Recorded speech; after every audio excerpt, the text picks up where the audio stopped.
Good day, ladies and gentlemen. We appreciate your company today. Thank you so much for making time to watch Mtembei TV. And today we have a show and I have for you the claims by Raila Odinga about William Ruto being a small issue. Is it true that he is indeed a small issue, or is being underrated? Because it looks like everyone thinks he's otherwise.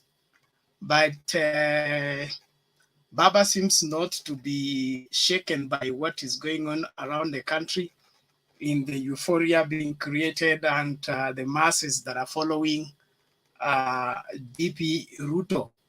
So what do you think? Is DP Ruto a small issue, or is something? You're free to join into the discussion. Just use the link in the comments and let's get in here and talk. Let's dissect all this in its small, minute particles so that everybody makes no mistake about it. Is DP Ruto a small issue, or is something that we should think twice about? Because there are a lot of warnings and, a lot of hyper claims out there that he is this, he is that, he can cause this to happen, he may make that to happen. I want us to get to the bottom line of the same. Is he something, or he is nothing? Let's all get in. Use the link in the comments right now, and you'll be able to join the studio and you'll be able to dissect this without fail. Is he something, or is he not? What do you think? If you're able to get me out there, let me know. This is Mtembei TV. We are having our open forum. You're free to join and give your views on what is latest. Humphrey, how are you? I'm fine. How are you, Mr. Banner? I'm well. Good to see you. Long time. Yes, it's been long. I was on a break. Huh? Okay. Yeah, recovering from something, but I'm well. Now, the matter at hand right now, the Ruto is a small issue, claims Raila Odinga. Is William Ruto overrated? Okay. According to my view, in terms of seniority, Baba is right. Because if you look at the way things are at the status quo, it's Yes. Baba who introduced Ruto in politics, leave alone the YK92 of Jirongo. So you can say, you remember the Pentagon is where Ruto became now the kingpin of Rift Valley through Baba. So according to me, Baba is right with whatever he said. Okay. Sawa. Thank you very much. Welcome to the show. David. Yes, Pastor. How are you today? I'm good. Yes, I'm glad to be back. I hope you have not missed me too much. Yeah, we missed you quite a lot. Give me a few minutes to organize myself here. Thank you. You're welcome. Boy, Bahariani, how are you?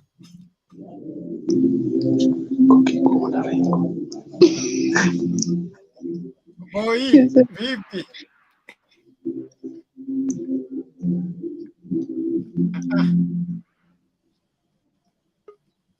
Aunda Steve, how are you?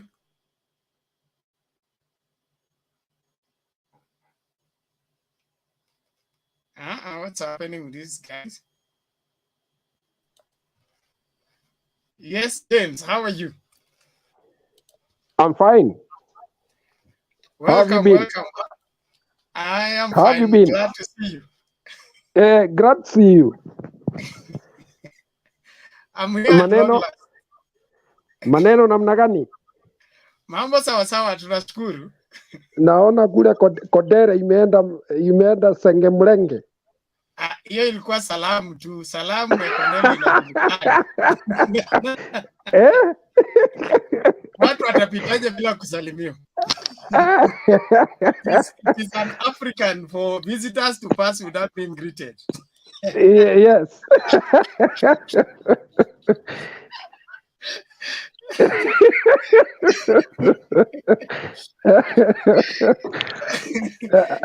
Sawa sawa. So Papa says Ruto is a small issue. Is he being overrated ama ni ukweli? Let me tell you, and Yes. I will say this so that even those within this forum who support this young man, may Yes. hear. Politics in Kenya is organized structurally. Big political rallies may mean almost nothing when it comes to the day of reckoning, the voting. Look at what happened during the registration of new voters. There are people who have been going around the TV stations telling us how they are targeting the 6 million voters who are not registered simply because they are young. And that with the feeling that since their candidate is much younger, these young people will automatically go for them. You can see what happened. Number two, there is this casual dismissal of Mount Kenya Foundation. This is a serious group. Today, they were meeting with the UPIA movement, a group that has organized itself in the northeastern Kenya to guide their communities on the way forward politically. So I think my take is that what Rao is saying is true. He knows what he is doing, and he knows that politics is played much more in the background than in the field, because you can meet one person and capture a whole community or a whole village rather than just pass by with a wand of notes and then give youths that you meet along the way because they are border who may actually 80% not be registered voters. So I think he knows what he is talking about. It is about sitting on the table and counting your the target, getting the votes, real votes, not mere shouting of youths on the roadside. That does not in any way indicate how popular or what kind of vote you are going to get. By the way, the other thing that maybe I think is being overlooked by this young man is that finally they are what we call community gatekeepers. These are people you don't just bypass, because when that day comes, when it nears that time of making decisions, the question that Atwari asked will have to come up: in whose hands can we trust our community interests? Is it A, B, or C? And these are serious matters, because it's then that people start reckoning that they have 5 years ahead of them, and they would not want to make a mistake where they start crying within few months. And they would like a leader who is associated with their local leadership, a person they can always ask, what is happening? You promised us that is the man you brought to us will be looking at our interests. Can you go to him and tell him that you have forgotten us? You cannot walk into any community today and just get votes. That one is actually self-delusion. The politics don't work that way in Kenya. That's why you see Raila today was meeting Charity Gilu, Kifudha Kibwana, and Alfred Mutua, simply because he knows these people have a say. They are gatekeepers. They are people that the Kamba can trust, that they cannot mislead them. So this idea that you can walk into a community and fish votes, I think it's misplaced. It is something that has never happened, and I don't think it is going to happen this time round. Thank you. Thank you, James. Thank you. That is well elaborated. I believe we are making good progress. If you want to join, you know what to do, and make sure that when you join, you keep your mic mute until it's your turn to speak. Honorable Meli Sami, how are you? I have a question for James. Bernard, I have a question for James. Go ahead. Hold on, Mwango. A question for James. You are get crashing. You didn't lift your Question. hand. I don't want him to go away with that. Look here. Before we go to the next person, can I ask him a question? No, that's what I'm saying. You get crashing. If you had a question, you would have lifted up your hand, and I will pick on you. You know that procedure, so we will not begin by violating it.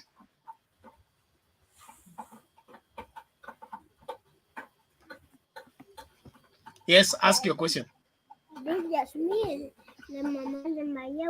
Now, Bernard. Yes.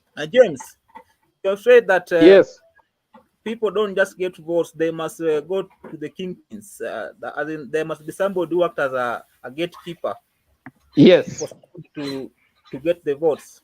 And yes. I think the Kenya we are right now, people have changed. We have changed, and since we have changed, we vote. Who told you that? Me as a voter. When did that change come? I don't wait for someone to tell me to vote for somebody. I go and vote for somebody. Oh, with my conscience. Let me ask you. Saying that a question. Tell us that vote for this person. No, James, order, Mwango. James, you hold on. Let him finish the question. Then you rest. Yes, let him. Okay, Mwango, make your question brief, please. So my question is, James, you mean that Kenyans don't vote through their conscience? They wait for somebody. They wait to be told who to vote. I mean exactly that. And itakuja kudhihirika hivi karibuni kwamba hiyo mafikira kwamba unaweza kuingia kwa community na upate kura haiwezekani. Ni kama kusema sasa Raila aingie kwa Kalenjin na apate kura bila kupitia kwa wale viongozi wale wanaheshimika hapo. Haiwezekani.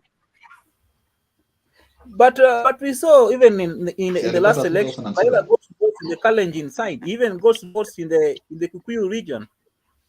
Kwa sababu kuna viongozi kidogo pale ndani ambao wanamheshimu na wanafikia wale wanapigia yeye kura.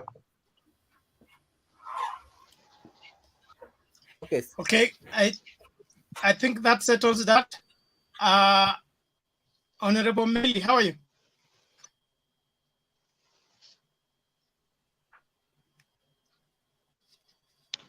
Can you hear me? Unmute. Yes, we can hear you. Can you hear me now? Yes, go ahead. Yes. Good afternoon, gentlemen. I think there's no lady today. First, I would wish to express my sincerity to join this group. Today, I'm hearing you're discussing that Baba called Ruto Kidogo. You know, you don't underestimate the size of the dog.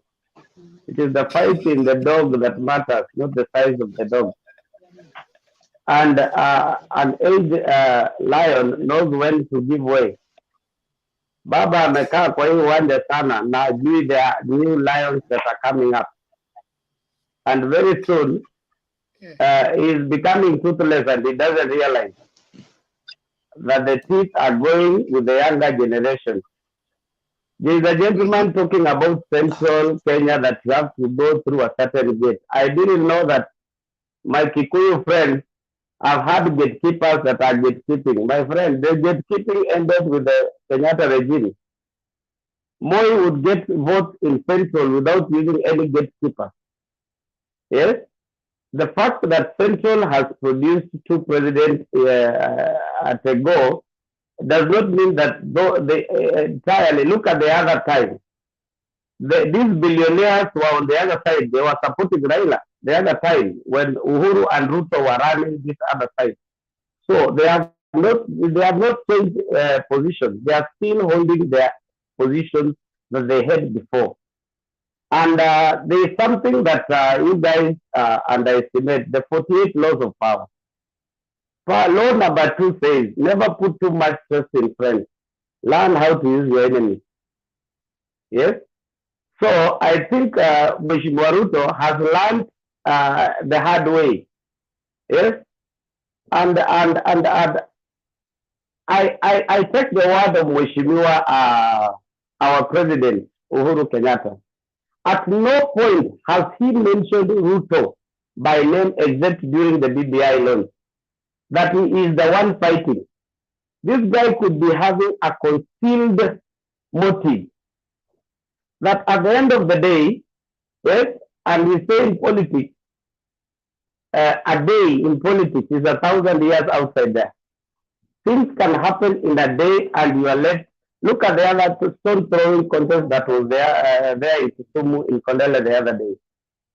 Yani, the trust that was there in Baba. You see, Baba is not a bad person. Baba is not a bad person. Personally, I love Baba. But the people around Baba spoil for him. Yes? If you have never worked with a guy going to look for a lady somewhere, then you work with a bad group. Then the lady shuns you because you are always in the wrong group. Yes? You cannot work with bad boys and expect to win a fair lady, my friend. And Ruto knew the timing. Imagine we are athletes. In the Rift Valley, we are athletes. We know when to come out from the crowd. Sio kukaa kwa crowd. Marathon inaanza, my friend. You know when to leave the crowd and when to be in the leading pack. If he had stayed behind there, it would be like Alonso, it would be like Budavadi, it would be like non-starters. I am sure today we were to go to Western alone. If Musalia was to stand, Ruto was to stand, and Baba was to stand. In Western, Baba and Ruto would beat Musalia hands down. Yes? Musalia anaweza kupata 100,000 wakati Baba ako na 700 na Ruto ako na 500. So, the politics is all about strategy. Yes? If you delay so much behind the leader that is going home, you will lose it. And we are hoping that Kenyans will know how to keep peace. This country belongs to all of us. One person will go to State House with their wife. The others will be guests during the day. The others will be guests during the day. Na ukioverstay, unafukuzwa na pilo. Thank you. Now, Honorable Meli, before you go, a question to you. Now, we are looking at Baba's response to the claims by UDA that he sent gangs to disrupt Ruto's meeting. That's why Baba said Ruto is a small thing. He cannot even try to stop him. Basing on the historical facts of political stamina and political capability, putting Baba on the scale and putting Ruto on the scale, can Ruto upset Baba's scale politically? Now, Baba has been at the top. Ruto has been, is coming up. Actually, it's coming up faster than we thought he could. We are seeing a situation whereby Baba and Ruto will share the coastal vote. They will share the western vote.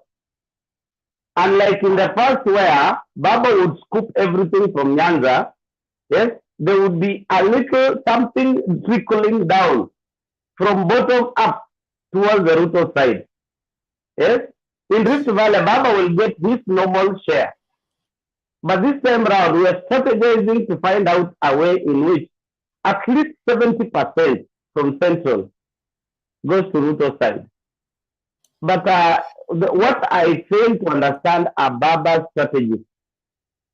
Yes, they seem to be sleeping on the job.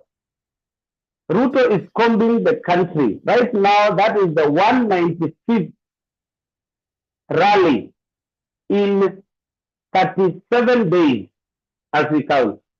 When Baba has just done a few, will he keep up the pace? Will he keep up the pace? And you know, Ruto is eating into his meal. Okay, thank you, Honorable. Thank you, Honorable. Ulikuwa umekula mahali and expecting... Just hold on. Yes, because please. You know, the way you are giving your judgment, it's leaving a lot to be desired in the sense that you're giving us assumption of figures. William Ruto has never run for president.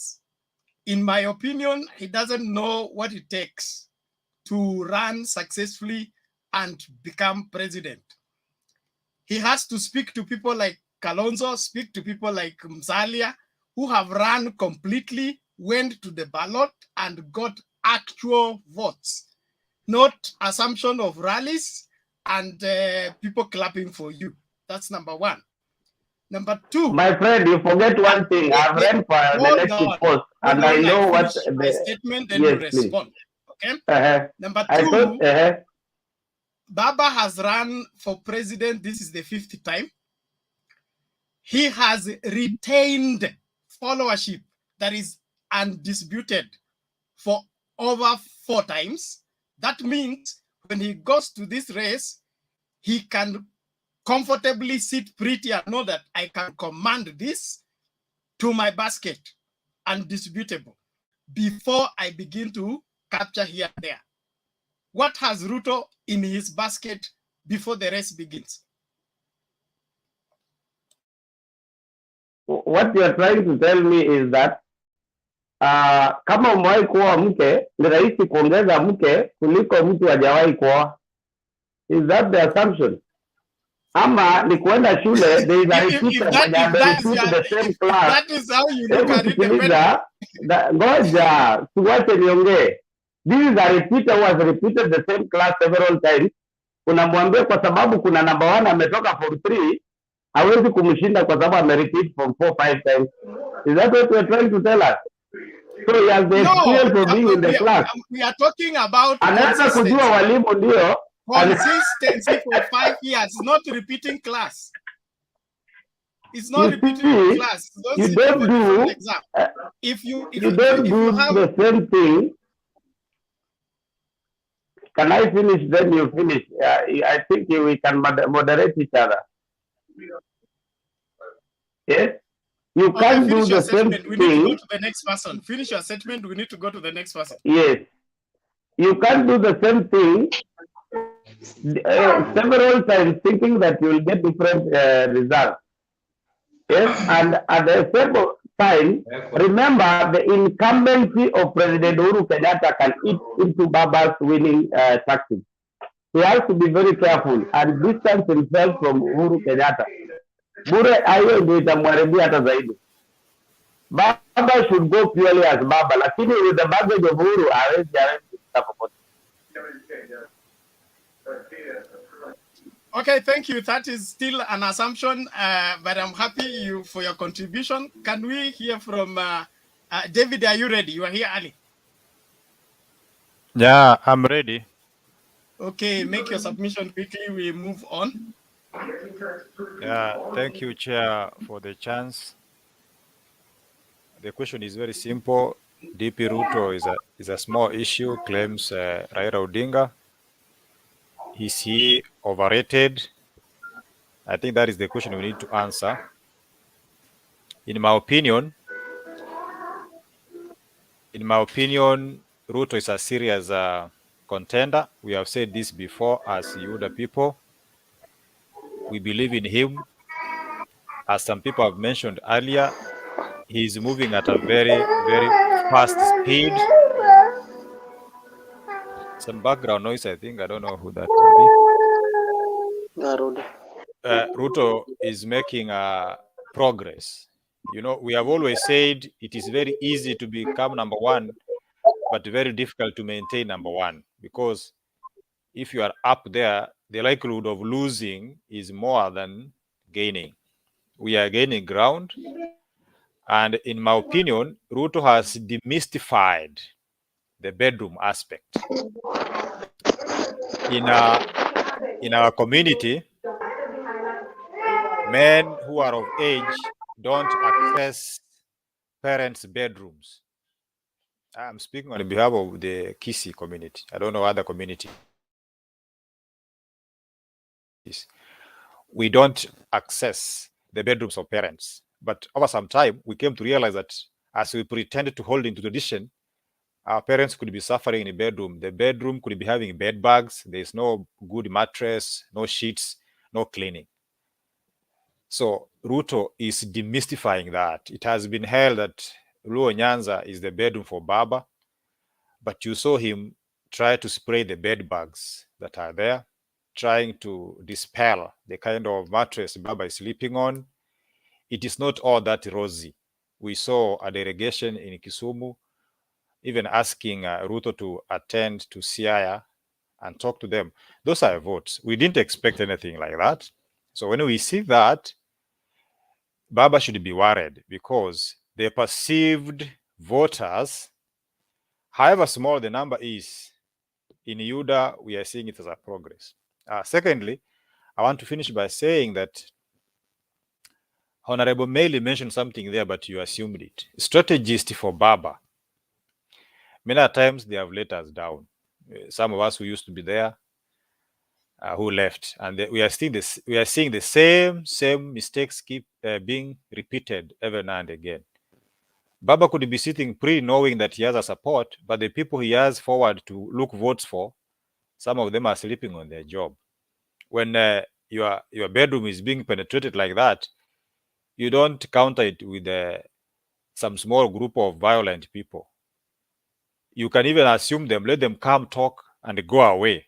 But when you resist, you give this person the stamina to come again and again. And again, even those who are ahead, spearheading the campaign for Baba, some of them are vulgar language. I've said time and again, you need votes to take you to State House, sio matusi. Many times, our competitors have dwelt on propaganda, picking on one aspect of wheelbarrow, and they have slept there. They are honeymooning when we are gaining ground every day. So let them wake up. Let not Baba have that assumption that Ruto is a small man, or it's an issue. So, things might turn out, and it might David, be a big thing. You're making an assumption that the Kondele fiasco was sent by ODM to disrupt Ruto's meeting. That's not what the intelligence is giving. That is not what the response have indicated.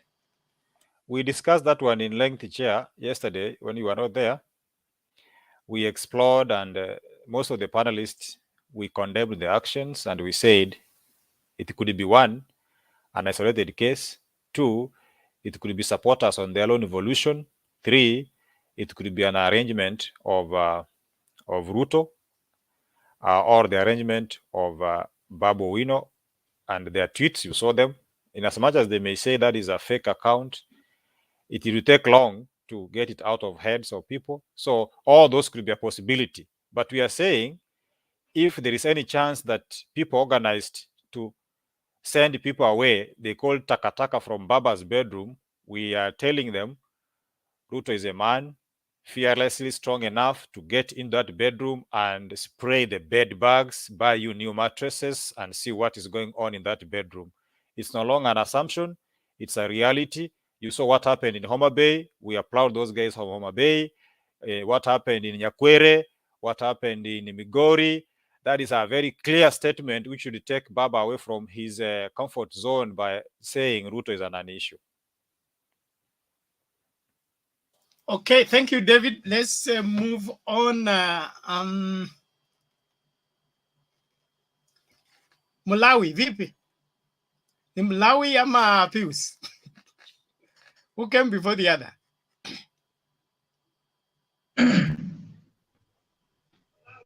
Yes. Okay, Mlawi, Yes. go ahead. All right. Okay. I'm very saddened by the act that happened in Kisumu there in Kondele. You know, that one shows how some people are not mature in this Kenyan politics. So, and as if that one is not enough, Raila Odinga is coming and to tell Kenyans that Ruto ni kitu kidogo sana. You know, the sentiments of Raila that Ruto ni mtu mdogo mwenye ako overrated. Only those who that sentence can tell you something about Raila. He is very proud that now he has the back of the deep state. Now there's nothing that's going to happen. Yeah, at Ruto is overrated. If Ruto is overrated, why then did he organize those goons? Because I'm 100% sure he's the one. And if he's not the one, let him now. No. Mlawi, you're making an assumption. That's not an assumption. Today I don't have whiskey here. Because give evidence to that effect then.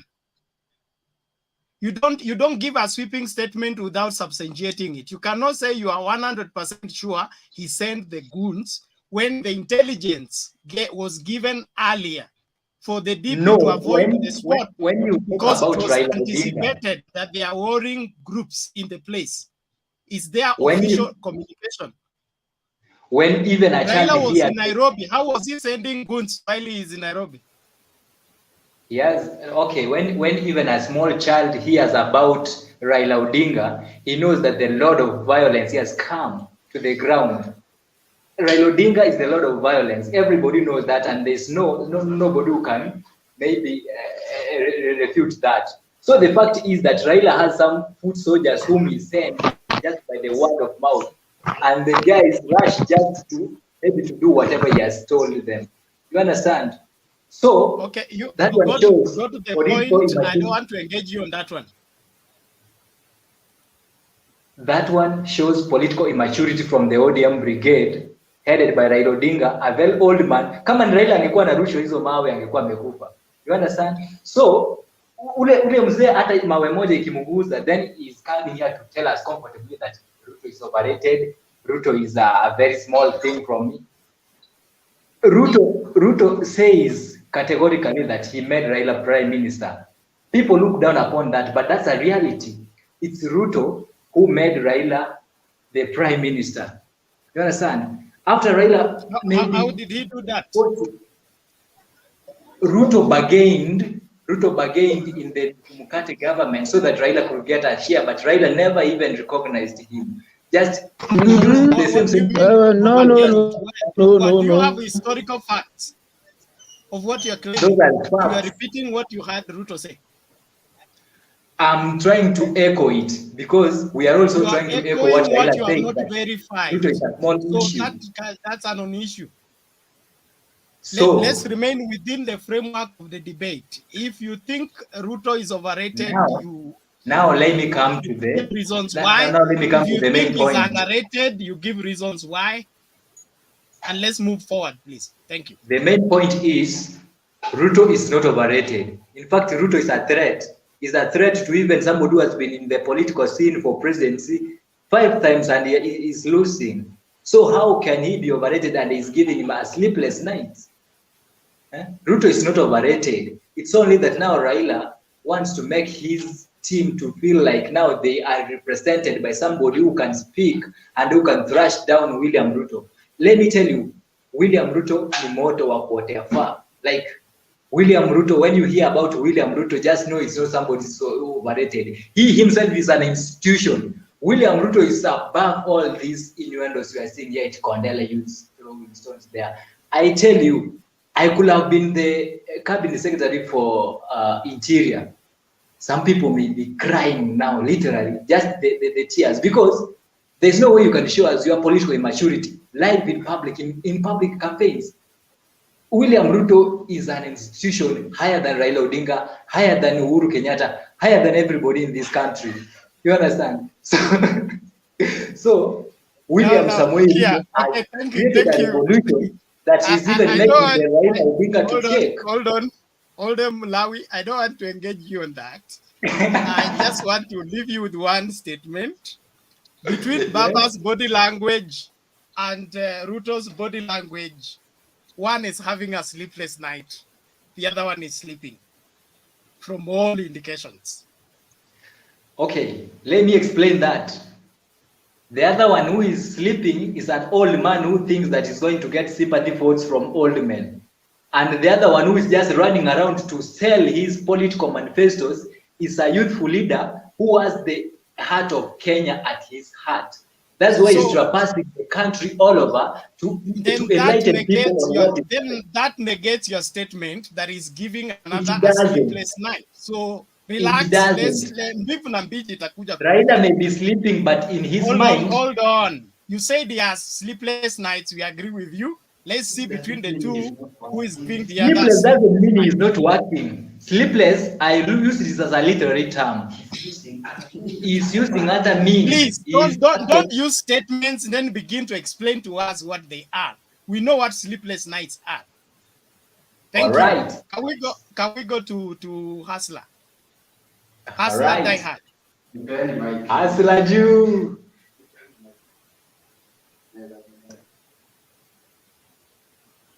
Mbona anajificha? Hustler Die Hard, are you still there? Okay, let's speak from let Mwango take it. Yes, hello, Bernard. Yes. How are you, Bernard? Hello, how are you? I can hear you. Go ahead. Okay, the topic of today is saying that TP Ruto is a small issue. Claims Raila. You know, Raila sometimes really surprised me. Raila lives in denial. He knows very well that Ruto is a very big threat to him. And at some point, he even called him Mamba, that there were some Mambas in the river, and that's why they could not cross to Canaan. So imagine somebody who can deny you crossing to Canaan. That must be a very big threat. Eh? So, so Ruto is a very big threat. He is a Mamba, according to Raila. He is a Mamba, a crocodile, and you know what he can do as a crocodile. So Raila just want to give his supporters hope. So he just use a term like just a small thing, but Ruto is a big thing. He is an institution in itself. Can you remember the by-election in Kibra? The way it was hot, that it even forced Raila to call for backups, because Ruto was alone like Ruto, but Raila called for Mutua, for Ngilu, for everybody to come and help him campaign against Ruto. So to me, Ruto is a very big threat. You saw today in Nyanza, in fact, he calmed Nyanza bedroom for Raila like it was his home. Ruto crossed over from Homa Bay, from Migori, and people really were happy, welcomed him very well. And they also accepted the bottom-up thing. So to me, Ruto is a big threat, and Raila knows very well, and even Uhuru knows. And in fact, the force behind Jubilee government, the force behind it was Ruto, and Kuria said that it was Ruto who organized everything in Jubilee. Uhuru could just wake up at 11 p.m. drunk, finding everything already organized. It was Ruto who was organizing everything, so it was the engine behind Jubilee success. So to me, from that perspective alone, I see Ruto as a very big threat to Raila, a very big threat. Raila used to be a threat at some times, but now is becoming old. He's like a lion that is now toothless. So yes, he's a lion, but now toothless. So you find that it's not so much threat to Ruto. Ruto has now become mature, like a lion now who has become barobaro. Hasa ashakuwa na nguvu, amekaza kupata. Have you seen even the way lions lives in the den or in the jungle? When an old lion, when some lions have grown, they come and take over the pride. They chase away that old lion. That old lion will have no option but to leave because he has no strength. So he'll just give away for the new lions who have now strength and have come in. So I'm seeing Raila is not even sure whether he will vie. In fact, he said that he will now announce officially next month. I don't know, on 6th or 9th. He'll announce whether he'll vie or not. Meaning up to now, he's still not yet decided because he's still weighing the strength of Ruto. So that when you see that Ruto is now more stronger than him, he will say somebody tosha. He will run away. I know that. I know Raila is very clever. He's still seeing the the strength of Ruto. That's why he said that on 6th December is when now he'll announce whether he'll vie or not. So I think as things goes by, Ruto is overpowering him, and I'm seeing him saying somebody tosha next month. Chair, did you just on Mwango's point? I also saw Atuoli toning down. You know, Atuoli had said Ruto will never be on the ballot with a lot of confidence, but from the body language and the tone yesterday, I saw him toning down, meaning that guy is gaining ground and is becoming stronger. So you must be on the right page of history. Thank you. Yeah, just again now to finish, to conclude, you know, Ruto wants to break the normal culture that we have been having of tribal blocks. That this tribe and this tribe, then they form government. Ruto is now combing everywhere in the country, not looking at the region. He's looking at the hustlers. The hustlers have got no boundary. We have hustlers everywhere in Coast, in Nyanza, and everybody. So he'll have support in every part of the country. Some people think that because Raila is a Luo, now every Luo will go behind him. This time round things might change, and people might now start voting through their conscience. Like me, I'll vote through my conscience, not somebody telling me that go and vote for so and so. I won't do that. I will vote. I will hear what every candidate have for me, and then make my own decision as a voter. And I also call for every Kenyans to do that. Make your own decision as a voter. Don't wait for someone to tell you that go and vote for somebody, that I am the kingpin of this region. So when I tell you to go this way, now go that way. No. We are conscious, we are educated, we are learned. I know how to know this is the right candidate and this is the wrong candidate. And I'll make that decision. So every Kenyan, follow that footstep, that direction. Vote by your conscience. Nobody should force you to vote in one direction as if we are condors. We are not condors. We are human beings and we have conscience. Okay, James, your question? I would want to ask this young man, Mongo. When you see community leaders meet, Chair, do you want to meet? Point of interjection, Chair. James has been using the term young man to Ruto, to Mwango. Can he be fair enough and address everybody respectively? This idea of assumption, we don't like it. Oh, okay. Thank you. Sorry, I will not use the young or old. Let's just say my colleague. It's okay, but it doesn't matter anyway. My colleague. Okay, my colleague Mwango. Let me ask you. Yes. So to you, the meeting by community leaders to discuss their communal interests and their political future is those are futile meetings. Yet the same man he is rooting for, we have seen him meeting groups of people purporting to be leaders or leaders from various parts of the country. Number two, this man is still pursuing the people he is still dismissing.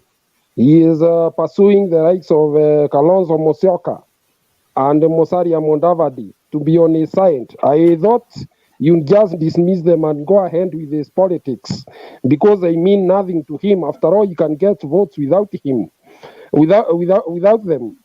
Number three, is it only that is it only parts of the country that do not deserve to have community leaders through who others have to engage with?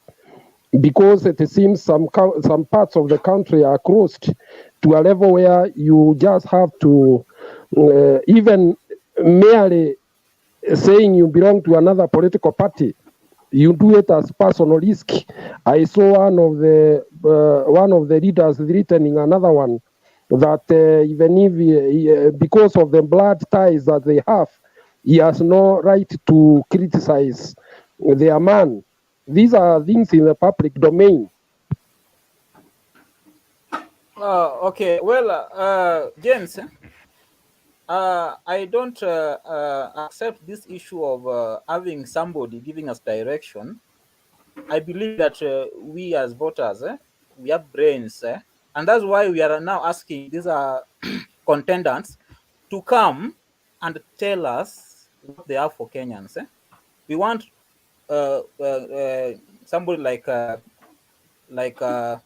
Ruto to come tell us his agenda.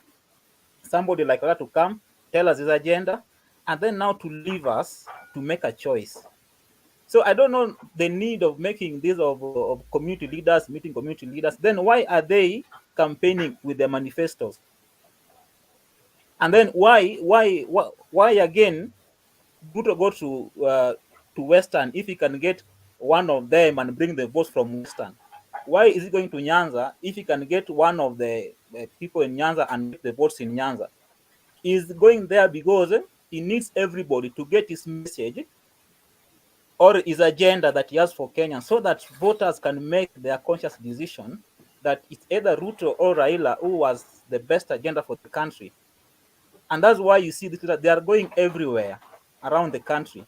If it was about, let's take somebody from a kingpin from maybe Kalonzo, then Ruto should not even go to even Ukambani. He should just take Kalonzo. Kalonzo come and then come up with the votes.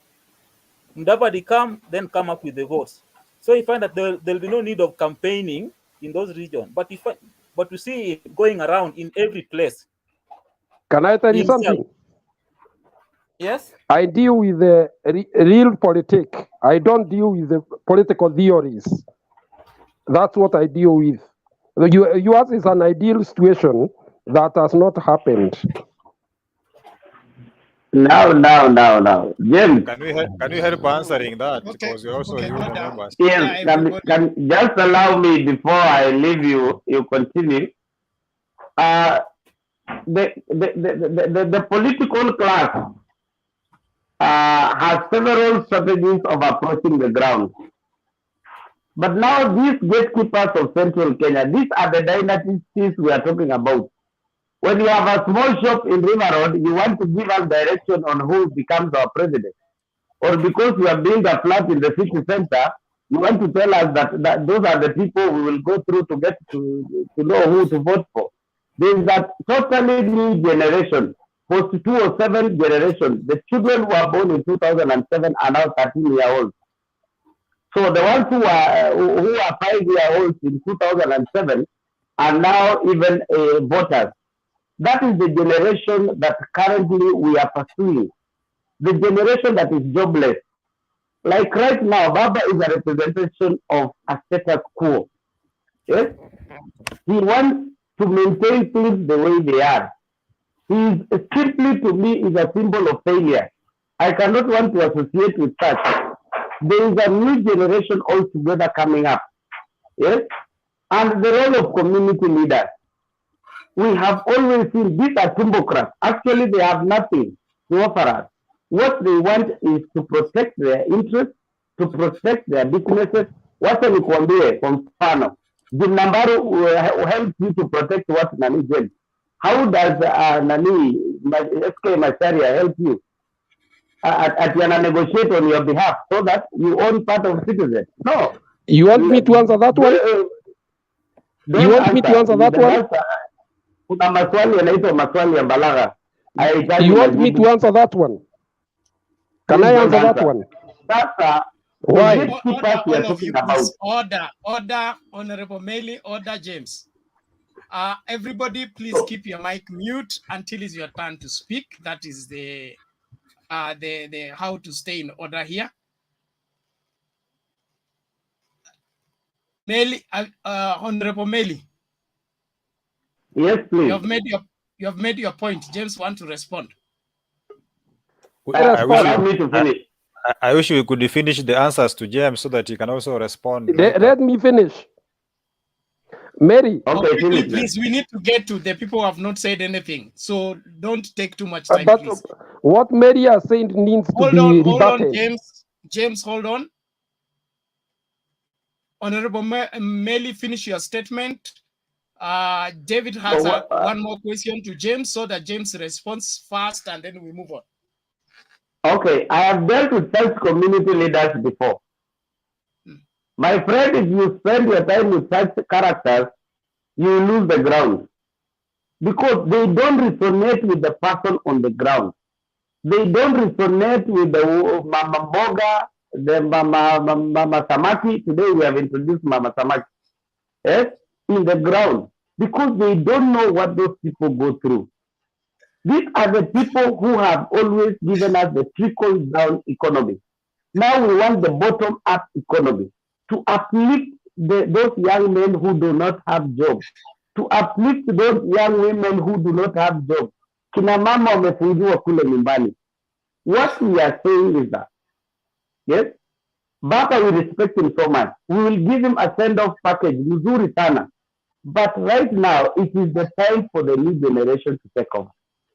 Thank you. No, Honorable Meli, I'm really trying to avoid asking you a question, but allow me to ask you a question.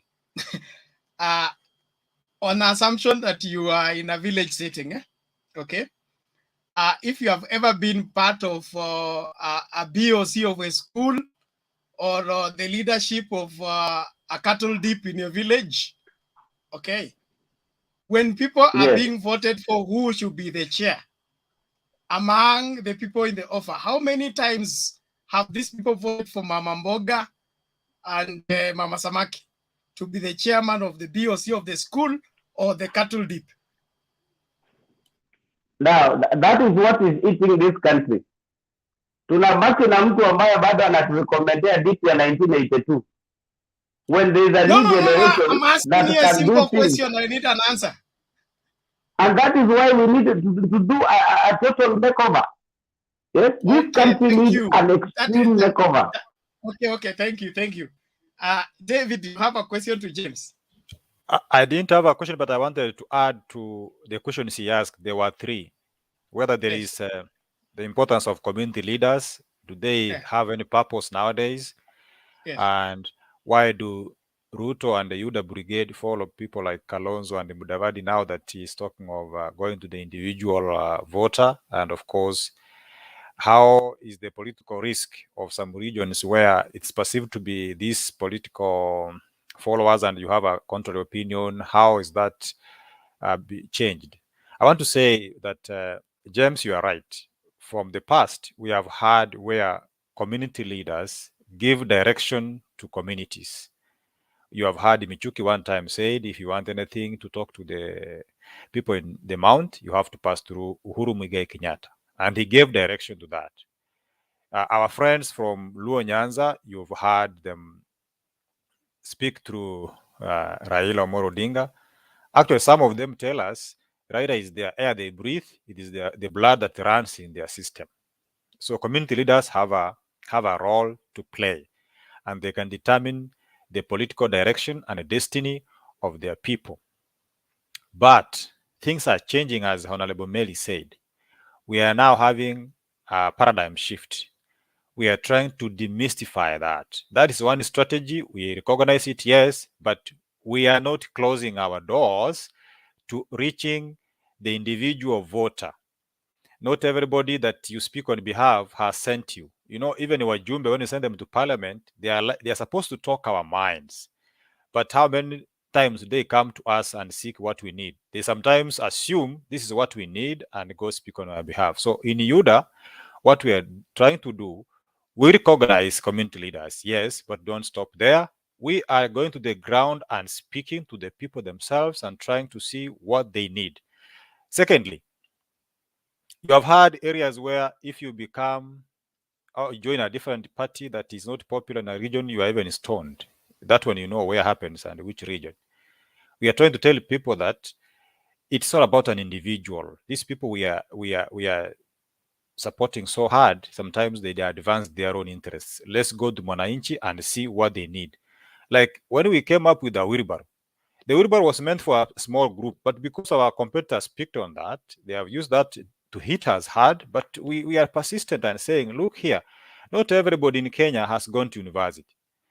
Not everybody in Kenya has had enough education to have this and that skill. But that does not mean you can't live. You can live at your level. We are not stopping giving graduates opportunities to do wonders and be entrepreneurs. But you see what? Our competitors are stuck on that one thing. So I'm saying in a nutshell, let's not introduce another topic. Ruto is a serious contender. We are using a diversified or multifaceted formula to reach for the vote. We can pass through community leaders. We can go to individual voters, and even areas where we don't perceive to have our Please, vote. David, land there. fast, please. You are taking too long. I've finished, sir. I've finished. Okay, James, respond in 1 minute or two, please. Fast. We need to hear from Sarah. Yeah, very fast, very fast. First, let me say that it's a good assumption that there is a paradigm shift. I don't know when this research was done. Maybe it is something existing in somebody's mind. Of course, I know our society is not static. There could be a small group of Kenyans who have moved from the traditional ways of looking at things, but how significant are they to influence the outcome of our politics? Number two, you remember during one of the functions that happened in Rift Valley, one Sundi actually threatened Tarus simply because he had talked the previous day on an issue that the community was freely impressed about. And it was a very ugly scene in that function, telling him that he cannot oppose somebody of their blood. I don't know what he meant by that. So other areas are the ones that are expected to open up to others. But when you are in some communities, you either toe the line or something untoward happens to you. When you talk about a paradigm shift, I don't know what you mean about, because we are Kenyans, we know each other, we know how we do our politics, and by the end of the day, when actually 1 month to the elections, hii tunayo saa hii ni mchezo tu, ni ile inaitwa mchezo. When it comes to the time of making the decision, and I can tell you now, I'm a Kikuyu, mixed Kikuyu and other Gema community there. What is happening right now within our community, you may not know. There is a lot of discussion happening even at individual level. And I can tell you, and I would want to prepare some of you for the kind of shock that you might have by the end of the day. Thank you. Can we explain what we mean by a paradigm shift? Because there's an assumption there. What is it, David? James, I want you to calm down and understand that I know you are talking as an elder, and already the chair has told us you are an elder. Elders have a problem of changing minds. What we mean by a paradigm shift, there are people that you can't change. I don't want to go to that. What we mean by a paradigm shift is, see what happened in Central over a long time. When a leader says this is what we do, you don't expect non-compliance at all. But what does it make to you when you see another party coming all the way from wherever and then takes a seat in the backyard of a president? That's the kind of paradigm shift you are saying. Secondly, over a long time, I'm also of age and I've stayed in Nyanza for a long time. Nobody could stand and say anything against Raila Odinga. Believe me, I worked there for 10 years. But today, we can have people say, look here, even in this forum, when we started, some people could not go against ODM. But we have people like Mwango there standing and say, look here, we can speak our mind. So that's the kind of paradigm shift we are saying. We are saying things are changing slowly. However slow they are, we are moving from the tradition that people has to speak and ours is to say yes. If they tell us, let us jump, okay, our question is how high but not why. So James, punguza uzee, mambo inabadilika. You can't speak on behalf of Kikuyu. Have respect. David, watch your words. Respect. I don't want I've withdrawn that. Tafadhali, both of you are senior citizens. I don't want to class monitor you. Okay? Let's all speak respectively. Two, the politics, like James said, it's still too early in the day to begin to claim to have anything yet. If we are going for elections, if December was the month for elections, then what you are saying can hold water. But we still have got a long way to go for anybody to sit pretty and think that he has gotten some miles ahead of any other person. It's still too early, in my opinion. So, James, respond in 1 minute, please, so that we hear from Sarah.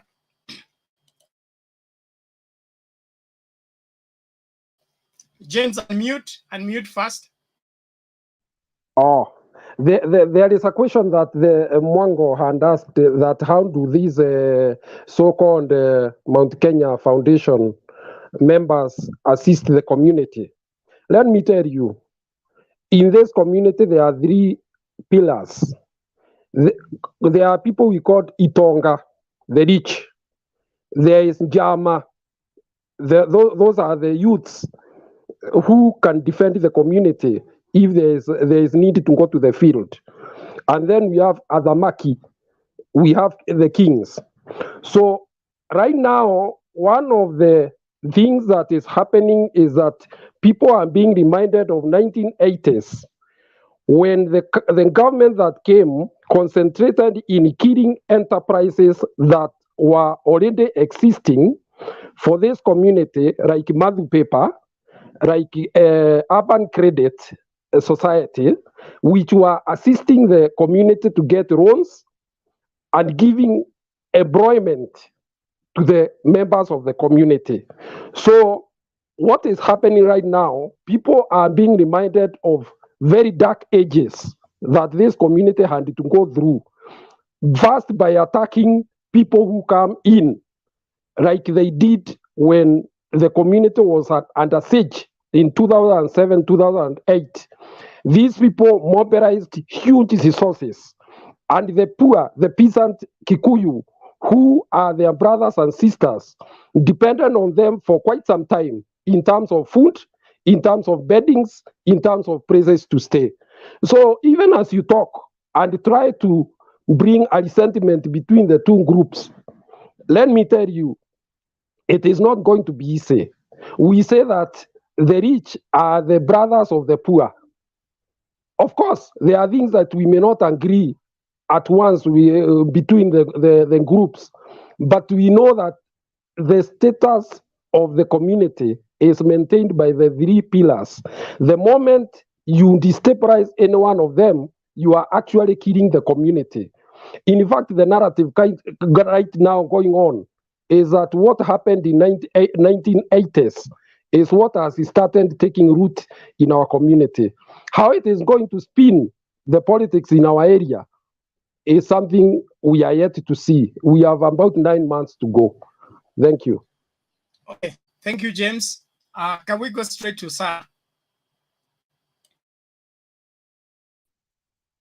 Good evening, guys. Good evening to you. Karibu. Asante. First of all, I want to comment about this the topic of today, that the DP Ruto is a small issue. I think if we go to biblical way, even Goliath said David is a small boy to him. But what happened? I know you know the story. So he should not underrate that the deputy president, that is a small thing. Secondly,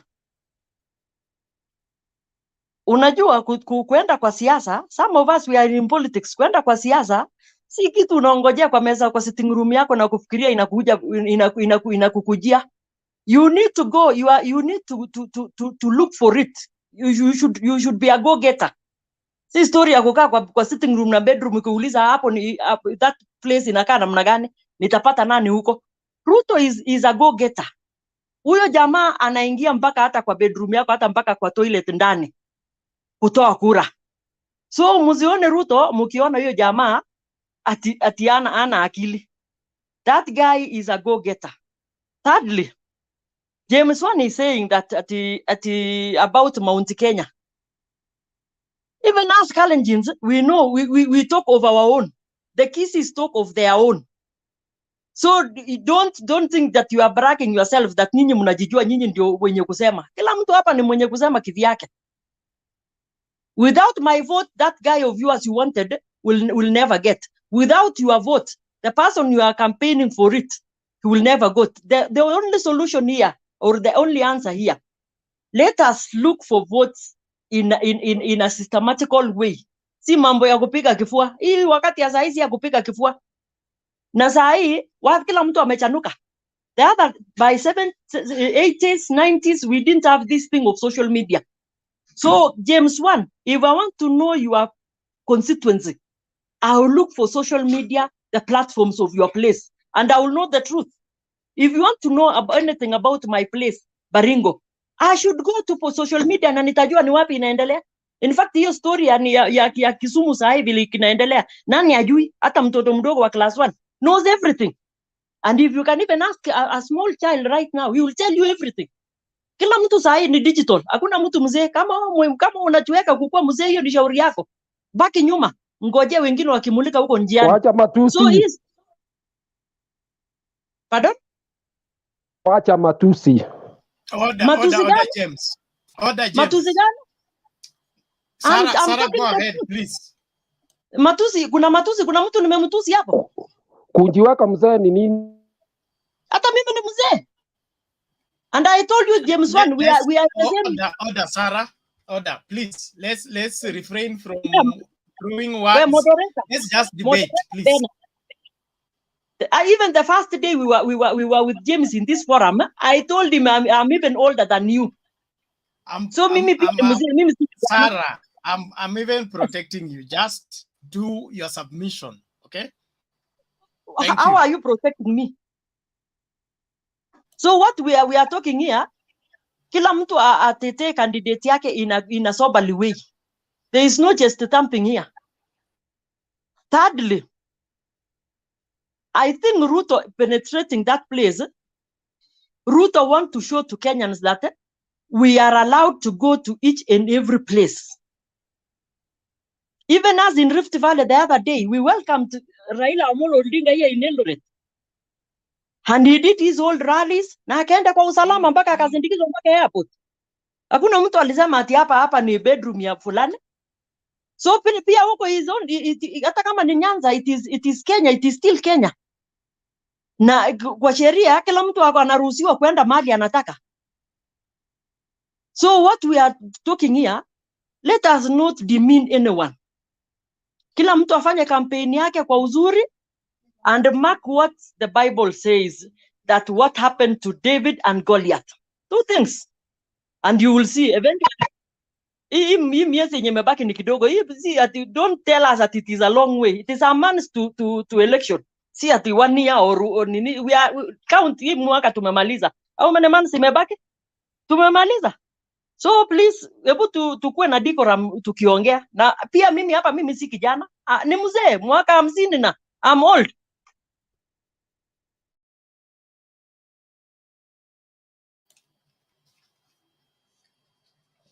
Chair, take over.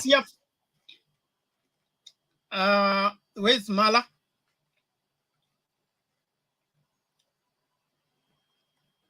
Mala, are you around? Bernard, can you give me like 3 minutes, please? 3 minutes. Okay, thank you. I finished on Maureen? something.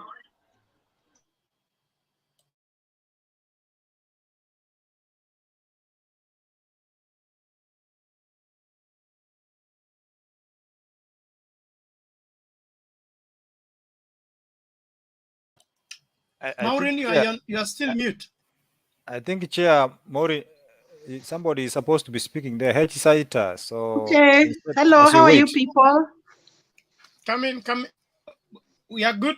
Karibu. Okay, thank you. Okay, let me contribute on this topic.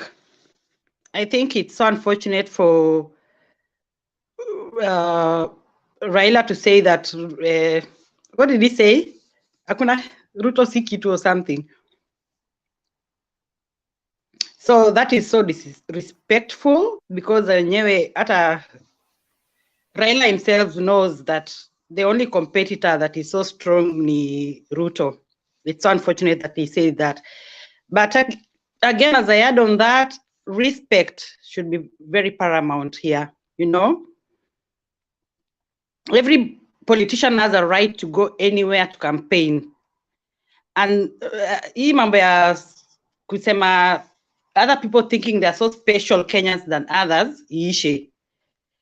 Because as I can see, at Mount Kenya, I'm sorry to say this, Mount Kenya wako tu, lazima sisi wape priorities, maybe wanafikiria they are so important Kenyans than others. No. We should all respect each other and everybody is important because as Sarah said, your vote will count. Hata ukikampainia nani, at the end of the day, need votes za kila mtu ndiye akue president. So what I urge as Kenyans, let us tolerate each other. Na hakuna haja ya madharau. Let people go anywhere to campaign peacefully. We mwenyewe uko na choice ya kuchoose mwenye utamvotia, but it's so disrespectful for kwanza kulingiwa mawe. I was so shocked. Uko kwa Wajaluo bado uko na ujinga ya mawe. Seriously? Respect. Yeah, that is so bad. I'm not saying all laws, of course, they are. Mind your language. Please. I'm sorry about this. Anyway, hooligans basi wenye walikuwa huko Kondelo wakirusha mawe, those few ones, it's so primitive, ni aibu. People should be allowed to campaign peacefully. Na kila mtu avuvotia mwenye atavotia, you know, mwenye unaona sera zake zinakusuit, just vote peacefully. Ache mtu akuja campaign. It's so bad to throw stones. It's so bad even for Raila to say that Ruto ni nini si kitu. That is so bad from our leaders to talk like that, you know. Raila is a respected leader. Alivotiwa vizuri sana, hata huko kwa wakale alivotiwa kwanza kura mob sana. So our leader should be just respectful. Thank you.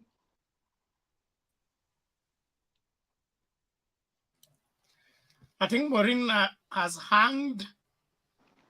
Yeah, thank you. Thank you. Okay, you're back. No, I'm saying thank you. I'm done. Okay, thank you.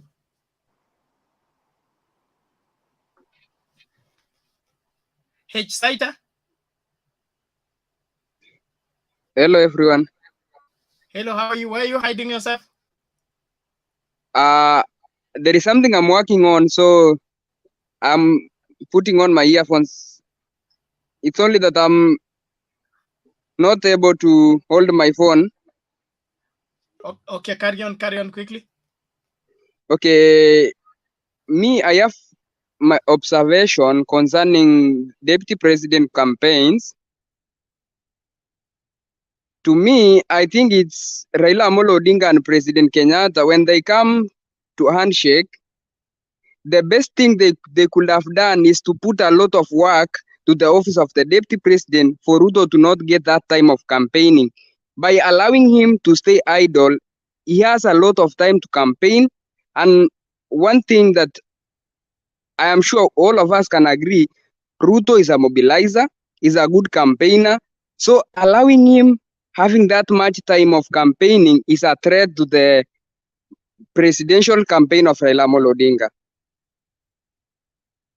So the huge mistake they did was to sideline him from executive duties. So if they put a lot of pressure in the office of the deputy president, he could not have gotten that much time of roaming around the country.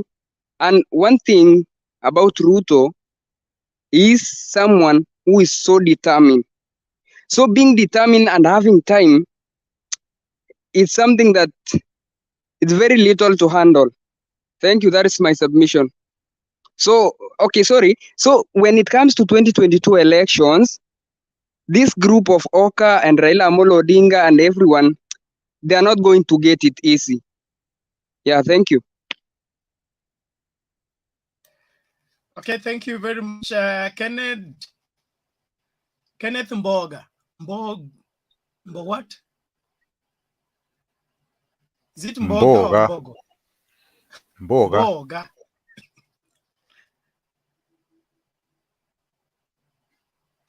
Unmute and speak.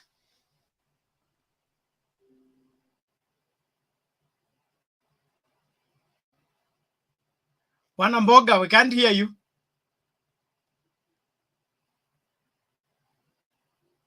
I think you have technical issues. Inawezekana vipi? Yeah, VP, Mr. Bernard, how are you guys? Good. We are good, karibu. Asanteni sana, thank you guys. I like the way this conversation is going on. I think the politics bado siasa bado ndio zinaanza, and we should not rush to conclusions the way some of us here are saying that the deputy is sasa amekuwa maarufu in many regions and such stuff. I think and people calling Mr. James Mzee, that's you guys should drop that one. Anyway, I was saying this. Raila saying that the deputy is not a big of a competitor. Hapo tu alikuwa akona point ya ukweli, because you can see was it last week or the other week, the deputy, his name was written in the newspapers that he had almost 135 meetings, and Raila cancelled it with just two. Was it one rally or two rallies? So that's just a fact. You guys should just accept the fact that he's not such a big deal the way you guys want him to look like he's such a big deal. The guy has been campaigning for the last 4 years, and Raila in the last in the last 1 month, when he just wanted to start his Azimio la Umoja, he has not even started campaigning for the presidential campaigns. He's just having this word and the other word to ask Kenyans if he can still vie again. And with just doing that, Raila is having his popularity. So wanasema mkuki kwa nguruwe ni mchungu, lakini kwa binadamu, mkuki kwa nguruwe ni mtamu, lakini kwa binadamu ni mchungu. You guys from UDA side, you easily forget that the way Ruto speaks, akiongelelea hawa majamaa wengine akina Raila na akina Oka, the way he speaks about them, it's hurtful to us, but we don't speak about it. Hatuongeangi sana as if tuko na machungu, but nyinyi hata Raila, he was not even speaking in such a harsh manner. He was just speaking the truth. Mnaichukulia as if you are just making a mountain out of an anthill. What else did I want to say? I was just saying the way he says hawa majamaa sijui wanajipanga kwa mahoteli, hawa waganga and stuff. It's just it's not okay for him to say such a thing, you know. Yeah, and the mountain, this is the other point I wanted to say. The mountain, wanafaa wajisikie, they have a right kujisikia, kwa sababu it's like kwenda kukatia msichana.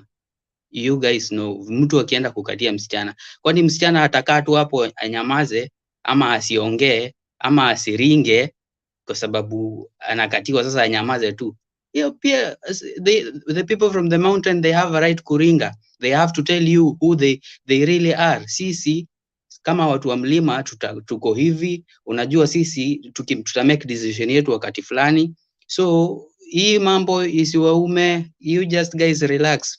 People from the western pia, they also have their own things that they say.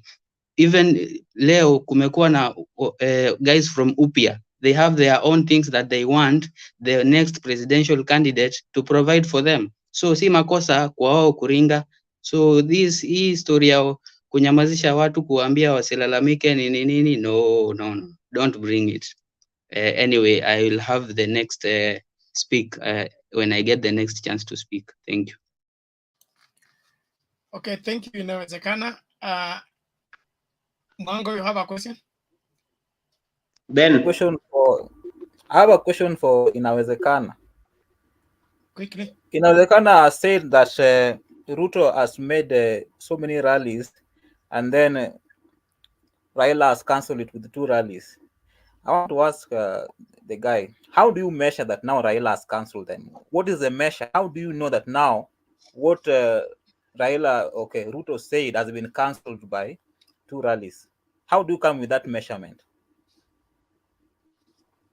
I will just answer it with a simple question. Who is the next? No, don't answer a question with a question. Don't answer a question with a question. Mwango, just let him respond, please. Yes, Inawezekana.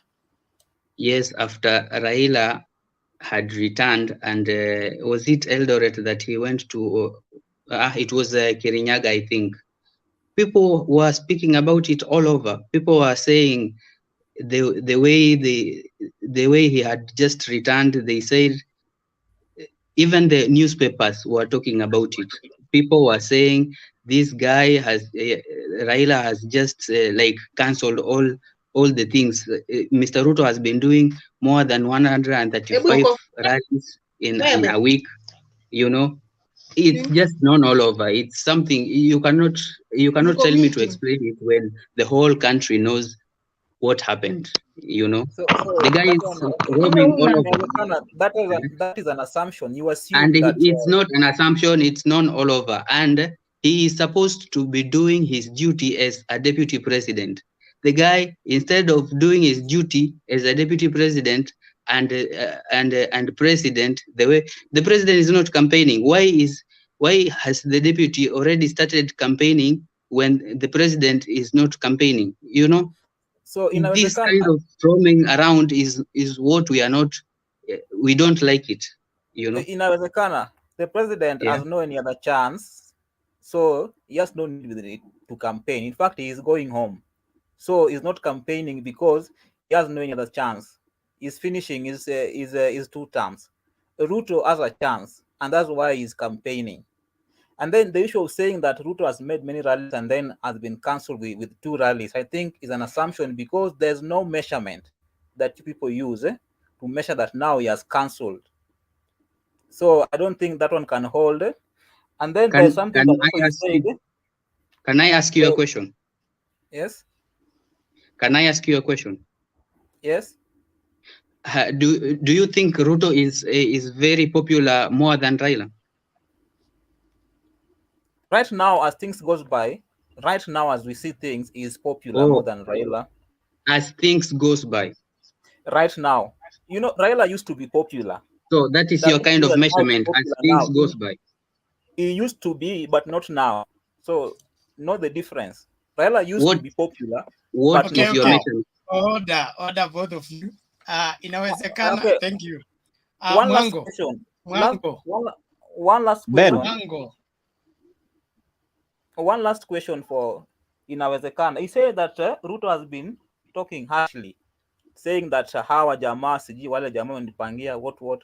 I think the harsh tone comes after is also replying to Raila when Raila talk harshly about him. When Raila called the hustler takataka, what is that? Is that not talking harshly? So Ruto also will come also with another harsh word. So dawa ya moto ni moto. So when Raila talk of takataka, Ruto has to talk about ule jamaa wa kitandawili. So it's only that he's countering. So dawa ya moto ni moto. So when Raila talks hard, Ruto also has to talk hard. And there's also a scene in Homa Bay where I said that yeye si mtu wa kitandawili, yeye ni mtu ambaye amejipanga. So you people, you somehow get annoyed when Ruto called Raila jamaa wa kitandawili, but you don't get annoyed when Raila called Ruto takataka. So it's just the same thing. So it's only that he's countering. He's also responding hard. When he's hit hard, you have to respond hard. Bernard, let me say this. We have not complained here. The only thing that I was talking about is to tell you guys to stop. In fact, it was you guys who started to complain. That's where this topic is coming from. The whole of this conversation started when you guys started complaining. We have not been complaining, so don't put that on us. You guys have been complaining, and I was telling you guys, Raila saying that you are not such a big threat should not be a non-issue. You guys are making a mountain out of an anthill. That is what I was saying, respectfully. Okay, thank you. Okay, thank you. I think I should let it rest there, unless there is any matter arising from there. Okay, if nothing is coming up from there, let me just please help us appreciate the fact that DP Ruto is a small issue, is a response to the claims that Raila stage or whatever hired goons to disrupt the meeting. So Baba's response was, Ruto is a small issue. He cannot go to that level, stoop to that level of going to hire people to disrupt his meeting. That's the context of that conversation. Then politically, in terms of stamina, in terms of delivery, in terms of experience, in terms of who has done what where, what between these two people who outweighs the other. That's the debate we are going to have here, and I need us to have it soberly with solid reasons, not who looks what, who calls what. Let's put these two guys on the scale politically and prove this one has more stamina here because of this and this. This one has less because of this and this. That's the kind of debate I'm looking forward to. Not for us to pull in our own corner and say, because you have done 195 rallies, so you have this political ground. Let's show it, like I noted earlier, Ruto has never run for president. He's making his first attempt now. So we cannot conclusively say he can make this happen. When Kalonzo ran in 2007, it looked like he would run away with the whole thing. He couldn't make up to 1 million. When David ran for 2013, it looked like he has run away with everything. He couldn't make 500,000 votes. So concluding that William Ruto has already run away with elections, he has gotten popular, or based on what? That's all I would want us to debate about. Hold on, the two of you. I want the people who have not said anything first before we proceed. Osoro.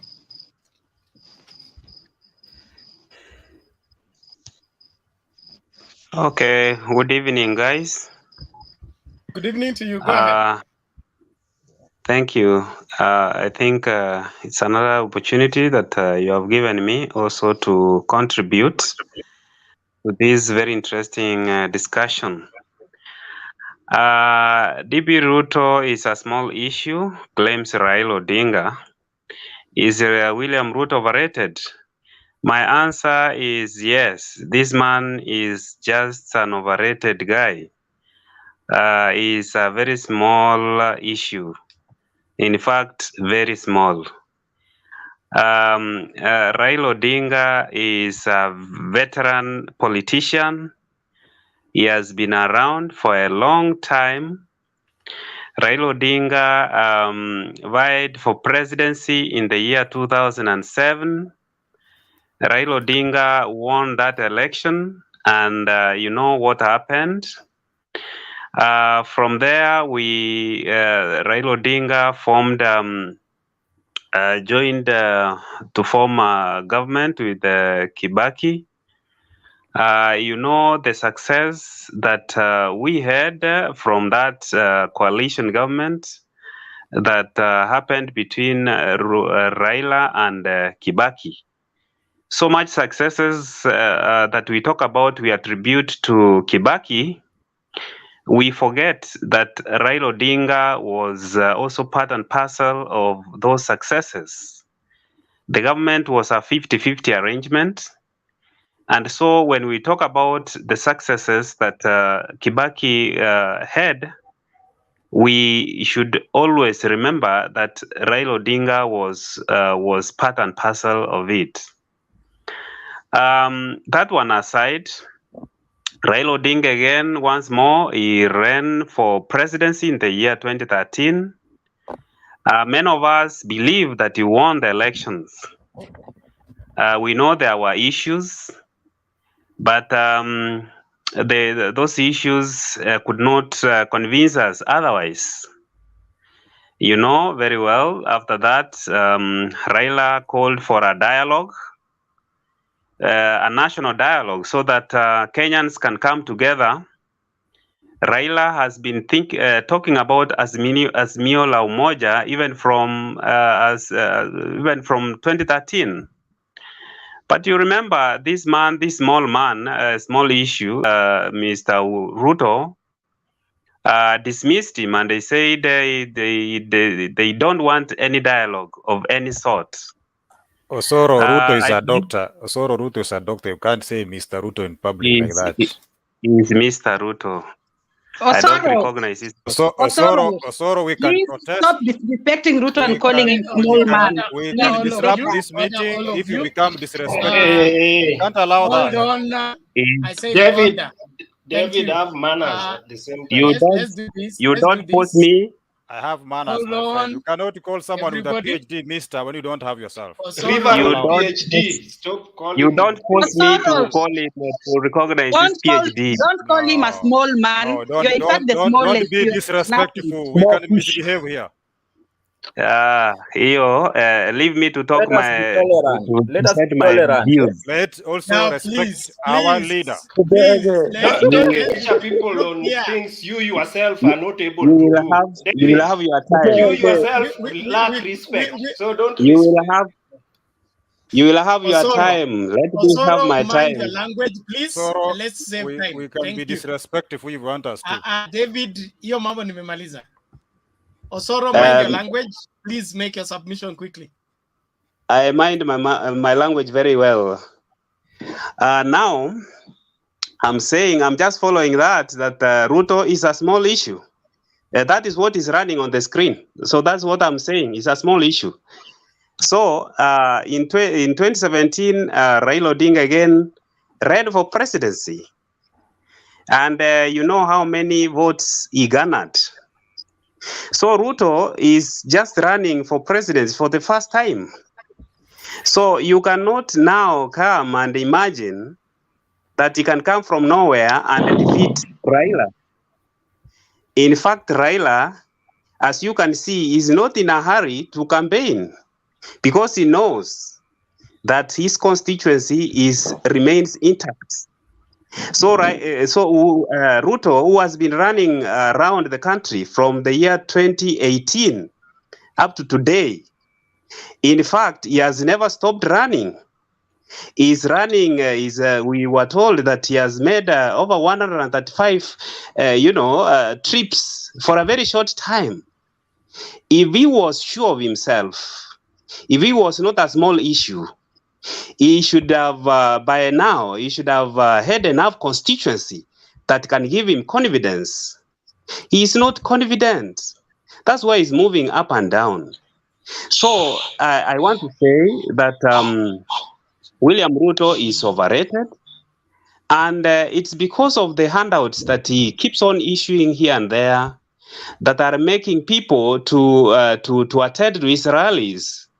There is a clip which was going around when he went to Kisii, where one of the MPs that he claims to have in his pocket, he was asking the people, the young people, to attend the rally and pretend to be his followers so that they can get the millions that he was dishing out. So I can tell you that Raila doesn't issue any money. He doesn't call people. He doesn't pay people to attend his rallies. This is a man who is loved. This is a man that, the several millions of people who have been voting for him since 2007, and they have never seen the fruits out of that. They will continue voting for him. You want to imagine that a person who has been voting for Raila Odinga over this period can see two names, Ruto and Raila, and still go for Ruto? Are you serious? That cannot happen. I can tell you the truth. These people will see those two names, and however how much money they have eaten from Ruto, they will still vote for their man whom they have voted for all this period, and they believe that his victory has been stolen. Don't imagine that when we have been voting for Raila over these years, it's Raila who has been losing, or it's Raila who has been stolen victory. The victory was ours. We feel pain that the person that we have voted for over the years his victory has been stolen. Our victory has been stolen several times. In fact, we are waiting for that opportunity again to show them that we are there and we are going to vote for Raila again and again and again. So Ruto is just overrated. He has no people. The only people he can have are simply those people from the Rift Valley. Those are the people that he can pocket. There is no any other people he has. These are just people who are just eating his money. Even me today, if I had him in the next neighborhood, I will go there and get his money. In fact, that is our money. I need that money. Actually, when is he coming to this area? I'm waiting for him. I will see him. But remember, I will not vote for him. And I'm not alone. We are millions and millions of Kenyans. We have even added others from the Mount Kenya region. We are waiting for that man. Let him come and we humiliate him in the ballot. There is nothing he can do. Anyway, thank you so much. We are waiting for him. That is my contribution. It's a ballot, not parrot, though. Bernard, I'd like to add a statement. I have a question for Osoro. Please. Osoro is running away. I also have a question, Bernard. For you see now, Osoro is not sincere. Yes, thank you, Bernard. We are here, Mwango. Don't worry about him. We are here Osoro representing said something that. So yes, you see, people are running away. We cannot run away from UDA. You guys are like. But Osoro has gone. Osoro is here. Osoro is here. What's wrong with you guys? Why are you monitoring people? No, Osoro was talking and yes, Osoro has not gone anywhere. Number one. Number two, if you have a question, you ask, you get a response. Inawezekana, what do I say? Chair. Yes, thank you, Chair, Mr. Bernard. Yes, I wanted to add a point on what Mr. Osoro has said. You know, we, the people who voted for Baba, except for a few of us, if you come out and kubalia, like Maureen, the last time I spoke with her on this forum, she told me she had voted for Baba. But many of us here, the ones who voted for Baba the last time, we are going to vote for him, and we are the silent majority. People don't understand this point. We are the silent majority. We keep quiet.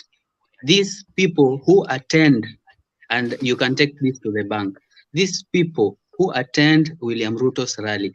These are the new guys. These are the new generation guys. You saw it in the registration, this voter registration thing going round. People, these new guys are not registering. So I can tell you, you can take this to the bank. Mr. Ruto will have a hard time. Will have a very hard time, and that's why Mr. Raila was saying today that he's not such a big deal, because the guy who is going on 35 rallies in a whole week, that just shows you something. What I just wanted to say is that we are the silent majority, and yeah, people should just know that. That's enough. That's enough. Wow. Have a question, and then Maureen. Okay, I want to tell Osoro that Ruto is a very big threat to Raila. And I wanted to ask him why he thought that Raila called Ruto Mamba when Raila was saying that they couldn't go to Canaan because there were some crocodiles in the water. Who was the crocodile that he was referring to? You are misrepresenting the truth. Please, Mwango, have your facts right. Have your facts right, please. Have your facts right. But he's misleading. He's misleading, Bernard. No, the crocodile he was referring to was Dr. William Samoei Ruto. He was the crocodile that Raila was referring to. Mwango, that is an assumption, and you have no evidence towards that. It is clear everywhere that he was calling Ruto What crocodile. do you mean is clear from where? But we had Raila saying about that is literature in the River Jordan. Yeah, that is the one. Okay, that they I don't want to cross. I don't want to waste. That is literature. They Ask your to the other question. side. Hold No, on. why should we Hold on. I want you to ask straightforward questions. Get response. Let me first finish my train of thought. Is when you come in. He was saying that they could not cross River Jordan because there was somewhat crocodile in the river, and therefore he went for handshake as a bridge to cross that river. So who was this crocodile that was in this river? It was William Samoei Ruto. He was a threat to Raila, and that's why he could not reach Canaan. So saying that now is a very small person, I think is living in denial. He knows very well that that guy is a real threat. And remember, Ruto learned from two teachers. One was Moi and another one was Raila. When he combined all this knowledge from Moi and from Raila himself, he is more smarter than Raila. Very smart, and he knows how to maneuver issues. So Raila should not just say that that is now it is a very small part. I think it's okay. It's good to say that way, just to give his supporters hope, like inawezekana, so that they see that the Baba is still strong. But I don't want to I have already been branded to be the wrong guy for you guys. But please ask your question. Let's give answers. So Sawa, Maureen. Okay, Maureen, first of all, yes. Bernard, I think you're biased in this forum. You're biased for real. Too sensitive over nothing. Okay, because going forward, if you say so and so means so and so, if you tell me good means best. Okay? No, you're biased. It must be based on something. I'm the not way here you're to rating, you're biased. I'm sorry to say that, don't but mind, it's don't mind. I am don't even mind. giving more time to UDA guys than No. Okay, let me close it down like this. Osoro, questions. Yes. I'm just adding up, not asking questions. Osoro, okay. I think what I think is that Kenya right now, the voting patterns will change in 2022 very much, because people are not voting on tribes anymore. People are enlightened. You'll be shocked to see even Ruto will get votes from Nyanza, and Raila will get votes from Rift Valley. People are voting in different patterns right now. But if you go voting emotionally, like you think, hey, now Baba will get his all full basket in Nyanza, that is wrong. And as you said, that Ruto is roaming around, of course he's campaigning, you know, he has to roam around. And Raila has a right to roam around to look for votes. Raila should not sit pretty and think that now because he's been running for presidency for like how many, whatever many times, that he should just relax and see right now I'm okay. He should campaign and say his issues, convince people to vote for him. Right now, it's about people are looking at change. People are looking at who will help us economically. Like for me, I'm looking at even Jimmy Wanjigi. I'm looking for other presidential candidates. It's not even about Ruto and Raila alone. We should open up our minds and look for like the people who can help us, not be emotional and tribalistic and look like now it's Ruto or Raila. Or you can open up your mind and you can vote for any other person, you know. But people, these presidential candidates should sell their ideas. They should not be attacking like Ruto. By the way, what I know is about the bottom up, and I've tried to understand it. Baba, when I see what is he really up to, what is the agenda is bringing, so that he can I can vote for him. I'm voting for what, you know. He should sell his ideas. He should do campaigns because he's looking to be a president, you know. He should convince us. But thinking like Ruto has the whole basket of Rift Valley, Raila has the whole basket of Nyanza, that is all gone politics. People are sharp now, you know. Yeah, thank you. Just to add something small on Maureen, to add something small, I just want to add something. Yes, Mwango. Okay. We know that Raila, this is now the fifth time he's going to try. And remember also there's something called voter fatigue. Voter fatigue means that there are some people who are tired of voting him every now and then what comes out is that I've been stolen, election have been stolen. So I am people say that now this time round I will not vote Raila because I know it will be as usual. It will be I've been stolen. So you vote Ruto. That voter fatigue also may cost Raila so much, more so in his strongholds. Not only even Ruto, Mwango, there are other presidential candidates. There is Jimmy Wanjigi, there is Mtua. You can see also those ones. If you don't like Ruto, you don't like Raila, you vote for them. Bernard, Bernard, you are letting these people parroting around without giving. No. Like they are Order, singing. please. Is Order, this UDA choir today? We need to talk also. Hold on, WG. Hold on, please. Thank you. Now, calm down. Bernard, Baba's people should be tolerant. They are showing they're not tolerant. Hold on. Look here. I have already stated here. It is simple, okay? Tell us if you think Ruto is overrated. Tell us why.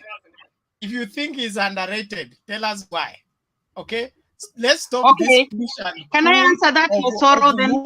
Ngoja kwanza tafadhali. Because they are those are saying even in the comments that I am biased. It's not my duty here to be balanced. Number one, mine is to see to it that everybody gives their views. I don't know what somebody is going to give until I hear them. So I don't have preview of what anybody is going to say. Secondly, Mwango and Maureen are dominating. They are dominating this discussion. Now, Bernard, I'm sorry, it was my own opinion that I have that you don't have. One of it is to throw you out of the studio. Okay, Bernard, I'm so sorry. I'm giving a direction. After I finish direction, then you can intercept. Sawa sawa. You don't shout kabla hata direction ijapeanwa. Where do you want to run to? So let's be orderly. So when you give your submission, come with the issues, give your facts and bases. William Ruto has been in politics since 1992. What makes him something? Okay. Baba has been in politics since time immemorial. What makes him something? Prove that historically, prove that factually, prove that politically, otherwise. So let's not just argue on who has made how many rallies, who has taken whose bedroom without exhibits. Let there be some exhibits. Sawa sawa. James, your hand is up. Yes, I will say that where I come from, we say that when you see a toad jump about during the day, there must be something. So when you hear somebody saying he has made rallies and that is a mark of success, then in politics, you know that there is a problem there. It's not the number of rallies that you make. It is what messages and how you are capturing the minds and the souls of the voters. But I also would want to quickly add that it is too early. You know, what is happening right now is a dialogue within the self, within communities, within small groups, even within the central province, the central, what we call Mount Kenya. Right now, there is a lot of intense debate, and that is away from politicians. It is happening between mama mbogas as they sell their cabbage. It is happening at family level when people meet. They are asking these questions so that they can be able to come up and know why support so and so and not so and so. So that's why I still think it is too early to start saying that so and so is this or that. However, I do agree partly to as an argument that has been advanced that the Raila particularly has a consistency in terms of support. This we cannot begrudge him because he has shown it more than 3 times or around 3 times that there are people who will stand with him regardless, and it's not something that we can underrate at this point. However, that is not to say that he should sit on his laurels. Those votes could go. However, I also quickly add that these are mature voters who are more discerning and are not taken in by euphoria or excitement. There are people who base their choices on a number of things, concrete things that they have experienced in their lifetime. Now, is Ruto overrated?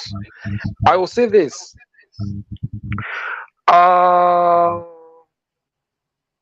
There is no politics that happens without structures.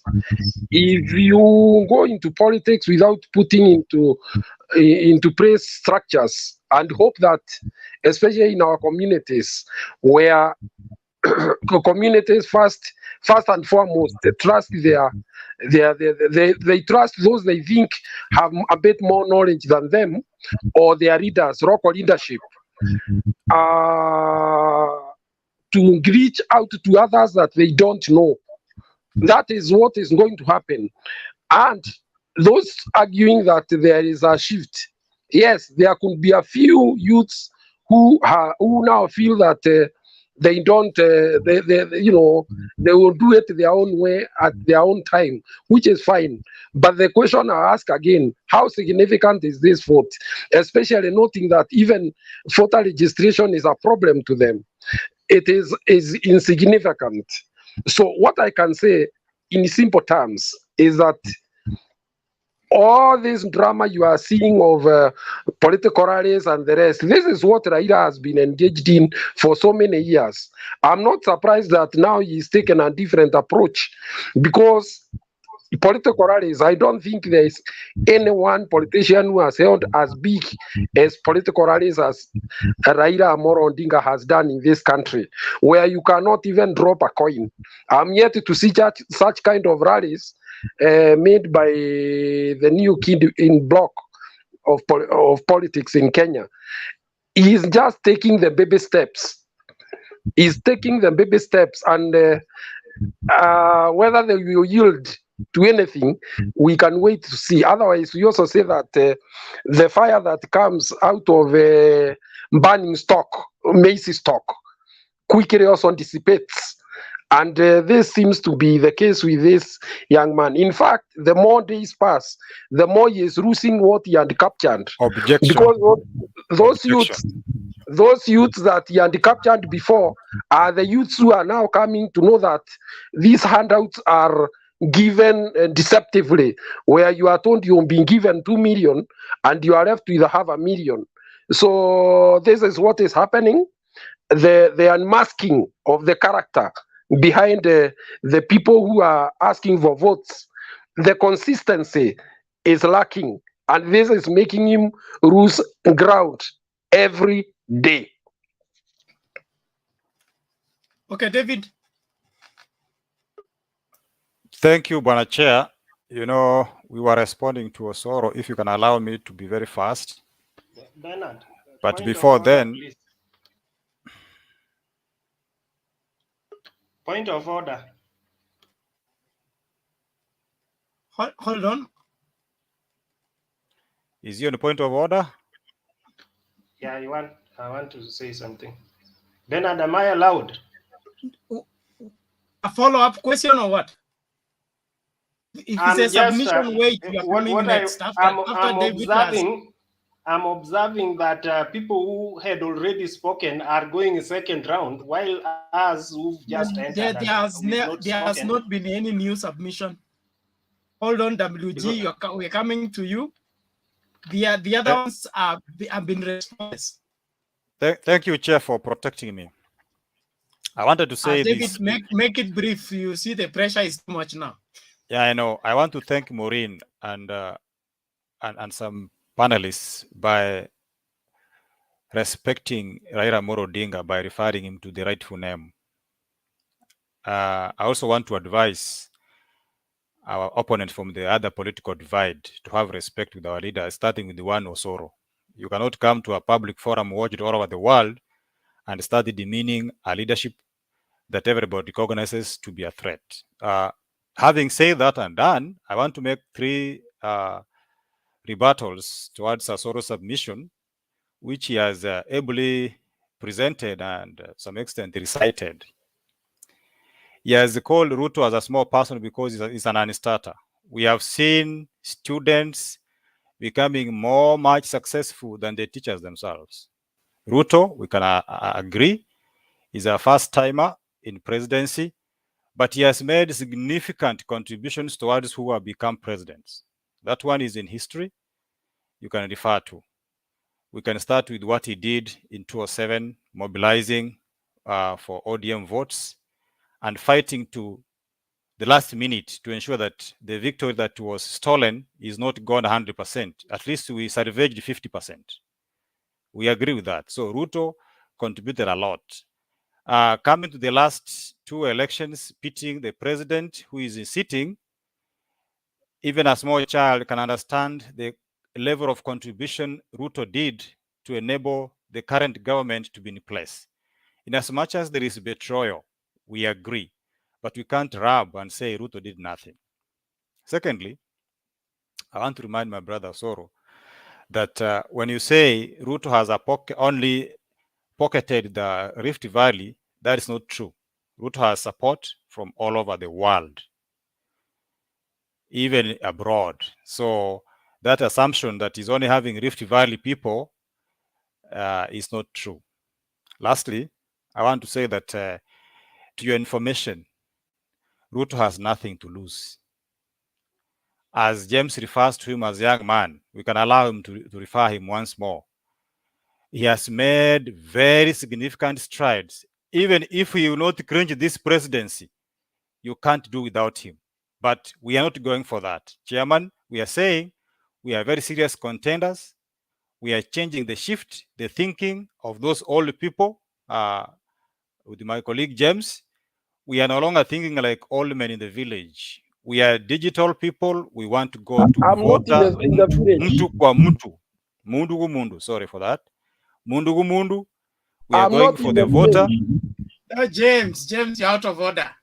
You're saying I'm in the village. I'm not in the village. No, you're out of order. Please.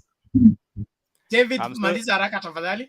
I'm saying we are not thinking like those who are in the village. So I'm sorry if you heard me wrong. That mentality of all wazee holding to the status quo has changed, and that's why you are seeing us going to Nyanza, Nyakwere. If you have ever to Nyakwere, just deep next to the sea, we have gone to Migori, we have gone all over to seek for votes instead of preserving as someone's bedroom. We are welcoming you to come to Kisii, Rift Valley, wherever, and get votes. And we are right in the mountain. Don't tell us that the mountain has spoken.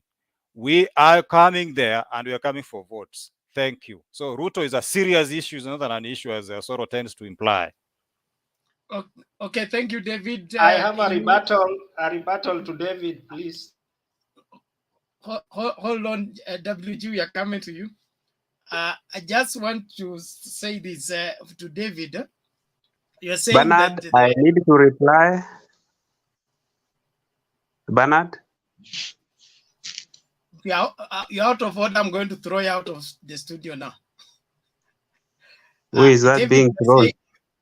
David, you're saying the elder factor is not an issue now, but you have not proved it, because even from the register, the current registration of new voters that is taking place, it's so insignificant that your digital guys seem not to be enthusiastic about voter again. So what has changed? That could be one aspect, but I'm basing my argument from the fact that, you know, for the past days, when a leader of a community says we are voting this direction, you could see 100% or unison kind of movement. Do you remember someone saying that if you, the candidate, win in Central, I will strip and walk naked? Did he walk naked when we won? That's the kind of paradigm shift you're talking about. So that kind of holding status quo kwamba fulani ndiye atasema watu wafate ama wafanye has since changed, Chair. And the narrative that people have not registered, that one I may not know because I'm not on the ground, but we are still mobilizing people to vote, to register as voters and vote wisely. And the right choice is William Samoei Ruto, PhD. Okay. Let's move. Huh? Chair, please, I should have a right to reply. The 1, 2, 3, 4. WG has a rebuttal. You have right to reply. Who comes first? Myself, because he was referring to me. Mine is just a quick one, Osoro. Okay, quickly, WG, so that we go to Osoro and tuendelee mbele tafadhali. I wanted to bring to his attention when he mentioned that Ruto is significant because he's been helping the two presidents, the president, the current president and the former prime minister. I will say that is partly true. But where I have issue with Ruto is that once he's done that, he's featured prominently during the campaigns. Therefore, he thinks that the government now becomes his personal, property. He now wants to control even the owner of the seat, the presidency. He did that with the prime minister, and he ran out with him. He ran out in favor with him, and jumped to the other side.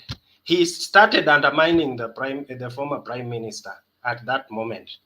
The same thing William Ruto is doing to Uhuru Kenyatta currently. He is holding Uhuru Kenyatta ransom. He did that successfully from 2013 to 2018. Now, after 2018, Uhuru Kenyatta, seeing the agony he had gone through with Ruto in his past reign, he decided to take another route. So as much as Ruto can be said that he's helped these people, which I also doubt, but that is a question for another day, a discussion for another day. I tend to think that he takes that so far and thinks that that government now belongs to him than the person that Kenyans chose, which is very wrong. He cannot like that to happen to him when he becomes the president. Okay, Osoro, respond first, please. Yes, thank you so much. I think I will just take a very few seconds to say something concerning what my brothers just said about the submission I gave. He has said that Ruto has done so much that should be cited. But I can say that to the contrary, Ruto has not really done any good thing that somebody can cite and say Ruto has done this and that.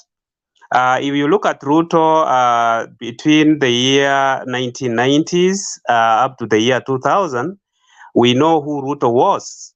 Ruto was doing very bad things. He was involved in Youth for Kanu 92, a kind of a group that terrorized Kenyans in a very bad way. In fact, the economy suffered. The economy of this country suffered up to the year 2002, when Kibaki and Raila came in to salvage that economy. Even when Ruto was supporting the same Moi, whom everybody in this country wanted him to go.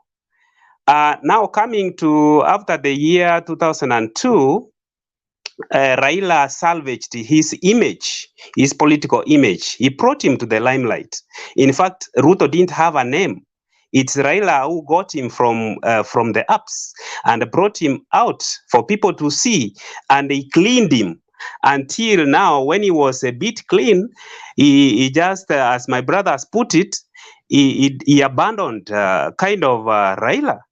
That is in the government of national unity. When actually he was involved in scandals. You can remember in the Ministry of Agriculture what he did. In fact, when Raila realized that this man was going to taint his image, he decided to sack him. So he was actually sacked because of corruption.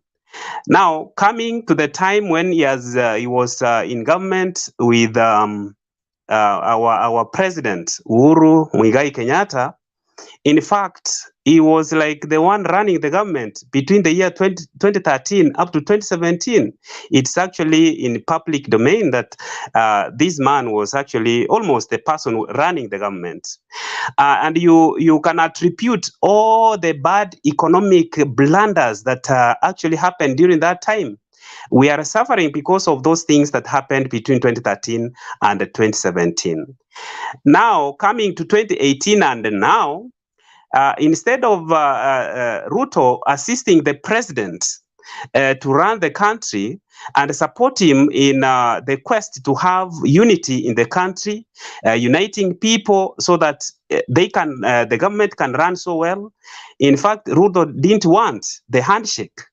He actually went against the handshake, and it was all over. You saw him and you know what he has been doing all the time. But in all this time, he has been drawing salaries as the deputy president. In fact, he has been stealing from Kenyans. One of these fine days, we will ask him to refund that money that he has been paid without working. So I think there is nothing good that we can attribute our deputy president to.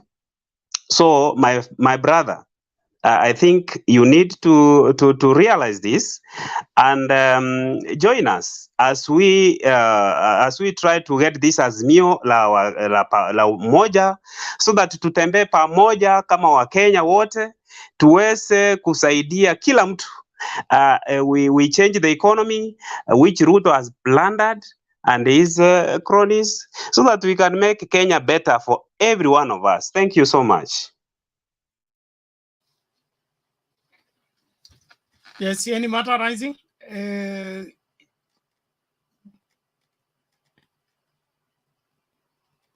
I will only allow a question, not a comment. Question.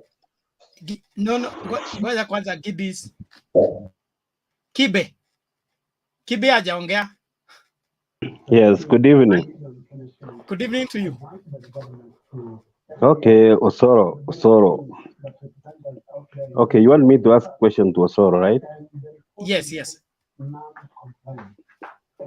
Yeah, I've listened you actually mentioning Kibaki time or Raila Mukatanusu. Okay, let him tell us what Kalonzo did when he was the vice president of Kibaki. I want him to mention Osoro. Oh, do you want me to answer that? Yes. Because the reason why I'm asking that is okay. The reason why I'm asking, the legacy you are talking about is Kibaki, and at that time Kalonzo was the vice president of Kibaki. Now we are talking about legacy of Kibaki. Kalonzo is no more. The same thing. The legacy that we will leave is because we will in 10 years to come or 5 years to come, we will not be mentioning Ruto, we will be mentioning Uhuru Kenyatta, legacy of Uhuru Kenyatta. So if you are bragging and saying that actually Ruto, government of Ruto is not in power. Get that clear. Can I help Am I, you, Osoro? am I answering or you are commenting? Were you commenting or you asking? I asked the question before. Order, both of you. Osoro, you need to respond to the question. He says, Ruto has been deputy president. He has not been president, just like Kalonzo was vice president to Kibaki. The legacies for Kibaki is not for Kalonzo. How do you respond to that? Yeah, that is very simple to also see because Kibaki and Kalonzo was simply the vice president. He was not the deputy president. Ruto, he has been and he is the deputy president. Kibaki appointed Kalonzo, and that is one. And then Kalonzo, throughout as a vice president, he was very loyal to his boss. Look at Ruto. Ruto he has always been rude. He has been doing things the opposite to what the president wants. He has not been supporting the president. When the president tells him, guys, can we just unite? Let us work on the Big Four agenda. Instead of him supporting him, he goes ahead politicking, calling everybody else names, saying, oh, he has brought Muganga into the government and all that. So he never supported the president. And in fact, that's why out of the 98% that the president has been able to achieve between 2018 and now, he could have achieved even more. Wait for the kind of behavior that we saw that was exhibited by the deputy president. So you cannot say that Kalonzo and Ruto are the same. They never behaved the same. So I think I've answered your question. Okay, thank you. James, is it a question? Yes. I would want to ask another question. Yes. I would want to ask. I would want to ask, why is it that the people who support the deputy president, whenever issues of corruption are mentioned, they start mentioning other people? Why don't they directly answer what has been asked? No, James, you're asking too much. Where that is coming from, I don't know, but it's a valid question. I don't deny. No. It has come from somewhere. I thought we were talking about deputy president. Then I heard Kalonzo being brought in. For what purpose? I think he mentioned Kalonzo.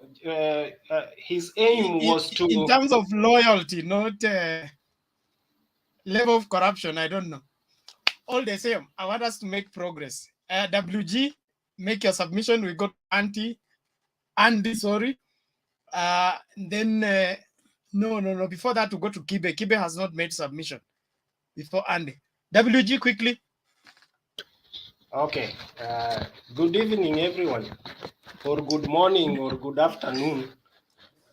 Good evening to you all. Thank you. Now, before I submit, there's just a small rebuttals or point of correction on what Mwango had earlier indicated that I just want to mention, because I wouldn't want to lie like that. While Mwango, I know UDA guys are sneaking one by one, but I want to catch Mwango before he goes. He, first of all, misrepresented two facts. Fact number one was that Raila, when he referred to Mamba, that that was Ruto. William Ruto was too insignificant that could not even stop anything from crossing, let alone Raila, not even the frog. But what we want to say, what I want to say is that the deep state and the schemes of the government, that is the deep state, could be referred as the Mamba. So it can never be Ruto. And if you to put the thing in the right perspective is that now the Mamba, we are now crossing alongside the Mamba. They are on our side. We are going with them. They are our domestic pet. So get that clearly. Number two, there is this misrepresentation of fact that Raila calls, number one, he says that Ruto once said that Raila called the hustlers takataka. Those are propaganda and misrepresentation. And he did not call Ruto takataka. What he is calling takataka is that policy of kazi ni kazi. That is takataka, and I agree with him. It is not about individuals. It is about the policy that is not making sense. And that is how it becomes takataka. I just wanted to let people understand that. Now, this evening, I wanted to say this while presenting myself, is that as people of Nyanza, I don't think they owe anyone apology to what happened, because number one, and that's I'm presenting this alongside the topic of today, that Raila claims that William Ruto is an non-starter, which why was Raila saying that? Because the deputy president is stooping too low in his schemes to seek for cheap sympathy from Kenyan voters. You know, because why am I saying this? It is because of those mistakes he makes during his logistic plannings, which was also highlighted by the police when on their letter that they wrote yesterday regarding the same. And by the time the police was writing that thing, Ruto had already alleged and insulted some Luo leaders that were the ones that were behind the fracas, which was not the case. And I want just to say that if William Ruto should just should come in areas and just sell his ideas, these small schemes will not help him in any case, in anywhere. Right now, there's nobody who is fighting Ruto or you know, opposing him in terms of campaign. It has not begun yet. That's why you see, when was the last time you saw Jacom going anywhere to campaign? He's still, some of us or some of them, this wing of the one we call the Azimio la Umoja, we are responsible people, and the group is a responsible people who know very well that the country still needs time, first of all, to smart itself from the stings of corona, and number two, the economy. So there's no need of putting the country in an election mood this early. So nobody is challenging William Ruto. He should just go anywhere. Number two, William Ruto is Father Christmas right now. And that's why you see big, you know, multitude following him, because Kenyans are hungry. Kenyans are hungry because there is no job. So everyone, I'm telling you, people travel from very far away when they hear that William Ruto is coming. And true to his, he does not disappoint. He splits those monies like nobody's business. So even here in Kisumu, by the way, I'm reporting from Kisumu. So what I'm telling you here, you should take it very authoritatively. So people knew that Ruto was coming 5 days or at least 3 days. And Ruto had already promised some group a lorry and another school a school bus. And the other guys were also promised money. Now, when he comes to the area and he does not fulfill those promises, what do you think will happen? So he should not come and instigate his own, his own trouble, then blame it on others. People will not take it lightly. So we want to say that Ruto should, if in order for us to believe that he is something to make us know that he is something. If he want to make us know that he is something, then he should do it by his actions. Let him be mature enough and handle things the way the way people should expect him. I'm seeing David is back and is really very serious on calling him a person with a PhD. We are not seeing that in his action, in the DP's action. In Kisumu here, we are not prepared to throw any stone. Nobody was even interested, but it was a group against the other who are, crying for money that Ruto had brought. And you should not blame it on anyone. So that is my submission. I just wanted to put that thing clear. I will come back again, but at a later date. But Chairman, he has not answered the question you are asking as the topic. He has gone to yesterday's topic. I wish he could dispense this. This thing is intertwined, David. The thing is intertwined. It's about Raila Okay. Order, brother. Thank you very much. I'm explaining, Bernard. I have a question. Hold on. Okay, my question is, WG, you have said that yes, Ruto has been campaigning and he has no competitor right now. What has Raila been doing in Central now and then selling his 6K agenda? Even BBI is a campaign. Is that not a campaign? No, it is not. It is what? That is mobilizing his team. Has been telling us that when he becomes the president, every household, poor household, will get 6K.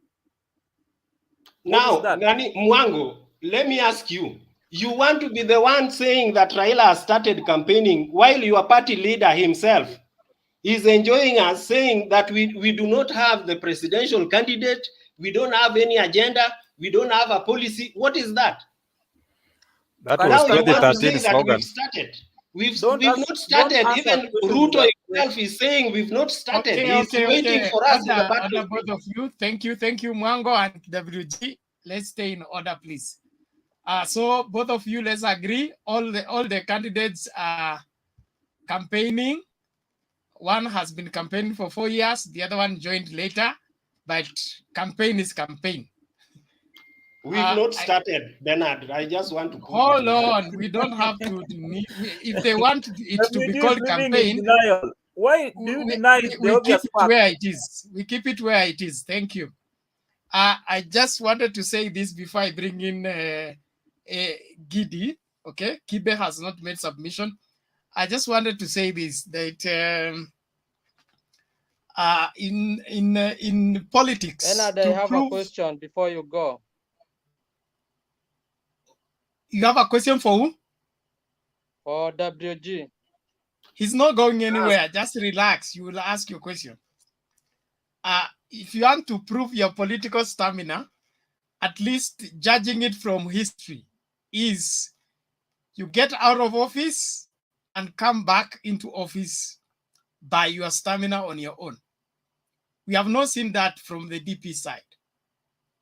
he seemed to have a fear for general election to an extent.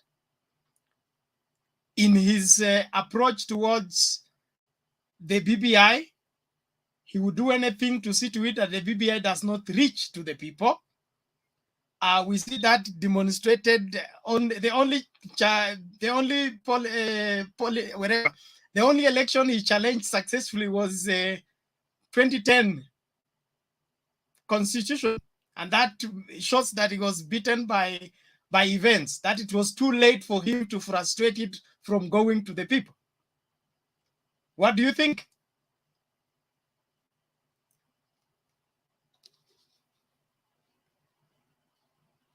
Mr. President. Okay.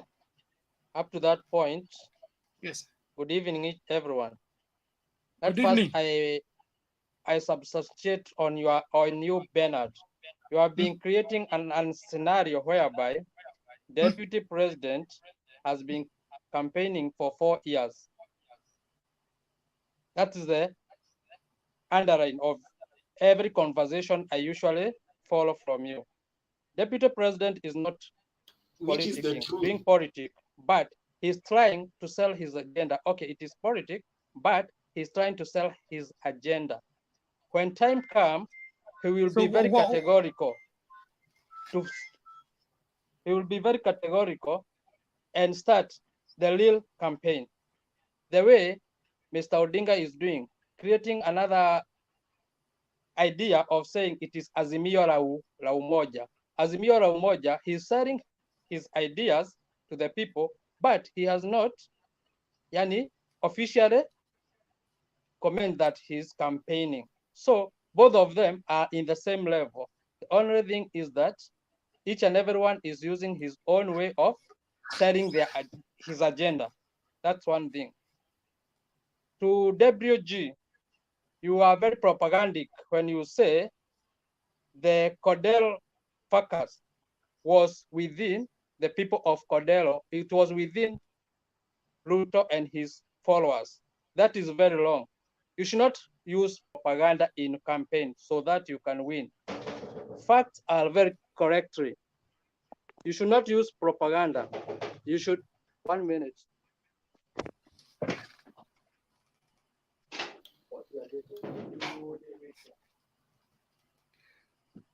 Okay, as Mr. President comes back, you are back. I'm here back. Okay, tell us which one is propaganda. I was trying to put this point very correctly because I have seen even the police have used the same propaganda to say that Ruto and his followers were the one who are fighting among themselves.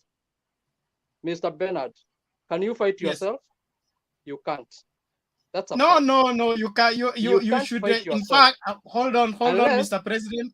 Hold on, Mr. President. I want you to substantiate your facts because when the police. That's why I've just asked a question within yourself. Hold on. You can't fight yourself. When the police gives an official statement, that statement is official. It's taken as official communication. So it is evidence that can be submitted before a court of law. So you need to counter that with another official communication from a higher office. That's why I'm saying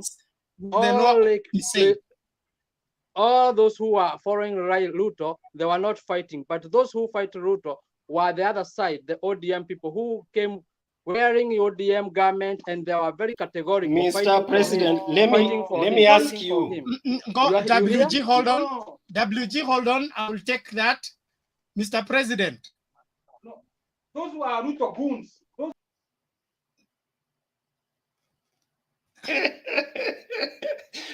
The guy, apparently he has his own opposition. Can I say something small? Hold on, all of you. Thank you. I want us to hear Kibe first. Just something small. Kibe has been on hold for long. Mwango, hold your horses. Kibe. Okay, thank you. Okay, for me, that guy discussed about, I have seen here you have written actually, Ruda is a small issue. Okay, we are small issue. Even Goliath was killed by Daudi. Remember that. And Daudi was very small. But Ruto It's is another era. calling himself Goliath. So it's Yes? okay, it's okay. Carry on, please. Okay, my point here is let's not and remember, anytime when I am actually submitting my submission every day when I participated here, I normally tell you, if you want to discuss something good, you are not supposed to come up with propaganda. Let's talk about facts, the reality. The problem here, we are lying. Actually, we are propaganding, but we are not supposed to be propaganding in this agenda, in this meeting. Okay, Bernard, you know it. Lakini the problem hapa, you want to make your, as soon as possible, your candidate to be so smart. But let me tell you, we have started our campaign early. Even the other side of PBI started campaign earlier. So you were actually in parallel meetings. So you started your campaign earlier because PPI was strategy. If the PPI passed, sasa tungekuwa tunaongelea kitu tofauti. But we started early campaign. Reason is so that we want to get 70% votes.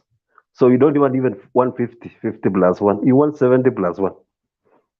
Get that clear. So the point actually of saying that Ruto is small, you are underrating that statement and something that happened yesterday in Kisumu. Don't take it easy. Don't take it simple. If you are a real, if you are a real Kenyan, you have gone through. You are okay. We have gone through 207. You have gone through. Such things is contributing a lot. Don't think that if it was managed or stage managed or planned by people in Kisumu, it's not easy as you think. Maybe people in the other side of Ruto's side, you don't know what they are planning next when Raila visit or any other candidate visit there. So it's not an easy thing. It's not an easy as you imagine. Because if you are not, you are supposed to be condemning these things in strongest terms, but not actually support and say it was managed, it was who and who and who. We have to condemn. It's a bad thing. It's a bad thing. Let's say so. You see. So don't let us say do this and this because we don't know what was right, what was wrong, who planned, who didn't, who did not plan. So I'm saying, no, I'm in Eldoret. I'm a member. Raila came here. I was in that crowd where when Raila was in Eldoret. We received Raila very well. Everyone received Raila, and we were very happy. Raila says everything that you want. He contributes. Okay, sell his agendas of 6,000 in Eldoret, but we didn't throw stones. We didn't show any demonstration of actually disrupting that meeting of Raila. And that's now politics of Kenya supposed to be. You let that person come, sell his agendas, and let him go in peace. Imagine in a situation whereby, if we say Raila that's a bedroom of Raila, yeah, okay, Kondele, yeah. If you say to Kondele is bedroom of Raila, do you know that Eldoret we have Wajaluos, we have Kisumundogo in Eldoret? That's not a bedroom of Raila. You see, don't let us put that in that category. But and, who said that? Who said that? Okay, I know you are not new in Kenya. You are not a visitor, unless you have heard that, right? No, but those are things that have been misleading the country. No, and we are still WG correcting out of them. order. WG out of order. Kibe just Bernard. And that's why, and that's why I want us to condemn it, please, and let's have peace. Don't tell us here as a Mula Umoja, right? And you are not condemning that something that you see it's wrong. It doesn't matter who is that doing it, but you are supposed to condemn it. No, don't even that's a small thing. Small thing, you kitu kidogo hata sindani inaweza kudunga kidogo, but awezi tembea. Mr. Kibe, you Yes. people, I love your submission. My only problem is you don't want to substantiate what you are saying. The official communication from the police says otherwise. Correct. Okay. Okay. Your own man Sudi gives information otherwise. That what? Correct. Everything was peaceful. Okay. Watu wa Kisumu ni watu wangwana sana. Hakuwa na mtu anarusha mawe. So between the police and the one of the person who was on the train gives their report, it is nobody prepared any goons to go and attack. Mr. Bernard. Then you people come on the other side and say it was ODM that arranged for the goons to throw the stones. So between the two of you, who do we believe? Bernard. Mr. Bernard. Yes. Bernard, I have not mentioned anyone and say that that person was right, that person was wrong. I have said while we are talking here in Tembei, let's talk the reality and condemn what's wrong. Doesn't matter who says or who did not say what. Even the police, don't take them to be perfect. Anyway, they are human beings like the way we are. If I say something, doesn't mean that it's right. Mr. Bernard. So the point here. Kibe, you are right. The Mr. only thing Bernard. I want to ask to tell you. I don't want anybody speaking out of order. If you want to speak, you lift your hand. Let's prosecute one thing at a time. Let's not get things let things get out of hand. Kibe, finish your submission. The point here is only that let's not put these things actually to be. I was saying, let's put Kenya to be equal, everywhere to be the same. Because if you want to be a president, you want to be a president of Kenya, not about a section of your voters. Because definitely those people who fought for you or those who doesn't fought for you, you will lead them if you become a president, right? So you have to make everywhere equal. So this point actually, I was saying, me personally, I condemn, and I don't even advise people of Eldoret. I want them to have peace everywhere in Kenya, everywhere. Don't imitate what people do. Don't revenge, because I didn't mention Sudi. I didn't mention the police that you're talking that actually submitted some issues here. No, I'm saying let's make this Kenya be everyone to be a Kenyan. Everyone to be a Kenyan, and let's even me. You don't know me, but I can vote for Raila, right? But me, I'm a supporter of Ruto. I voted for Raila in 2007. Remember that. He was not a Kalenjin. You see? We are your point. Yes. Now the point. I support every condemnation of any form of violence. Yes. Okay? Now don't mention that it was not managed. Let us also respect the authorities when they give their submission. We should respect them in the sense that there is what they know that we don't know. No. Okay. Me, I can't. Okay, we are human beings. Get my point clear. I have said so. And no. When the police gives an official report on a matter, that report is not credible. It's not necessary. It depends. Okay, Kenya in politics. Depends on what? Please, kindly. No, this is not a political statement. It's an official written office from the police or in charge of the section. The findings of the day, the reports that took place on the event in their investigation, what they have concluded, what actually happened. Isn't that something we need to hold on other than buy into propaganda? Okay. Yes. Bernard. Yes. Kindly let me ask you a simple question, because maybe I'm behind the news. Please, Can you tell me what the police says? Please. According to the letter I saw, Bernard, give other people chances to talk. There was intelligence. There was intelligence. Bernard, we have waited for so long.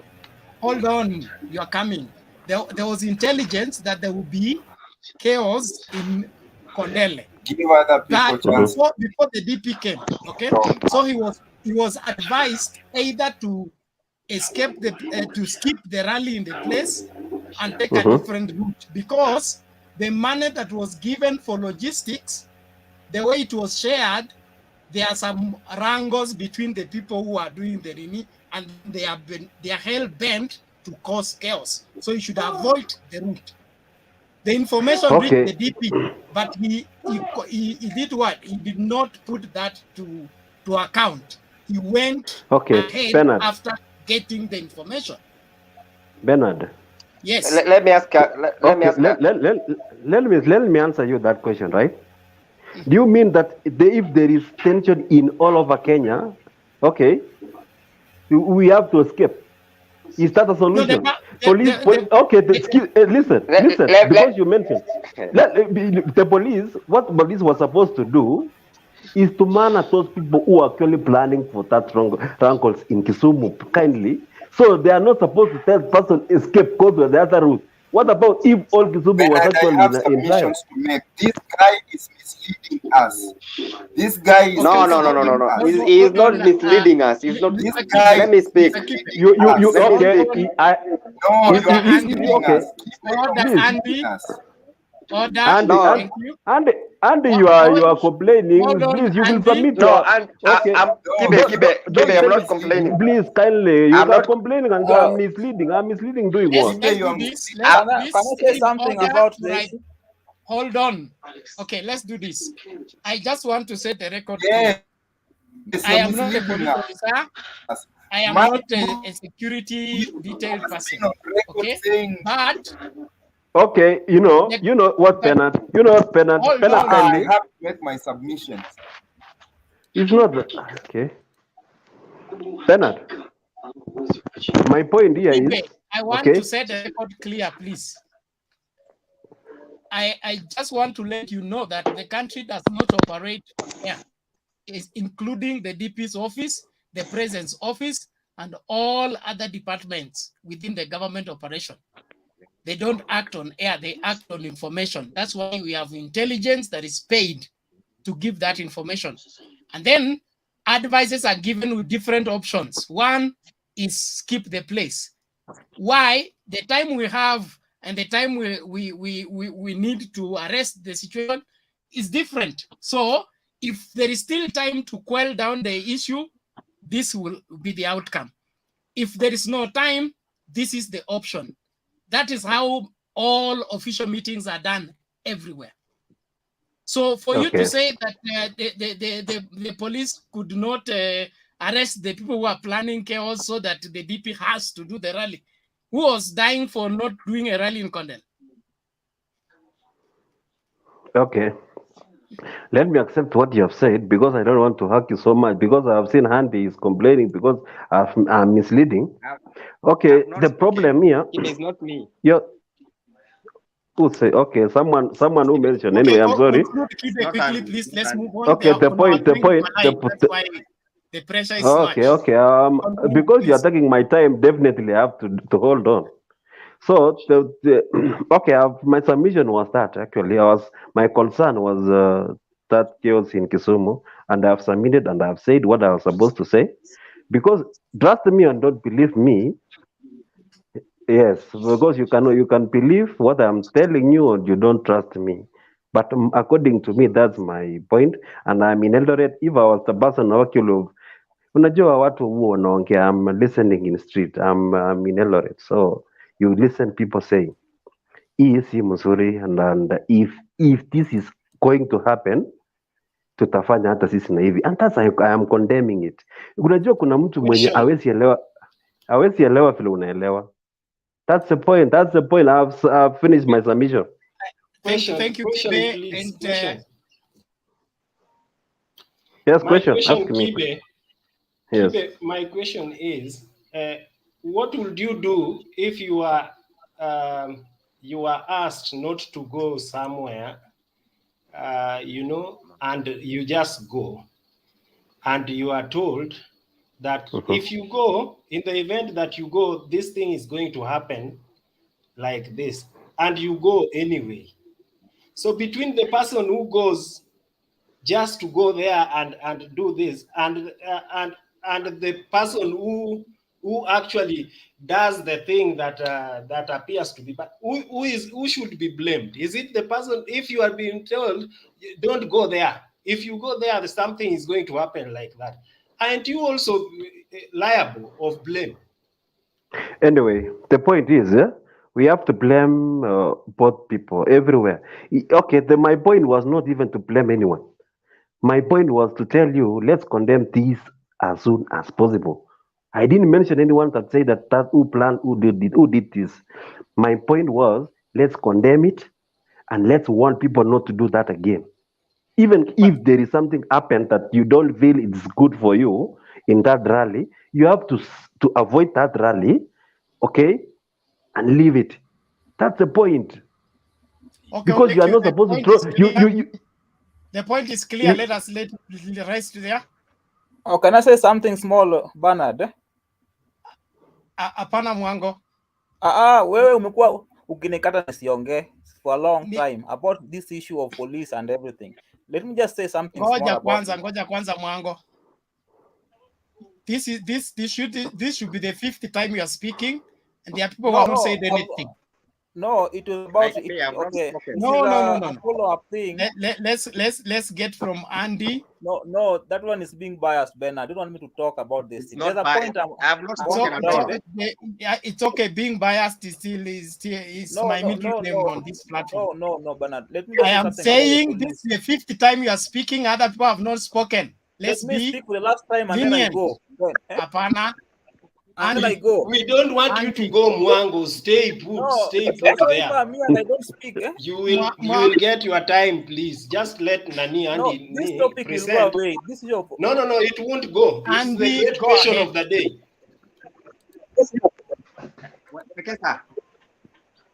Bernard. Thank you very much for giving me this opportunity. Yes, and I think let me give out my submission on the deputy president on what happened yesterday. Deputy president's rally. I think the police are now trying to compromise the deputy president's security, and this is very dangerous for the police to try and compromise the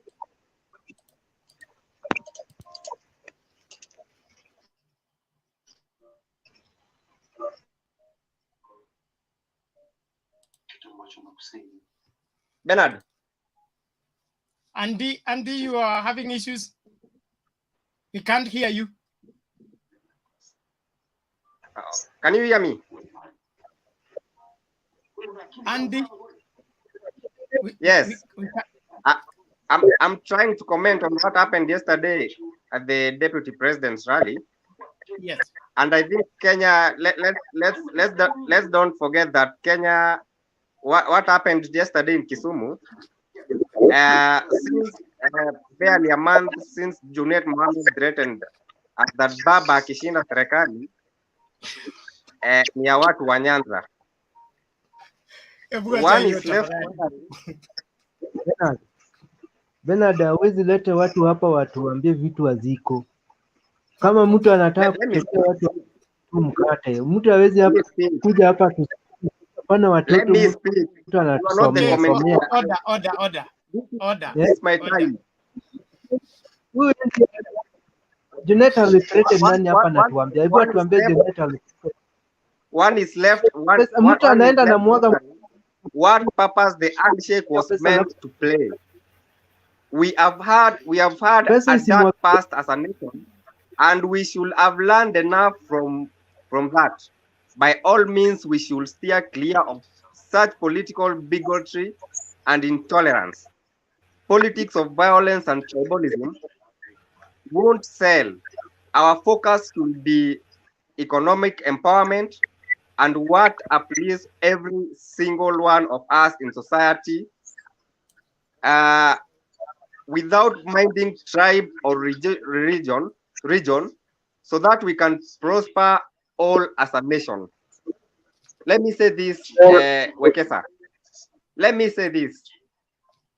This issue of people, political bitches trying to demean. And I think if you don't respect the deputy president, respect his office. He is the deputy president of the Republic of Kenya. And I once said that he is not representing a region. He is representing the whole Kenya. If you have political difference with the deputy president, I think let's have a honest political Bernard. Okay, Andy stuck. I think Bernard. you Andy, work on your internet. Okay. Uko na shida na net yako, tafadhali rekebisha kwanza, utakuja baadaye. Okay, sawa. Waga. Okay, Ayaga, you are saying? Waga. Yes, I'm ready. Mother. Mwamburi. Then can you hear me? Let's hear from Ayaga first, and every other person, please mute your mic.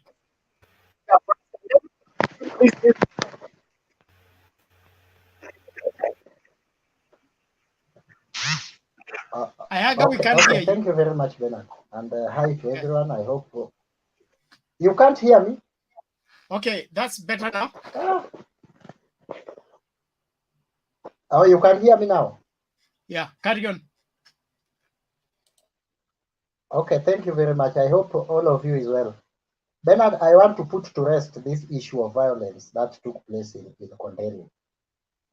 This was a stage-managed thing by UDA to brand Luo people or Nyanza people as violent people or chaotic people.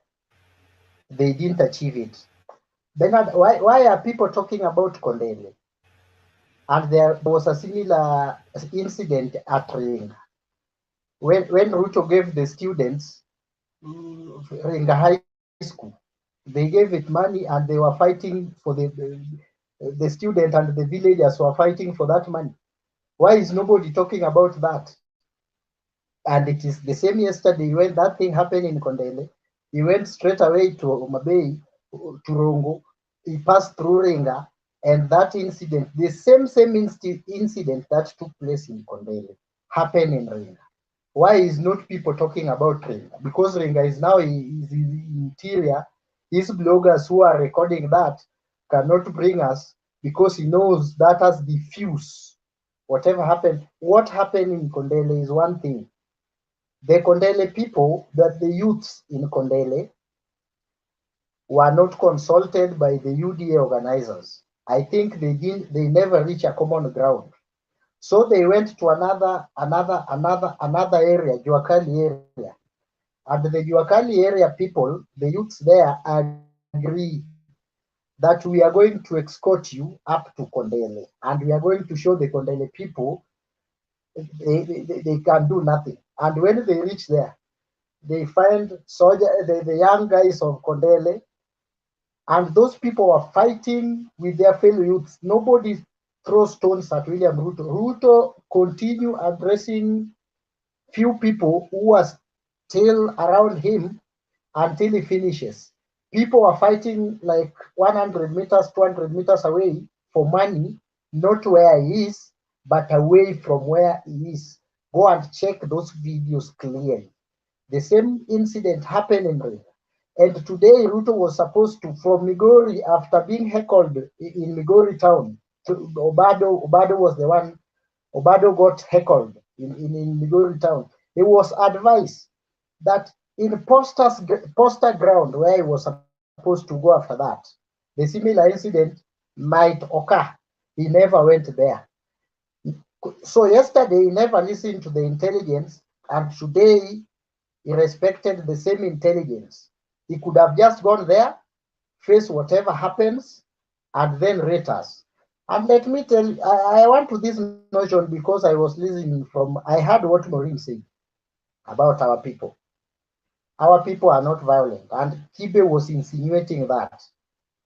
The violent people in this country are known. There are people in this country that they are very violent. They fight every community that borders them. Everybody know.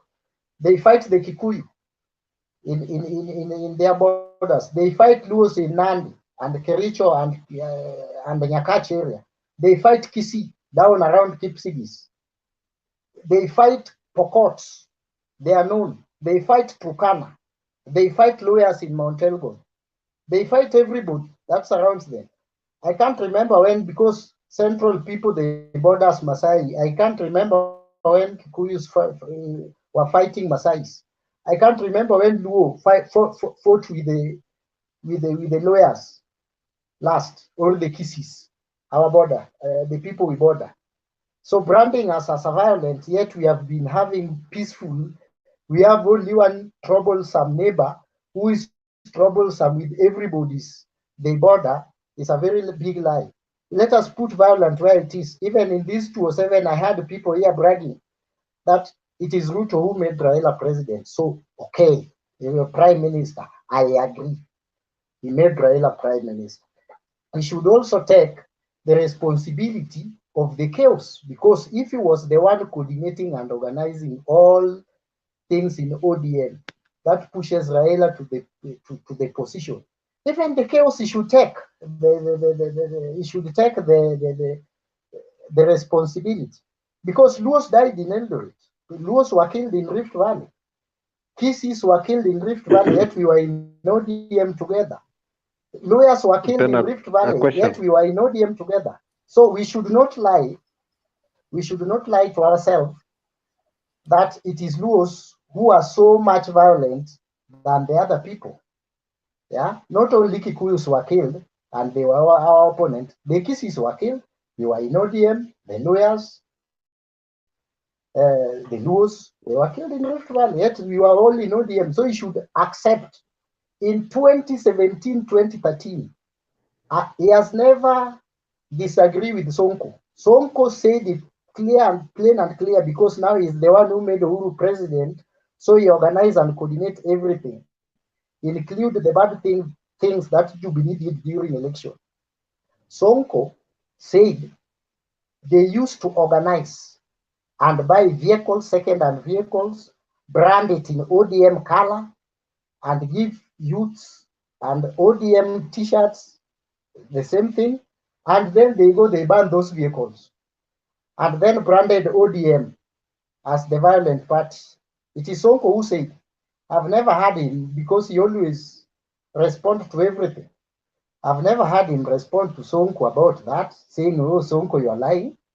So who told you that this is a kind of a person who cannot organize, he can same organize a chaos in Kondele or anywhere in Luo Nyanza and still work, thinking that the things they used in 2017, that now we know, is still using the same tactics, which is our old tactics, and they want to blame other party on it. It is known, my friend.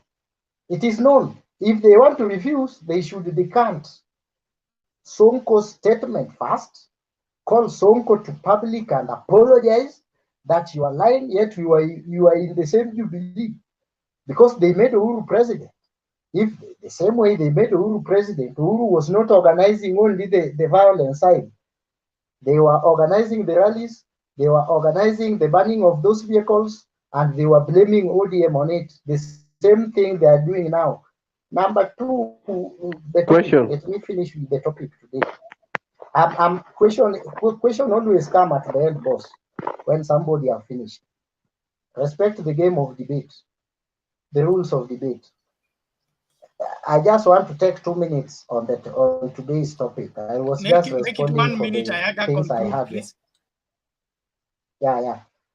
I think Raila is right. Ruto is very new into this game. That's why the guy is a panic. If Central is his stronghold, he campaign in Central up to 9 p.m. at night. That's tell you the same way you were told in high school. If you want to see a panicked student, if you want to know a panicked student, ni yule anamukanga saa 7 ya usiku kuweka maji kuweka mguu yake kwa maji ati anasoma. That is a panicked student mwenye amekuwa panicked kabisa. Si ati ni mwerevu, ameamuka katikati ya usiku kuweka mguu kwa maji ili asome. Biologically that was ruled wrong. So if you see the guy campaigning in Central, which he claimed to be stronghold, I saw him in Kiambu up to 9 at night, campaigning in your stronghold. So other strongholds like maybe Nyanza, it will not be a miracle if you see him campaigning up to midnight or past 2 p.m. to 2 a.m. campaigning. So that tells you this guy is a panicked guy, is working on a depression. That's why Raila underrates him. He's not cool, he's not presidential. He campaigned like a MCA. Yeah, thank you very much. Any question? I will answer.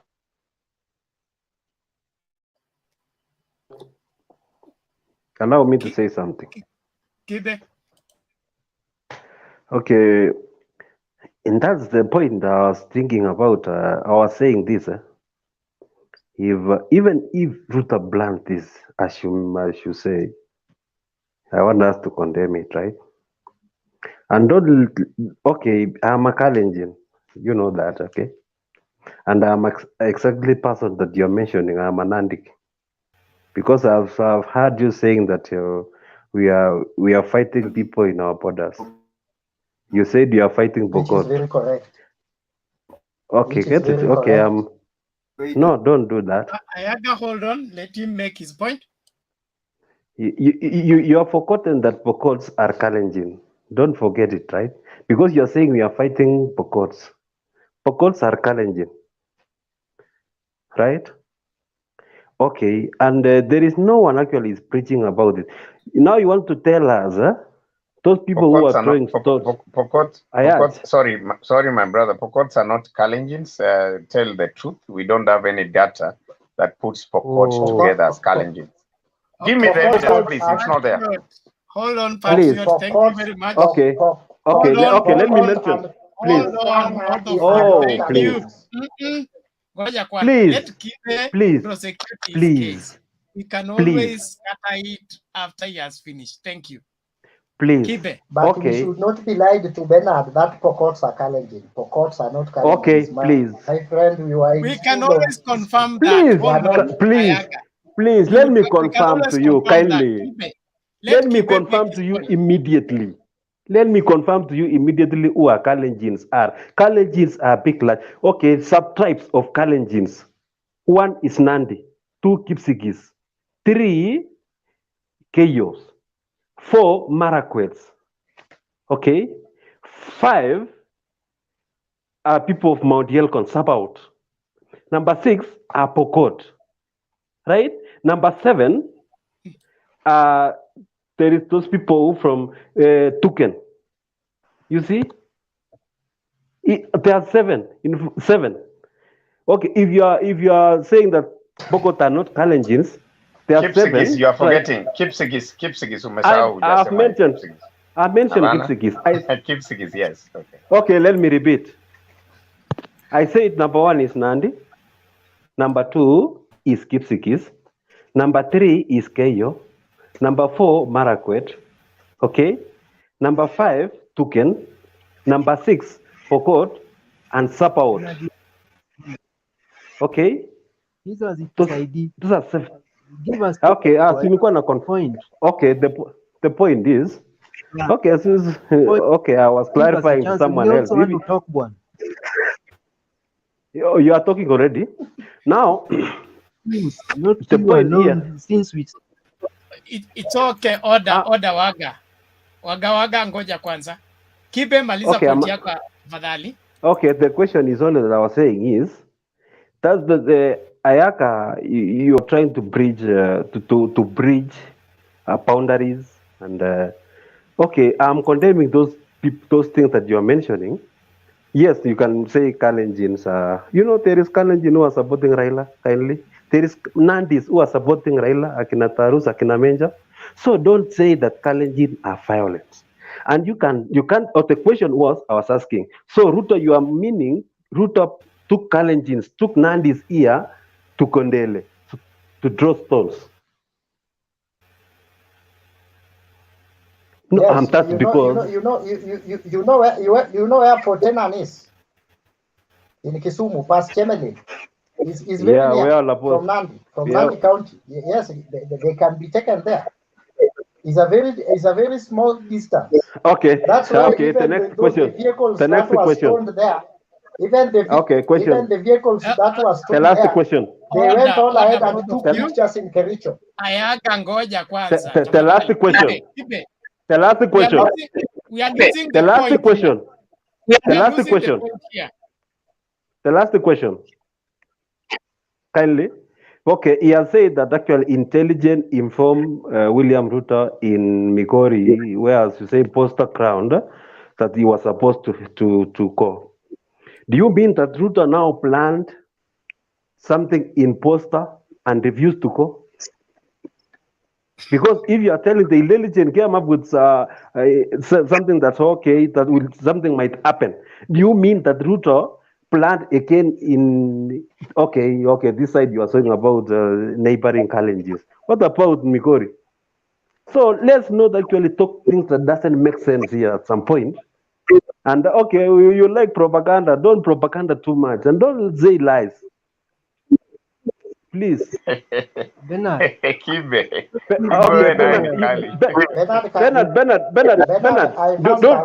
Okay. Bernard, question for you, Bernard. For you, Bernard. Okay. For you, Bernard.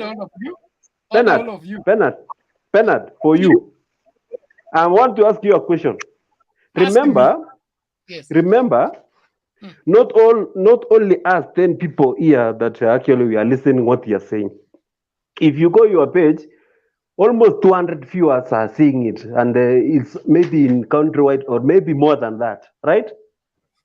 True. And sometimes you have to control okay, because you are the person who controlling us here. You are supposed also to control what we are talking about, because people are listening. You know? I agree with you, and sasa maneno ya propaganda tuachane kabisa. Propaganda wewe ni debater mzuri sana. Wewe ni mtu mzuri na the way you debate is very, very nice. My only problem with you is one. You don't want to substantiate what you are saying or sustain your communication. Okay? Intelligence ni watu wanalipa mshahara. Intelligence watu wanalipa mshahara na serikali wenye wanashinda kutaja majina ya Wakalenjins. Hapana, sio majina ya Wakalenjin. So if you are saying that this okay, Ayaka was responding to Ayaka because means, for example, sikiliza, siwe uko Eldoret. Okay? Yes.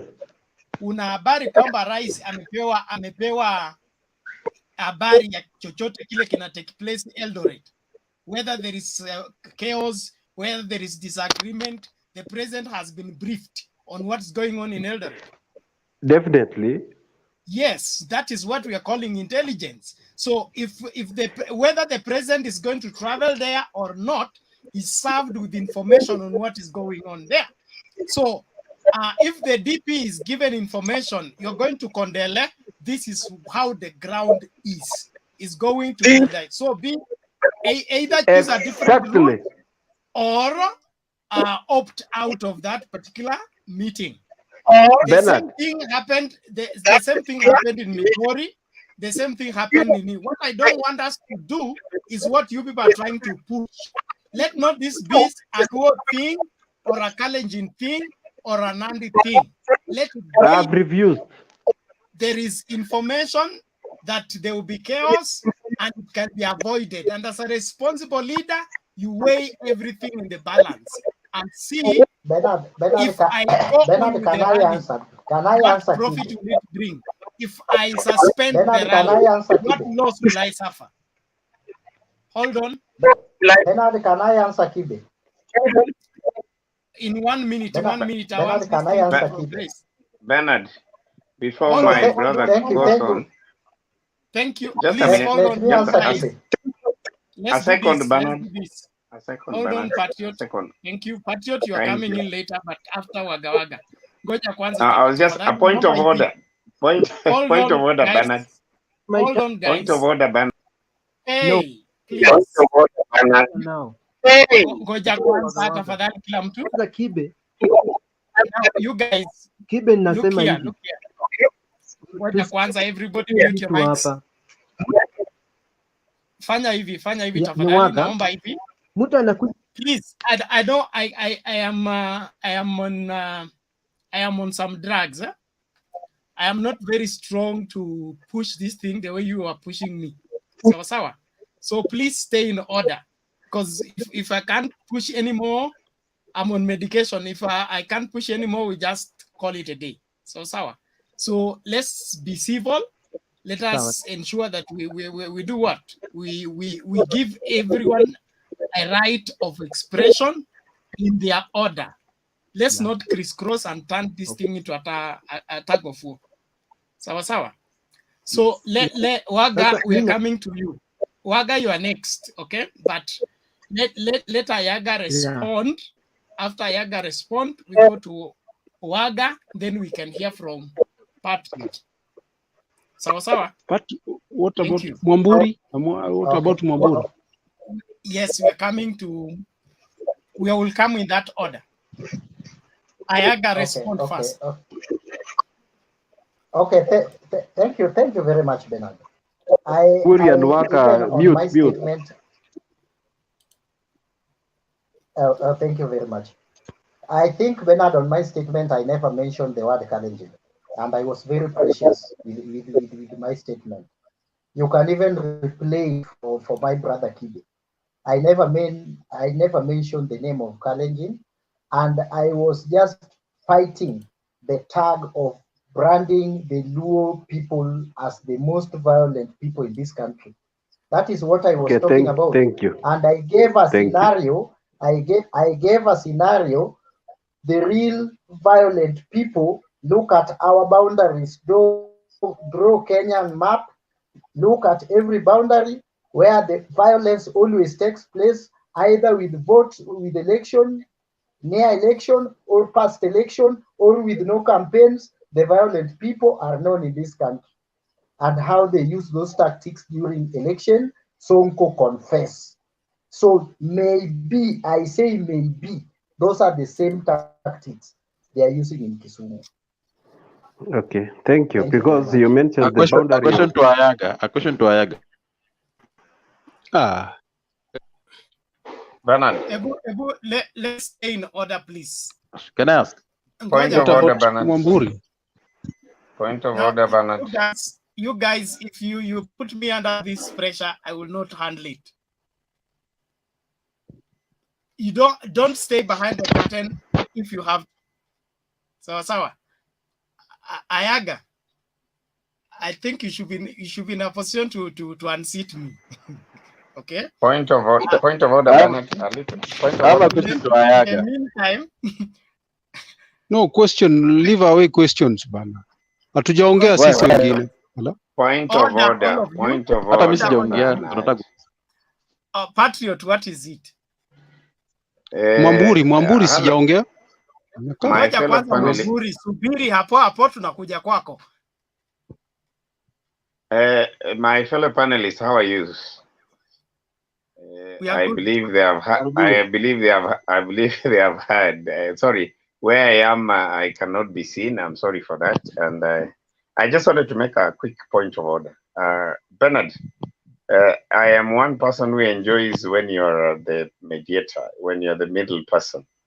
And I'm sure everybody enjoys here. They might not tell you, but when you're the man here, because you have a smile always, we will always brush shoulders and we will always agree. Kibe will tell you, kama ni mwingine angekuwa hapa ingekuwa mbaya. Sasa, what I wanted to say is this.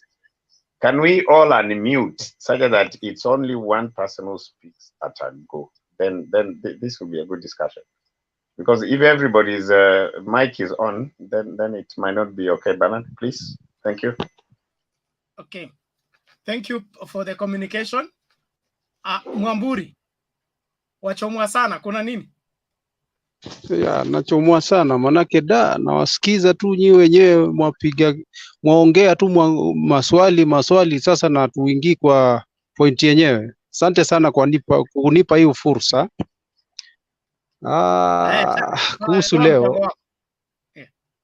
Kuhusu leo baba kasema Ruto kitu kidogo. Kweli, ni kweli. Mimi nakumbuka wakati Ruto amekuja huku Taita. Nilikuwa kwa mkutano. kitu ambacho naweza sema mandugu zangu, kuna kitu moja hapa hatujui. Hii ni kampeni moja tofauti sana. Ruto saizi anataka upresident. Kitu ambacho kinamsumbua ni hela, na hizo hela nilikula, sikatai, nilikula. Mimi ni mwana ODM, nilivaa shati ya UDA. Unaenda pale unapewa pesa, unaenda mkutano.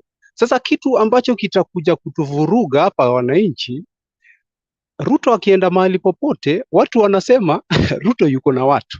Zile ni hela bana, zile ni hela watu wanafuata. Wacha niwaambie, na wacha nikwambie, wale watu wenye wanaenda kule wengi wanachukua hela ni zile kura za babu yule mzee. Sasa pale watu wanachanganyikiwa, wanasema Ruto ako na ground. Ndugu zanguni, wacha nikwambie, kama huku kwetu, hiyo nawaambia kitu chenye kiko, msidhani mkafikiri kule bara mnaona mnasema Ruto yuko nini yuko, si wadanganyi. Mtakuja kushtuka wakati wa ballot box tukipiga kura. Hiyo ndio wakati mtasema sasa Ruto ameibiwa kura. Hajaibiwa kura, sisi tuwafuata pesa. Huyu jamaa yuko na pesa bwana, yeah? Huyu jamaa yuko na pesa. Kitu cha pili, mimi kitu yenye huwa nasema Ruto ubaya wake, akisimama kwa stage, si wacha auze sera zake. Mbona anaongea watu wengine? Mbona unatusi? Mbona unaongea mambo machafu? Wewe kama leader unataka kuwa president wa nchi, simama, sema mimi nataka kufanya hivi. Stori zingine za kutaja watu majina, kusema wale wengine nini, hizo hazifai. Kitu cha tatu, huwezi linganisha Raila na Ruto. Ruto hii ndio wakati wa kwanza yeye anataka urais. Ruto, kitu ambacho najua, Ruto ni organizer. Hata hii kitu yenye ilifanyika Kondele, wacha nikwambie, si lazima ati Ruto aende organize pale. That guy I know is a good organizer. Anaweza fanya hivi, si anajua amepeana upande moja pesa, atapeana vijana upande moja pesa, alafu akatae tu kimakusudi akatae kupatiana hela kwingine hiyo upande mwingine, kisha aambie hii group yenye ashapeana pesa tuende kule. Shaona wale unaona yuwagonganisha. Waona hajabeba watu kutoka Nandi ama kutoka kwake, lakini yule ni smart, yule ni organizer. But okay, na mimi najua Ruto ni mzuri kwa kuorganize, lakini Ruto kwa kuwa president atanisamehe. Kwa kuorganize sawa, lakini kwa kuwa president atanisamehe. Alafu kitu ambacho saizi wananchi tunajiuliza, huyu jamaa ametoa hizi hela zote wapi za kupeana? Unajua when the deal is too good, think twice. Huyu jamaa zile hela zenye ako nazo, unadhani zenye anagawa akiwa president, si ataziregesha? Akipata hiyo president, si ataziregesha? Alafu mahali popote anaenda, huyu jamaa shida yake ni moja tu, hawezi ongea akamaliza rali yake bila kutaja baba. Hiyo ndo shida yake. Haya, mwisho kumalizia mimi. Kumalizia, kuna mahali mimi siwezi sema natoka huku, lakini mama yuatoka kule. Kuna huyu mbunge anaitwa kutoka kule chini sijui South Mugirango huyu. Niliona kwa video fulani akiambia watu wake ataita deputy kwa sababu kuna jina yenye alitaja hapo, nikajaribu kuulizia yani alete zile pesa. Kumaanisha hata Ruto inafaa mwenyewe angalie wale watu wanamfuata wako pale sababu ya hela.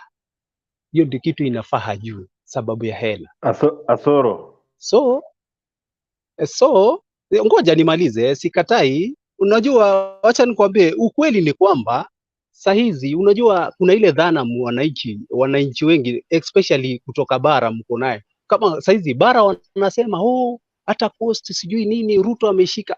Wacha niwaambie wandugu zangu, mutangoja kwa ballot box wakati zinatangazwa. Na raundi hii kitu ambacho naomba Mwenyezi Mungu akafanye kwa kile kituo, unajua, wacha ile constituency, kila kituo jamani, hizi media zimekuja zije kabisa unajua kura mahali ambapo zinaenda kuibiwa ni kwa constituencies, lakini pale kwa kijituo kale kadogo pale wanahesabu 1, 2, 3 pale ndio uhondo huko. Yani wahakikishe kila wanatoa ile media kabisa, alafu wajumulishe kule bila tatizo yoyote, na kuambia Ruto atahoshwa mapema na mapema. Nimefunga kazi. Asanteni sana.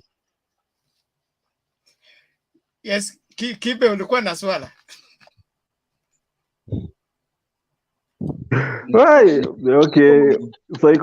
Okay, that's now real psychophancy. That's now real psychophancy of Mwamburi. Mwamburi, you have 1/4, my friend. So don't say you have 1/4. Okay, and I like it how you narrate it. Vizuri sana umesema, yeah? You are coming for money. Mkuje mchukue pesa, lakini rapsha tuache. That's all. Si ndio? Tuachane na fujo. Sawa. Chukua pesa. Wacha nikujibu. Let's have some order, please. Kibe, umemaliza. Tukujie hela, rapsha tuache. Hivyo tu. Thank you. Ngoja, Bernard, wacha nimjibu. Mwamburi, ngoja kwanza. Ngoja. Nitakupatia right of reply. Sawa. Kwa dakika moja Mwamburi, twende kwa wagawaga, twende kwa tusonge mbele tafadhali. Haya, sawa. Ndugu yangu Kibe, wacha unajua unasema psychophancy. Mimi sio psychophancy. Mimi nakwambia si mimi niko Taita ndugu yangu.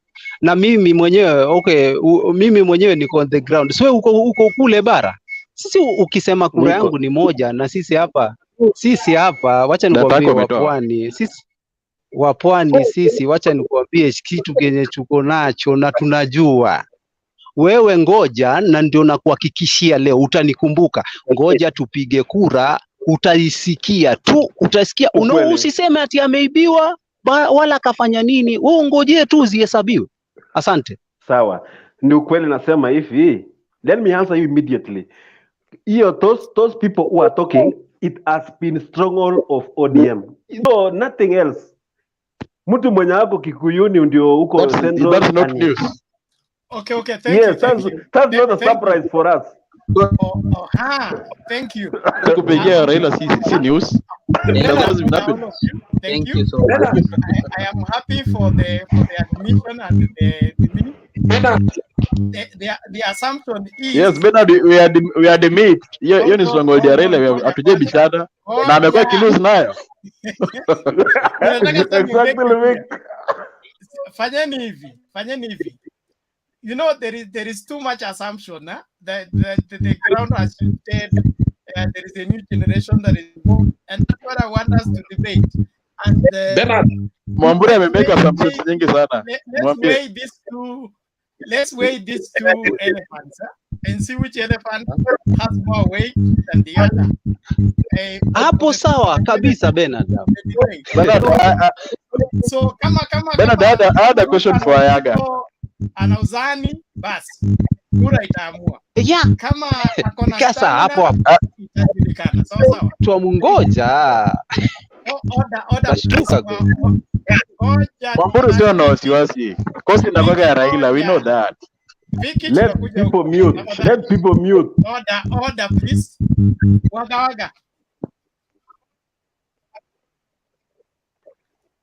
Wagawaga, your 2 minutes starts now.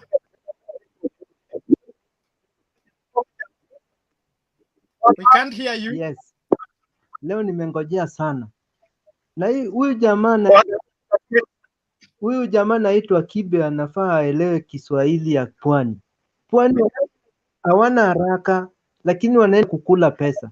Naye jamaa natuletea pesa huku Kondele, pesa kidogo, 2,000,000 na tuko watu kama 1,500. Ana expect tugawane aje? Mtu atoke na shilingi 2,000. Jamaa angekuja na pesa lori mzima ndiye tuone hizi pesa zake. Kwanza hizi pesa tuambia source ya hizi pesa ni wapi kama sio zile damu zilikuliwa. We hata kwenyu si apeane pesa kule Baringo, ona watu wanakufa njaa huko, na yeye ana bottom tu up kwa mambo zingine. Bottom up anze na pale Baringo, watu wanakufa na njaa. Mi nimemalizia hapo. Kibe, wacha kudanganya huyu jamaa, tutamaliza pesa yake bwana. Mumalize bana, hii pesa iishi. Question to Ayaga. Iko na swali pia. Bernard hujanipa chance. Naomba hivi. Thank you Wagawaga for being brief. I hope nobody want to battle Wagawaga. Vicky Waga alikuwa na mimi. Mimi niko na swali kwa Ayaga. Okay, uliza swali mara moja tafadhali. Nimeona Ayaga is like anajaribu ku praise violence because imefanywa kwa Ruto ama nani. Anajaribu ku refer back to 2017. Unaleta wa Kisii. Do you know Kisii even lost walipoteza maleo in Luo Nyanza in Kisumu. Hata Kikuyus. Was Kisumu very peaceful? Exactly, my car was stolen in Aero. Did Ruto alienda organize vijana huko? Now you guys, Vicky, nataka muulize maswali ambayo yanafuata. Yes. Ndio nimemuuliza kama hivi is aware that even Kisii is lost. Walipoteza mali Kisumu. No. Kisii is no. Gari yako gani ili? Kakamega kwanza no. Wacha maduka. I live in Kisumu, unaniambia vitu gani? Bernard, can I answer? Na kiambacho I don't want us to lose this debate by chasing after the squirrels. Kimo hoteli ilichomwa na watu gani? Let's do this. Vicky, uliza swali lako kwa Ayaga straightforward. Let us Nishauliza. Hivi is aware.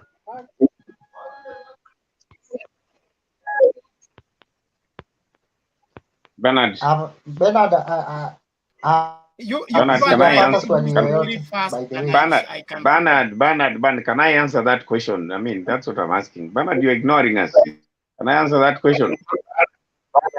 Ayaga is the one to answer the question. Then we come to you, Patriot. Ayaga respond. Okay. No, I don't think there is property of Kisii that was destroyed in Kisumu. I don't think there is. Exactly. And even if there is, it was a mistaken identity. Do you know that I'm a friend? victim?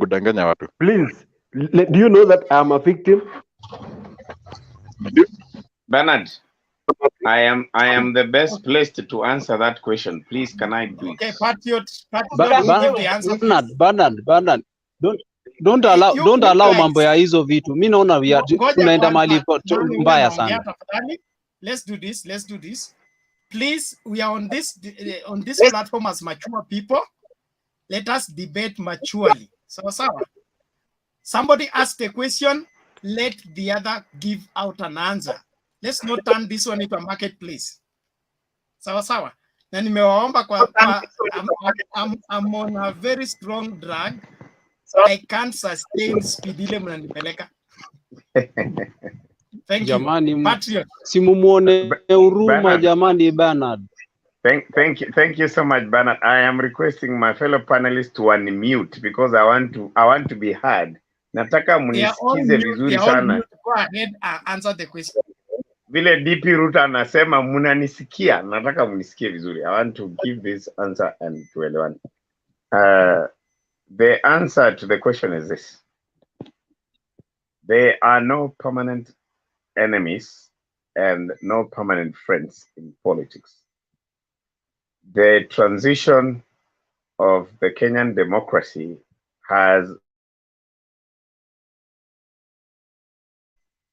we have made several gains in as far as the democracy terrain of our country is concerned. Before we answer the question directly the way my brother wants to there is a narrative he's trying to derive, and we will answer it.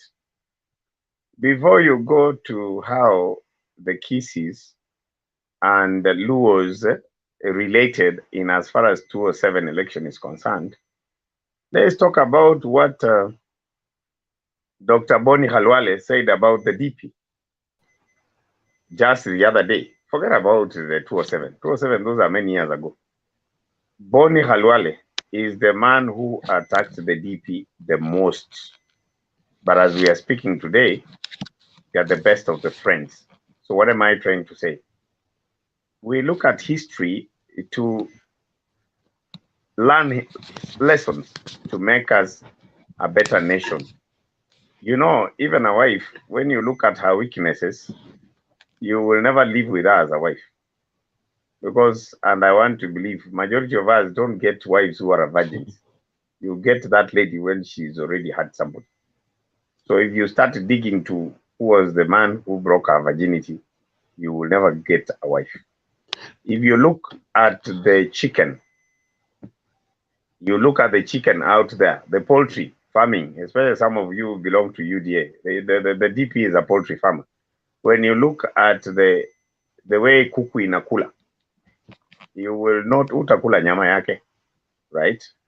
But you need to know hiyo chafu ndiyo inakuwa digested, inakuwa chakula ya kuku, alafu kuku inakupea nyama. What am I trying to say? Luos did not fare on well with Kisses as far as 207 election was concerned. Whether you call it mistaken identity or whatever, of course, bannings happen. Kisses do a lot of business in Kisumu. That is very true. And for some of us who knew what was happening, because we were in ODM, we were young orange Democrats in ODM that time. Because you're asking, it's good to clarify. When the DP went to Kisii, he was... I'm not tolerate about that one. Allow me to finish, sir. Anyway. Okay, conclude, sir. Thank you, my brother. When the DP, when His Excellency the DP, that time he went to Kisii with Magara, they had a scuffle between him and the late Simon Nyachai. That set a very bad presidency because all the people, the Luos and other people, were in ODM. And Nyachai was vying, who was a presidential candidate. Those are some of the things that led to the conflict. And where the man mentioned in Kisumu, they actually banned the building that belonged to Nyachai. So the issue is there were political settlements that related to the anger that they pursued that. There are a lot of things that happened that time. But one thing I want to believe is this: Kenyans forgave each other. Kenyans did a handshake that was between Ruto and Uhuru Muigai Kenyatta to bring the first peace that happened. And that is why it is important to also say that the handshake that happened between Uhuru Muigai Kenyatta and Raila Odinga was a handshake to cement that nationalhood which we are looking for as a country. So we cannot use history to score when we are failing to the future. You know, it is wrong. That's what I'm trying to tell my friend here. You cannot tell me that if you are not succeeding making progress today, the best thing to do is to bring the old wounds that we have forgotten about. You know, Kikuyus and Kalenjins had their own issues. They forgave each other. Kisses had their own issues with Luos. We forgave each other. So what we need to talk about here is this, my brother. We use history to build Kenya. We don't use history to destroy the peace that we want to achieve as we look for the leadership of tomorrow. That is the answer to your question, my brother.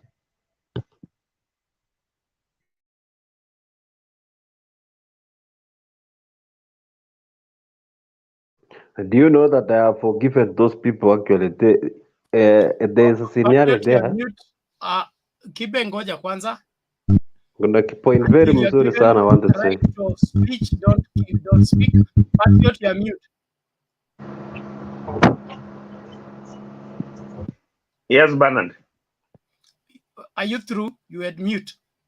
Yeah, I was saying the answer is precise, that we use history to build a better Kenya, but we don't use history to destroy tomorrow. That was my end of my statement. Okay, thank you. Thank you, Kibe. Okay, to me, I'm a person who is doing business. And the reason why I'm saying that's why I'm insisting in peace. I'm a victim. There is a day I was coming from Kisumu. I got a small accident caused by a tuk-tuk somewhere. I'm dealing with a small business. I had a Nissan, a private Nissan. I involved in an accident, and things that happened at that time because I was alone.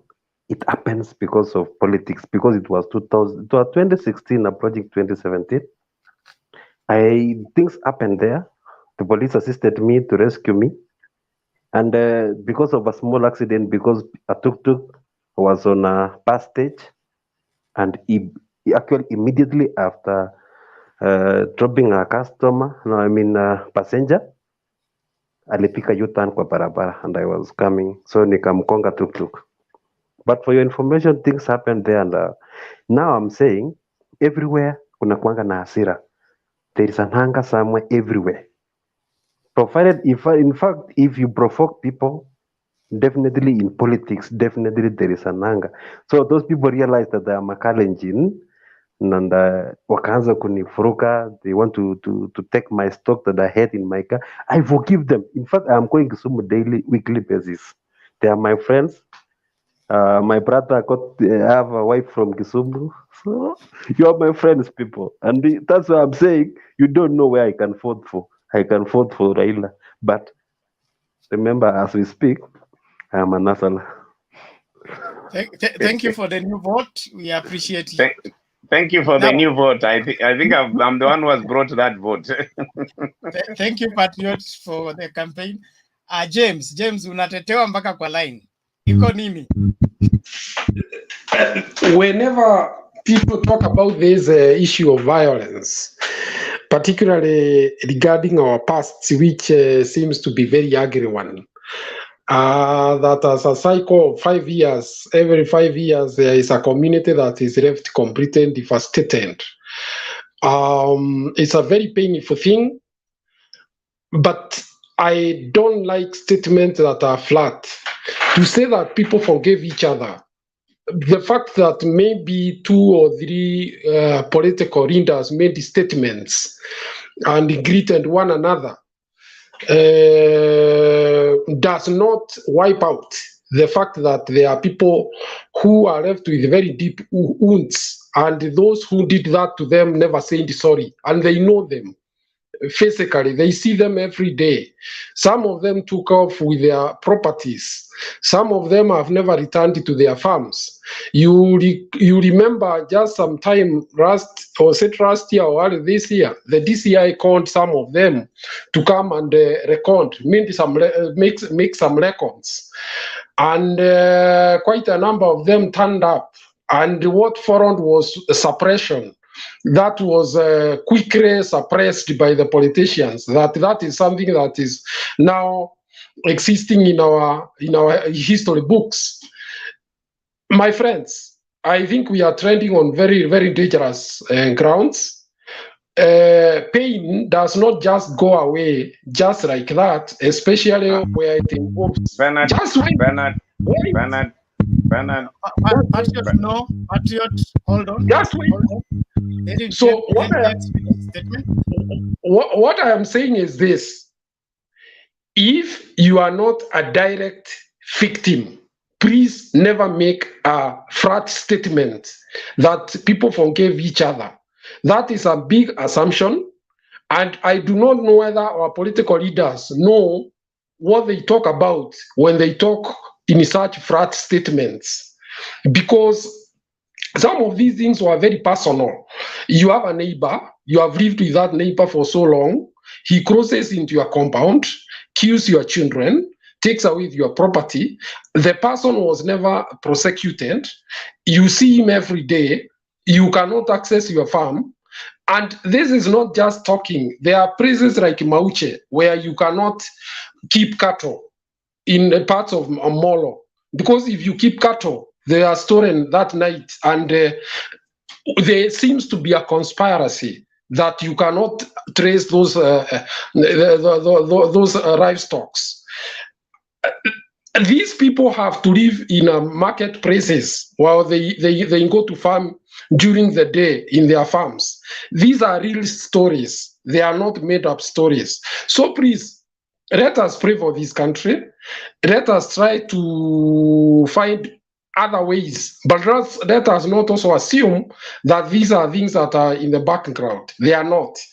And what we have learned from violence or people who have suffered trauma, if you know about the German and what happened, the Holocaust, those cases are being pursued up to today.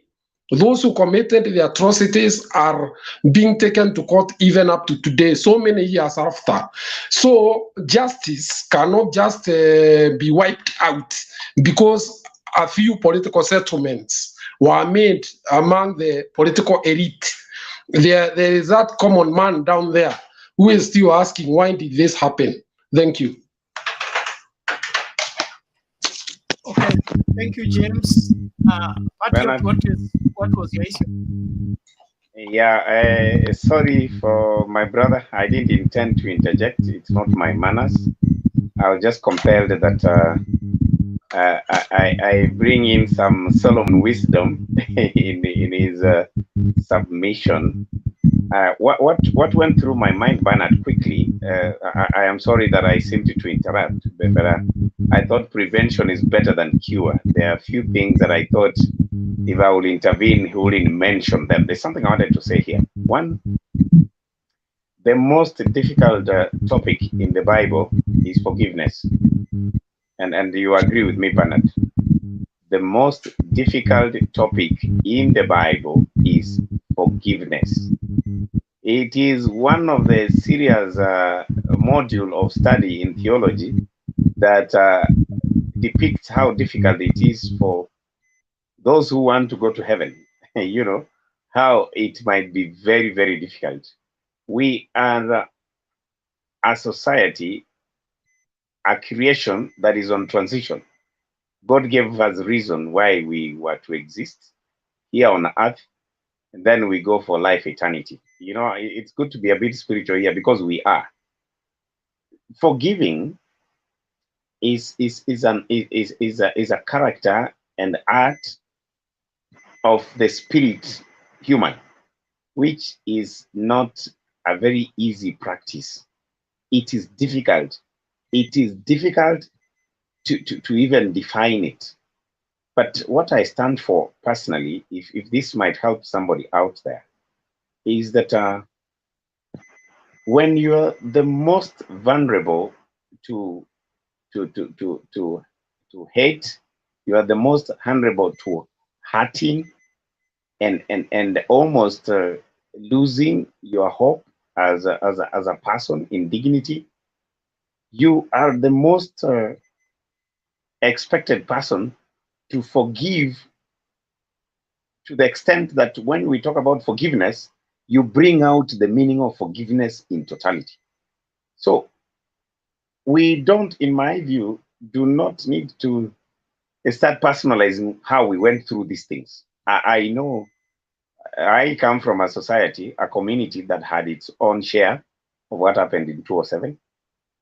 My brother here has mentioned how he was a victim of an accident, and I like the way he has put it. He has moved on.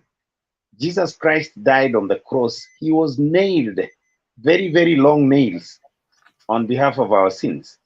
And he actually died for us. That is why, in my view, as much as this world is important for all of us, nobody applied to be a Kalenjin, nobody applied to be a Kisi. Remember, you'll only live on this world for about 70 years. So let my brother find reason and space in his heart to forgive and forget those who hurt him, because the creation in itself is a mystery that God will always, spend time to explain to us in heaven. So I want to tell you, my brother, Kenya is here. Our generation will come and go. Some of us will suffer in the hands of the wrong politicians. But I'll tell you, the moment we learn to forgive and forget, you live a happy life, and a story will be there to be told when you're gone. Thank you. Okay, you are thank not you, patriot. Patriot. No, you are a chaplain. You are a chaplain. You see, you're winning my members. Patriot. You're beginning to threaten my priesthood. Thank you, my brother. I've just borrowed, Bernard. I've just borrowed. I will sanction you after this. all the same, I get both of you have very strong, compelling reasons, but I would say this on the same.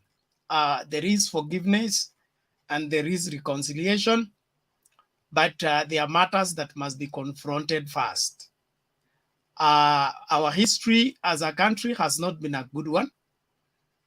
There are things we have swept under the carpet for many years, and those things are some of the reasons why we are still suffering until now, because our fathers were not bold enough to confront them.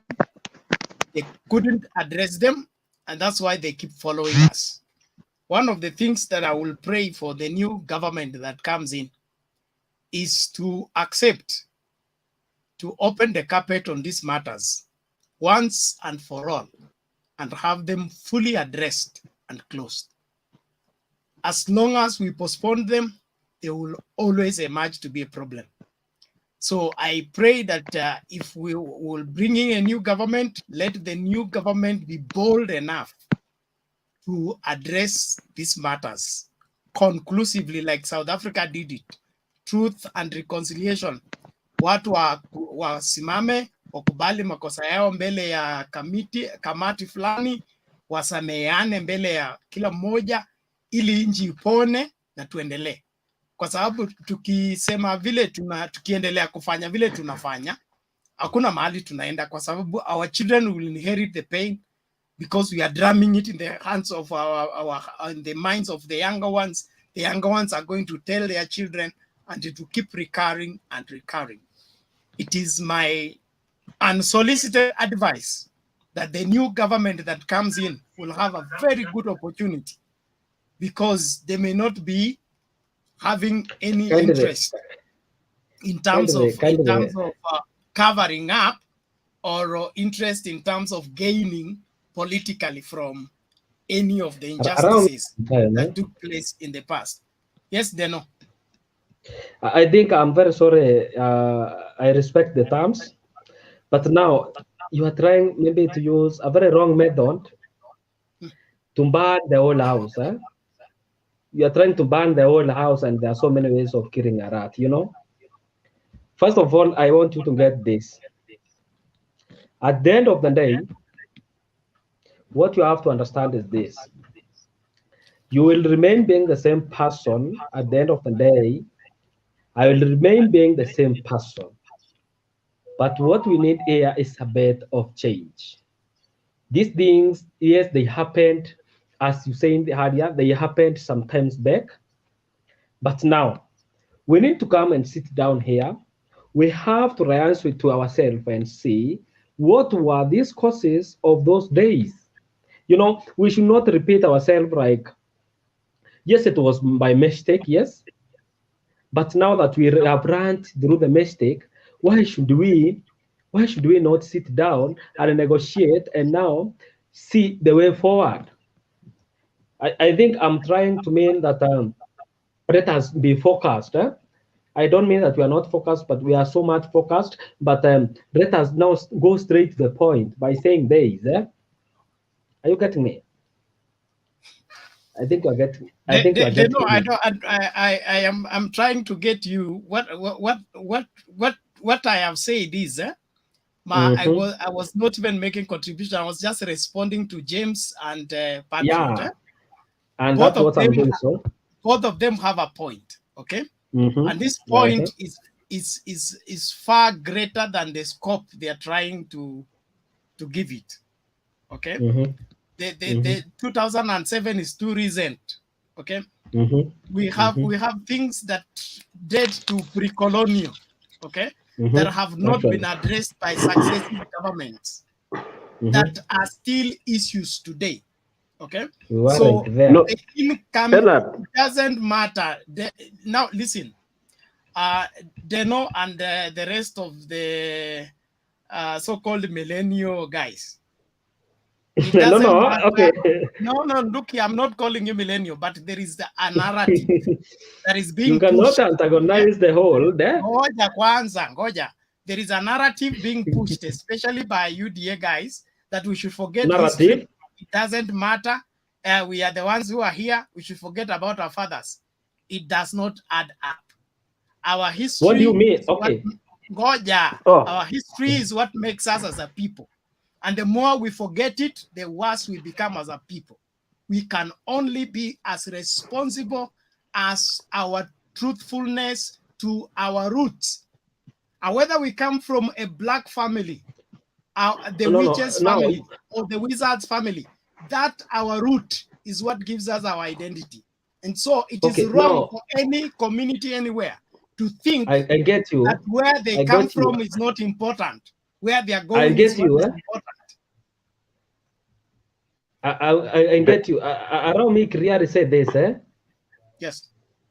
Do you want to tell us that we now start practicing that pig behavior? Tukikanyanga matope, tunafaa tulale kwa matope, tungoje tumelala kwa matope? Should we sit there and wait? That's not what I said. Exactly, that is what you are trying to mean. As a country, ngoja, you can only rise up after you own up you have fallen. Okay? As long as ukaanguka kwa matope and you keep denying ujaanguka kwa matope, uko tu sawa, ndio utaendelea kugagaa kwa matope. You must begin by owning umeanguka kwa matope. Okay? You move on and forget about the 207. A point of order, Bernard.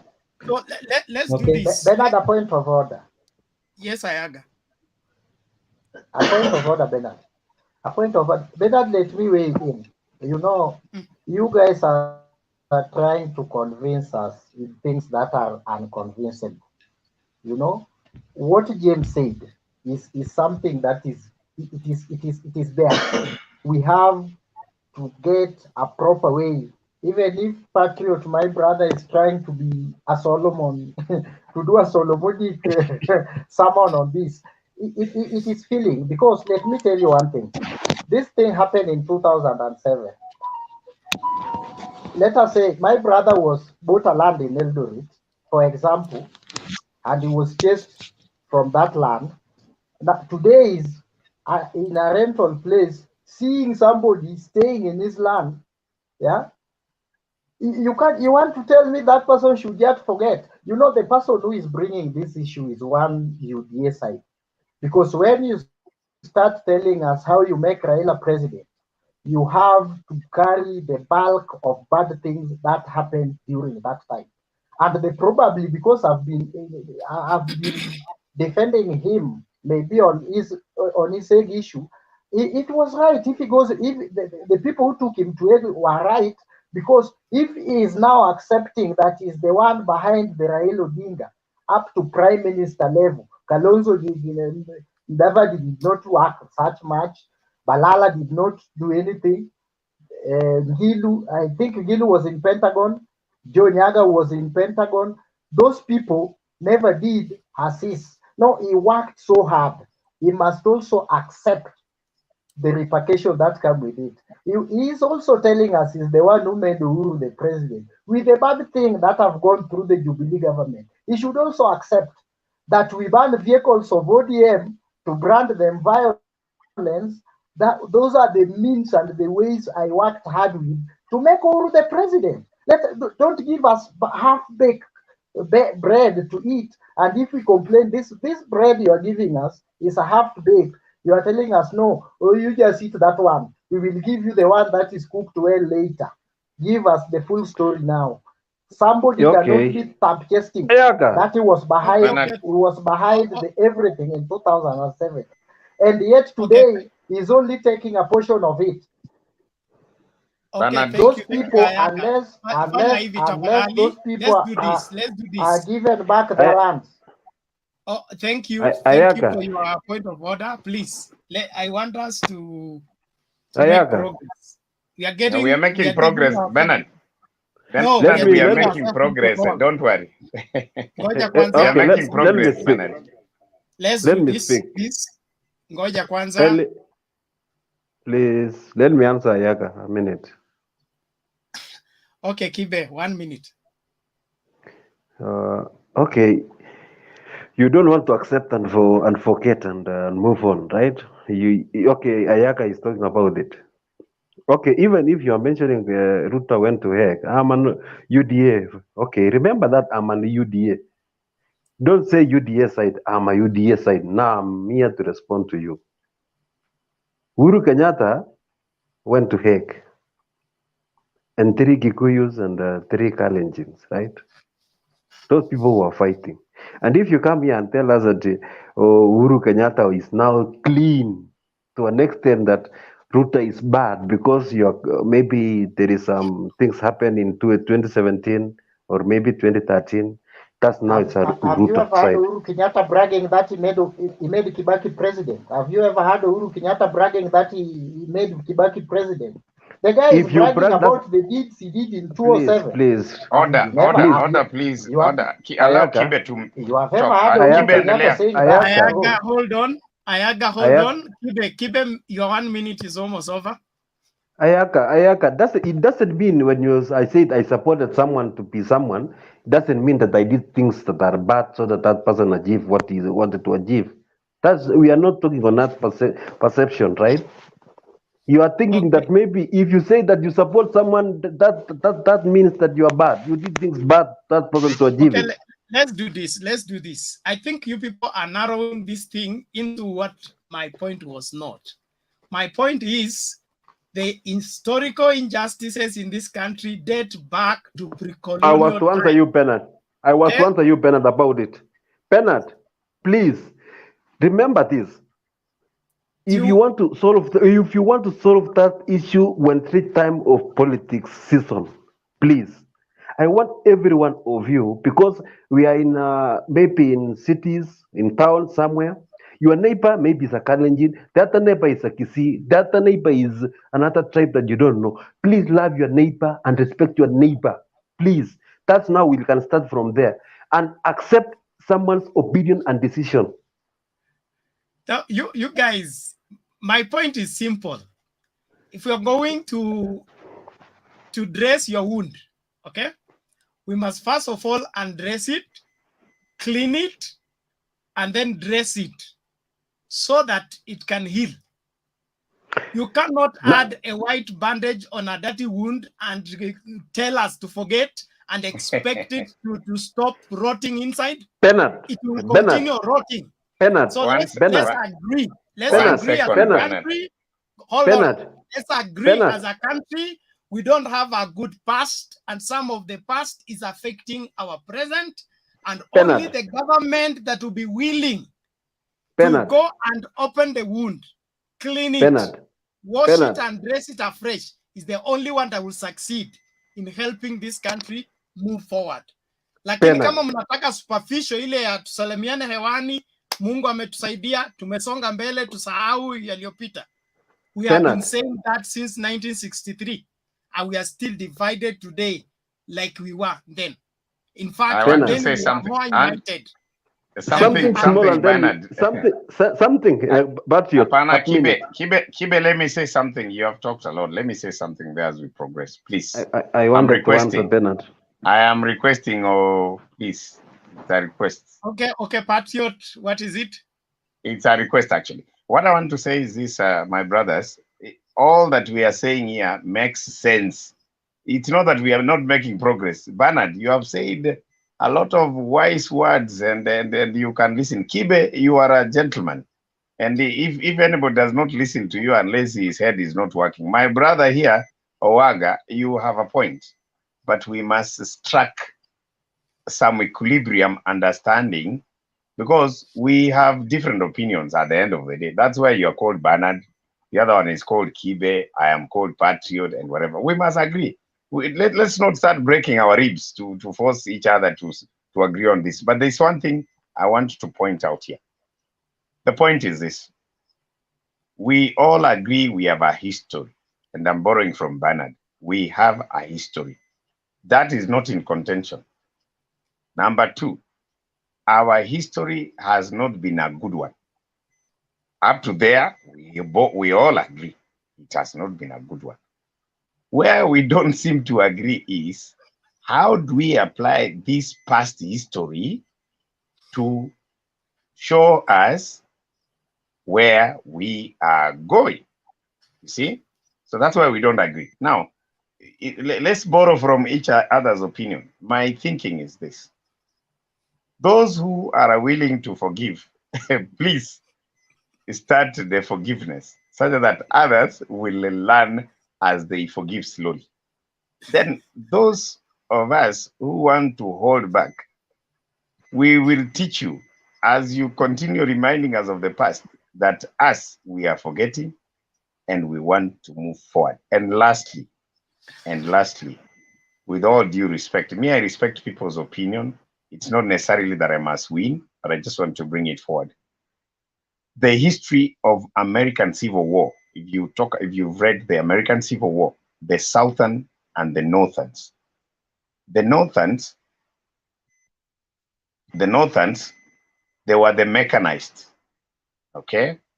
The Northerners, they were using tractors and machinery for their cultivation. But the Southerners, they wanted slaves to dig and tilt their field.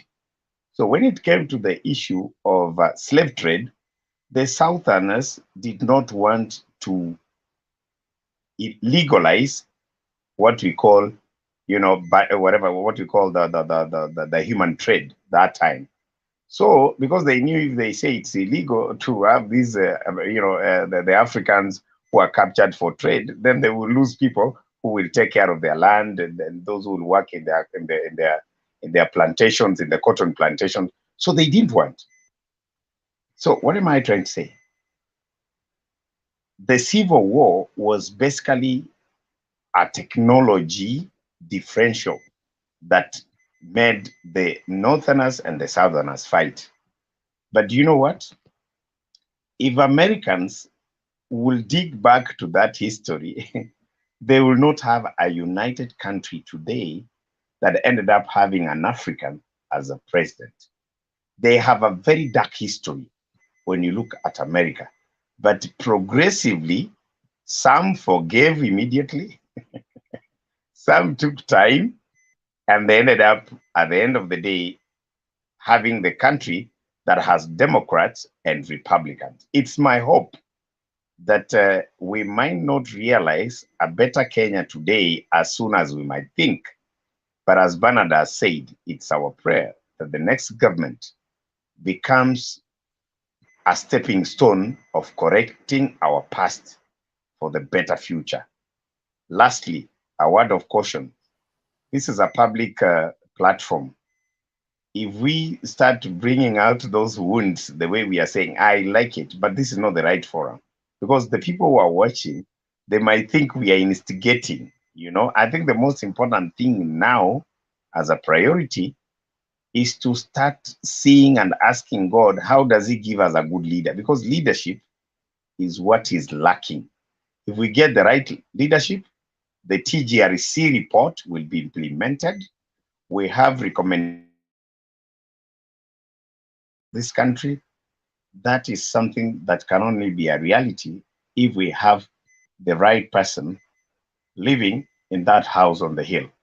Thank you. Learn to forgive and forget. Thank you, Patriot.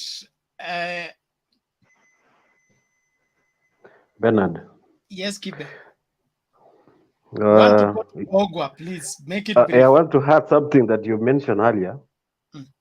You are saying, do you know that because these things doesn't heal to the fullest, do you know that those people who are actually fooling us are these leaders?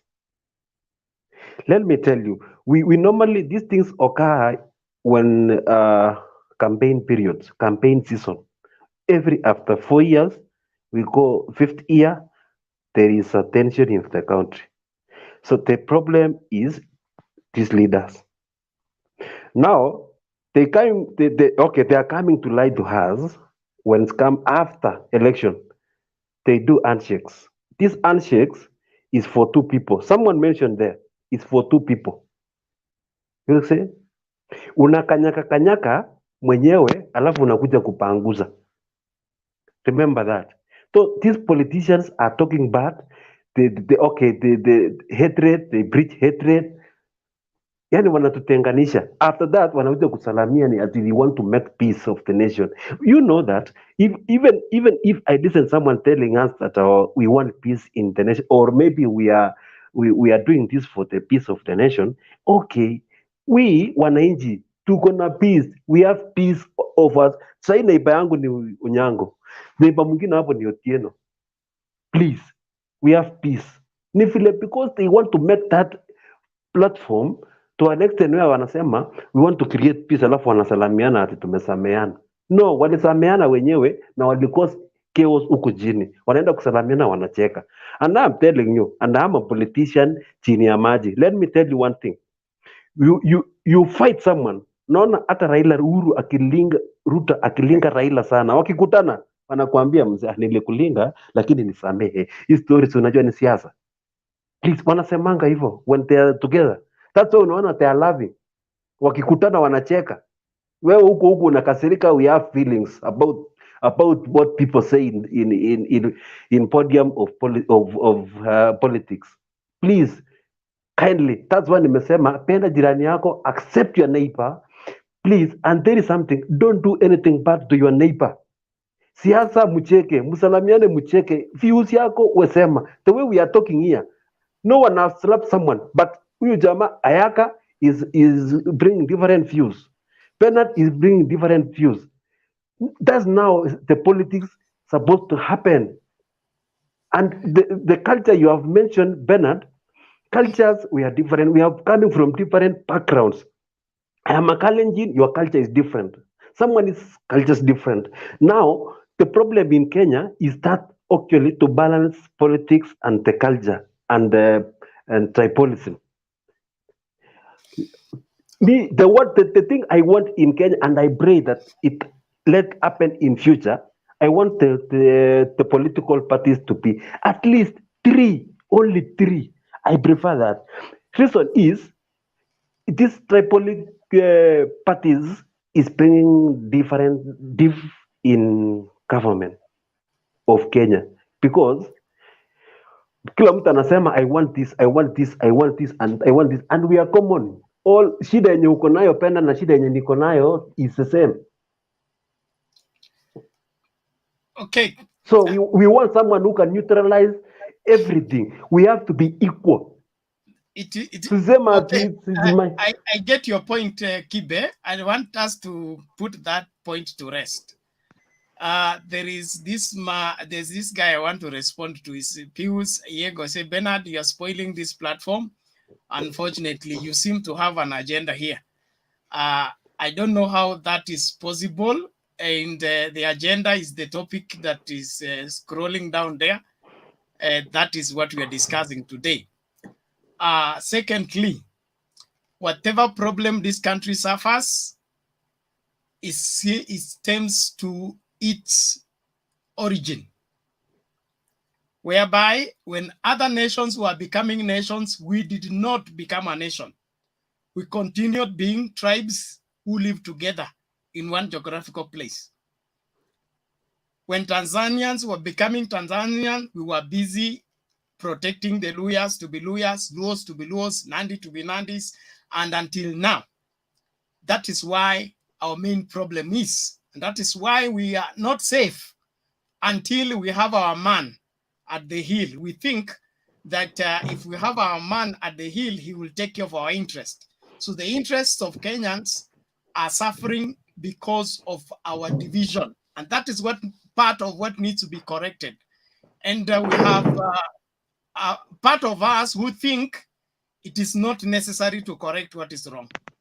In my opinion, from where I sit, we can't get it right until we make it right. It doesn't matter how long we ignore it. And these 60 years of independence have proved it, that we can't move until we are willing to confront our problems and solve them. So let's not pretend.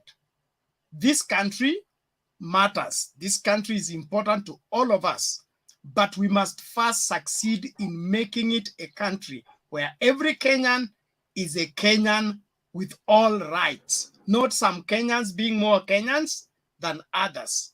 As long as we continue with the division of some people must be protected, and others must be victim, we will not end up with one nation that is needed to build us or bake us a cake that will be able to feed all our children and our children's children. So it's something we need to think about, reflect over. Let us not buy into the fear that has crippled the address of these things. One of the reasons why these things are not addressed is governments that are afraid to address matters. Rwanda here has addressed her problem.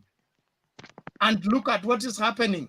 Rwanda is giving competition to Kenya because they were willing to look into their past, look into each other's faces, and address what was their problem and get them solved. South Africa has come from a more horrific past than ours. They had time to look into their problem. Their problem is they are better off as a nation right now than we are. Why? They looked into their past, addressed it. So let's not be a nation that is left under fear because certain quarters will not take it if history books are opened. I don't think that's the right way to go. I want us to... It is my time to submit now, Bernard. It's my submission now, I think, if I'm not wrong. Hold on. James, your hand is up. I hope you're not reopening this again.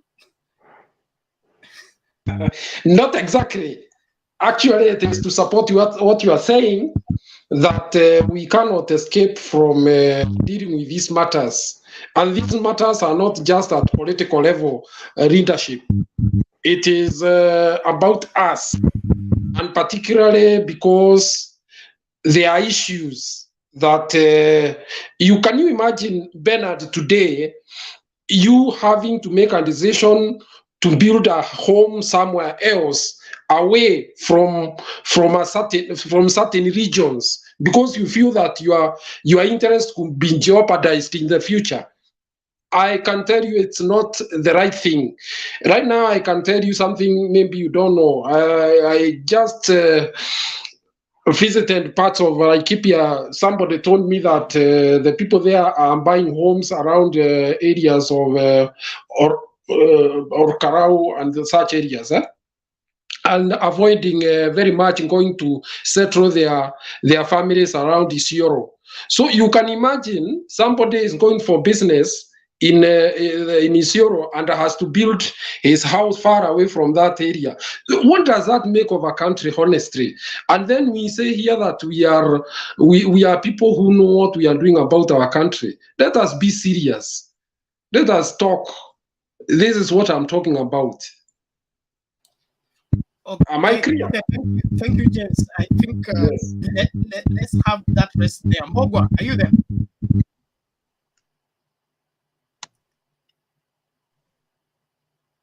Hello? Yes, Mbogwa, go ahead. Good evening. Good evening or good morning? Good morning from this end. I log in at 9:30, now almost 1 o'clock. I'm waiting. You are in and out. No, because the platform is full, but some guys, they are staying here more than 2 hours, even if they are not contributing. Forgive us and forget. Carry on, Patriot, with your forgiveness message. There are almost 2 hours. What we are discussing is not about the topic of the day. I expect, in the spirit of Azimio la Umoja, as most of the people I see here are ODM supporters, I don't see that spirit from them. You should be preaching peace, but not trying to bring some things happen 10 years, 5 years ago. I expect you to be reaching even those who are your enemies, who you perceive to be your competitors. I don't expect to be, you are preaching Azimio la Umoja, and on the other side, you don't seem like you want to do so.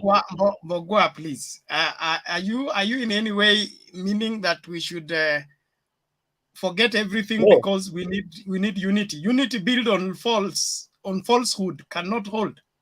I thought handshake will solve that one first before we proceed to the other one. the handshake was but you are busy fighting it. How will it succeed? A ceasefire. I don't want us to need to fight this matter anymore. If we were quarreling between the two of us, then we stopped. Does that mean we have stopped quarreling while we were quarreling? The reason for quarreling remains, but we do a ceasefire, then look for a way out of the conflict. That being the topic of the day, that is a big discussion which we will not bring in today's discussion. I think that is a broad discussion. We need to have like one day discussing only about that one. But when I log in, what I see here and what we have been discussing almost 2 hours is not the same. That's my comment. I'm not arguing. I'm only highlighting what I have seen. In the spirit of Azimio la Umoja, let's try to give each other an ear. Okay. Okay, continue.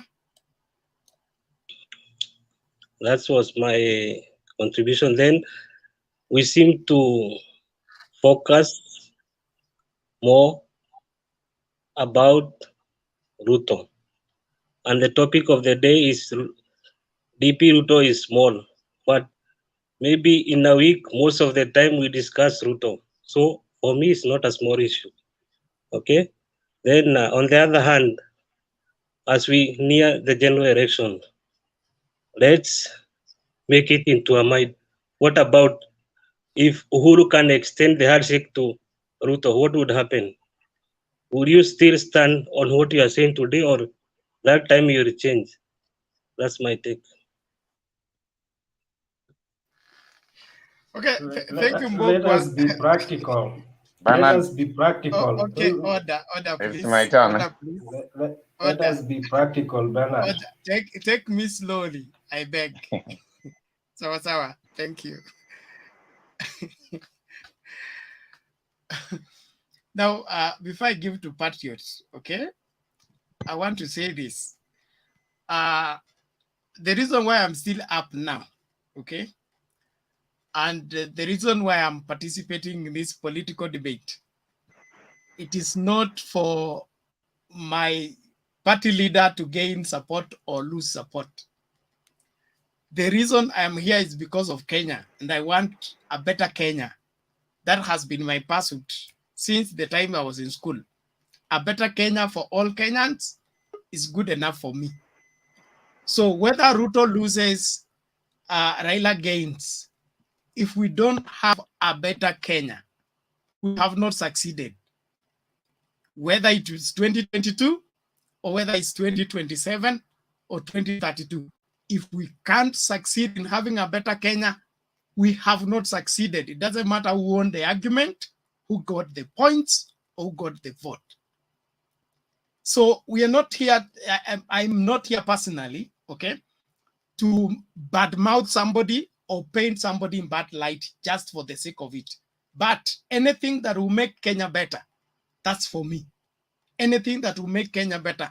And especially kukubali kama kuna makosa na kurekebisha haya makosa.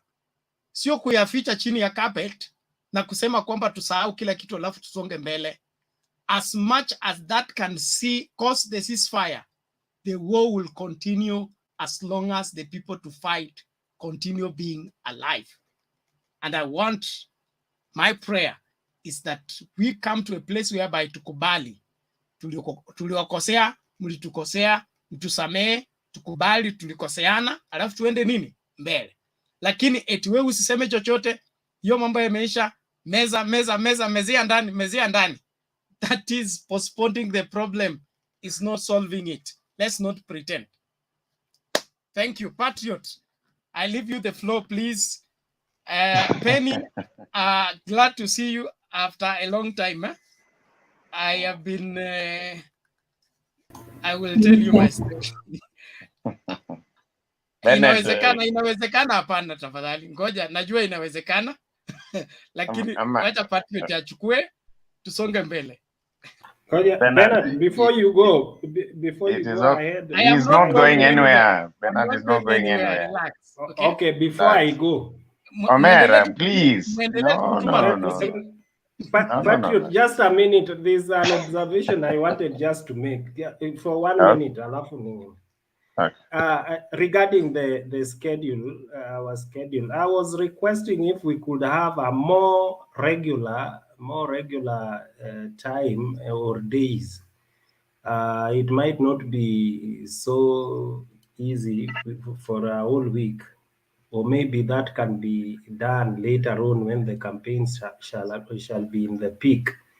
But this idea of like you only pop once, then we have it, or you check and there's nothing for a whole week and then it comes. I don't know if we can make it more regular, Bernard.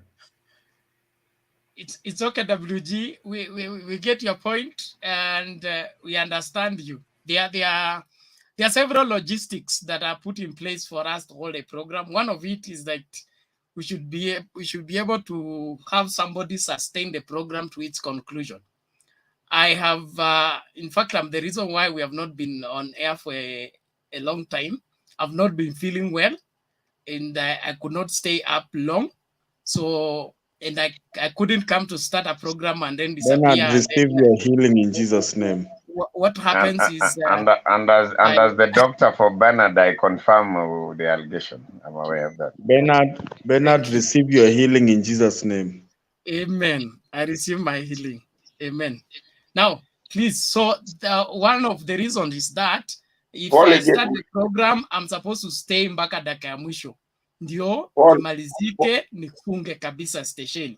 So, lakini masuala mengine tutazungumza nyuma ya curtain, tutapanga mikakati, msijali. Tuko hapa tutazungumza, lazima Kenya tuijenge na Kenya yetu ikuwe bora. Patriot.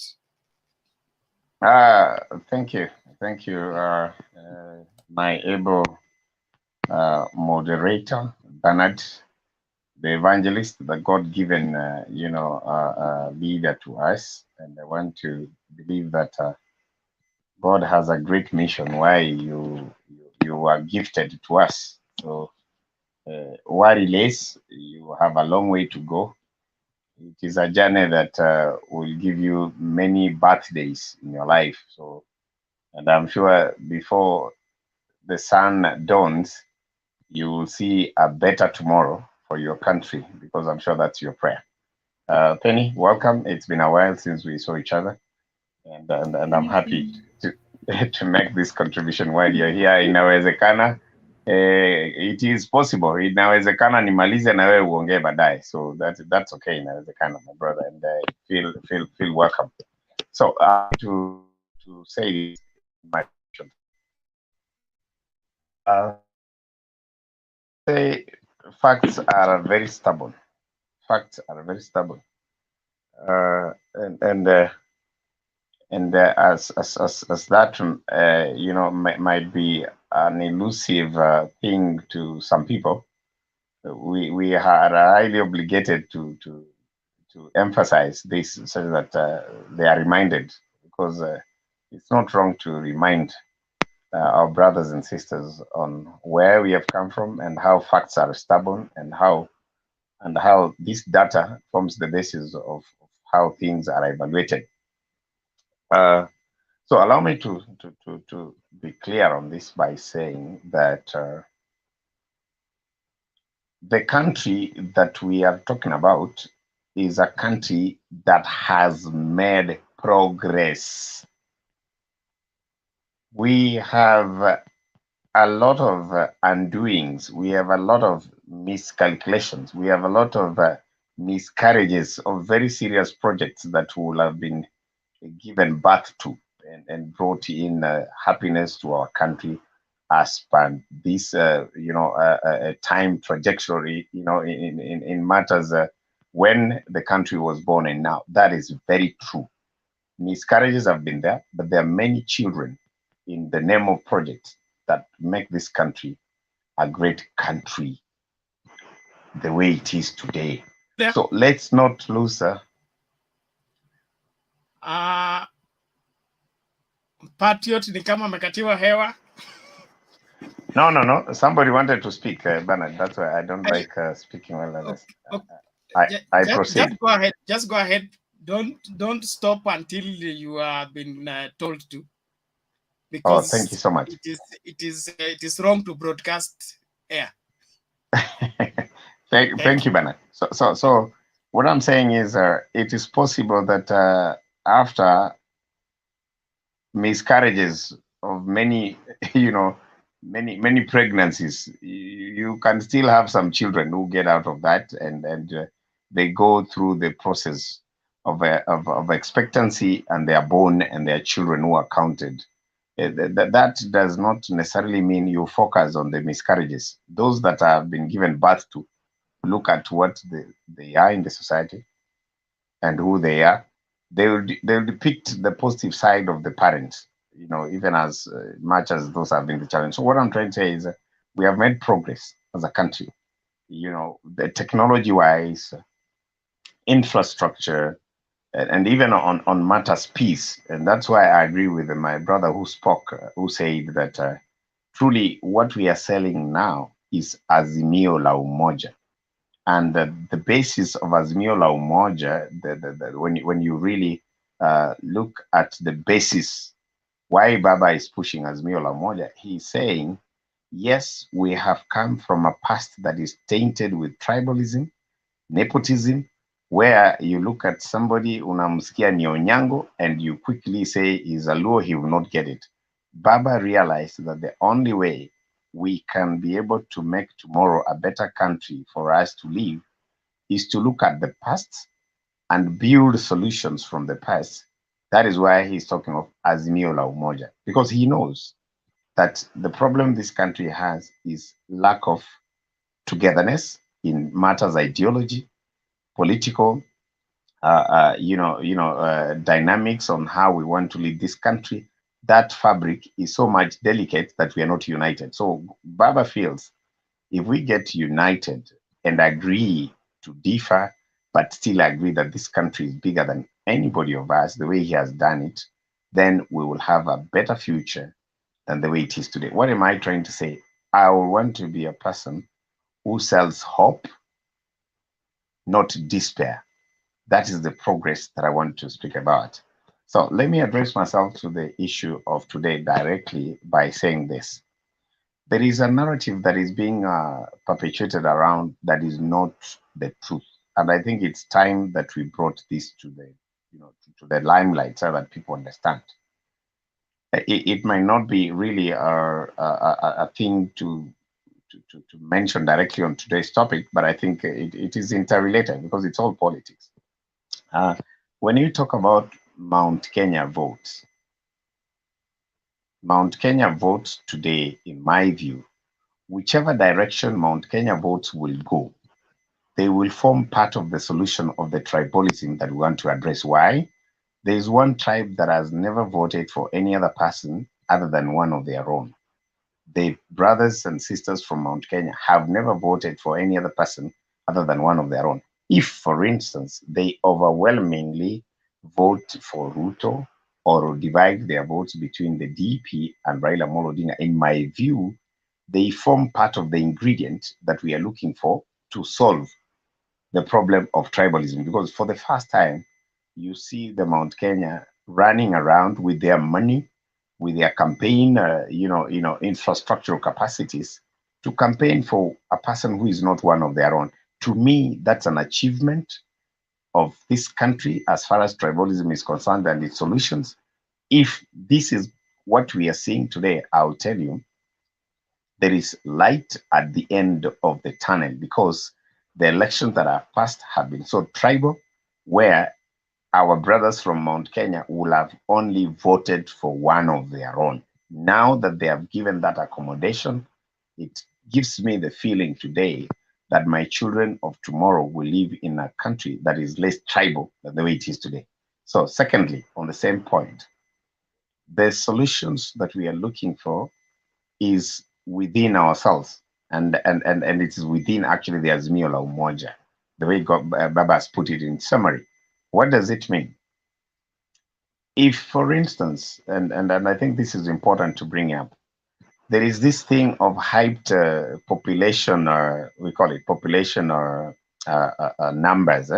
When you say this tribe has these numbers, this one has these numbers, these are matching that. The truth is this: if you look at the kind of registration numbers, and as far as registered voters of 2022 election is concerned, I want to surprise my fellow panelists here, and I'm sure it will be a debate for the future. And I wouldn't want you to oppose if you don't have those facts. The voter registration of Mount Kenya is going to be almost equal to the voter registration numbers of Nyanza. Very surprising. This is what data we are getting today. And the other thing that is very interesting, the fact that we are going to have voter apathy in Mount Kenya. It is a serious game changer because the numbers that have been hyped around to say that Mount Kenya has 6 million, 5 million voters, whatever, it's very interesting. Mount Kenya might have a maximum of about 2.6 million at the end of the day, while we are seeing about 2.4, 4 about in Nyanza. So I thought that is food for thought for you to think through. And you know, when we go with facts, sometimes it helps us to see how we look at the future from a very realistic point of view. So, my fellow Kenyan, fellow panelists, this country, the future lies within our hands. How we handle it is what is very important here. But I sit back and smile, you know, even as the night goes down, when I realize that the very fate that gave us the wrong leadership is the very fate that is going to give us the right leadership that is going to take this country to a better future for our children and our children's life as we move on. My very last statement on this, because I know you guys are tired, is to say this: whoever is going to win the presidency, trust me, God has already chosen him. Number two, the person who is going to win now, from a scientific point, he is going to win so overwhelming that the person who will lose will actually accept a defeat before the numbers are done. He will accept before the numbers are done. My brother from the coast made that very clear. Some people are going to some areas because of other factors, which of course I wouldn't want to repeat here. He said very clearly why. And those who support others, they are doing it out of their own in-depth understanding that they are looking for leadership. The two groups are like the night and the day. So you need to actually do your research and understand that there is a clear trajectory God is giving us a hope. We shall have the future put in the right leadership when next year comes. I want to tell you, my brothers, regardless of whether you're in UDA or following Baba, the future is in the hands of God. We'll have the right leader, and truth be told, you cannot mistake the night for the day. That is going to be very clear. Have no worry in your hearts. Tomorrow will be a greater country than it is today. Thank you so much. I get back to you. God bless you. Thank you, Patriot. Thank you very much. Inawezekana ushajibiwa ama bado na swali? Yes, I think amejibu some of it. I just wanted to, okay, it was a question, but I don't think now it's a question. It's like a statement about what Mr. Mbugo had said. He was kind of distracted on why we, like not we, but some of us are talking much about Mr. Ruto. You know, when someone has announced that he's going to go for the top seat of a presidential candidature, huyo mtu lazima akuwe analyzed ama aangaliwe. He must be looked at critically. That's why you find most of us are talking about him. Sasa huwezi kuwa wewe ni presidential candidate na utaki kuongelelea, you know, it does not make sense. And that's why you find tukimwongelelea, we are poking holes into what he is failing at, na tunajaribu kuambia watu ambao hawajaona hiyo mambo wajaribu like to face towards the right direction. So that's just what I wanted to talk about, like yani wasikatae tuongelelee mtu fulani because we are supposed to talk about him because he's a presidential candidate. That's what I wanted to say. Thank you. I think the point is clear. Mbogwa, you have a response? It's not before clear. we go to Penny? You don't understand me. I'm saying the fact that we are talking most of the time about Mbogwa, bado upo? You cannot hear me? Yes, I'm saying we can now. Yes. The fact that we spend most of the time talking about Ruto. So Ruto is not a small issue. That was my concern. I did not say don't discuss Ruto. My point was Ruto is not a small issue. The fact remain most of the time we are discussing him is not a small issue. That's my point.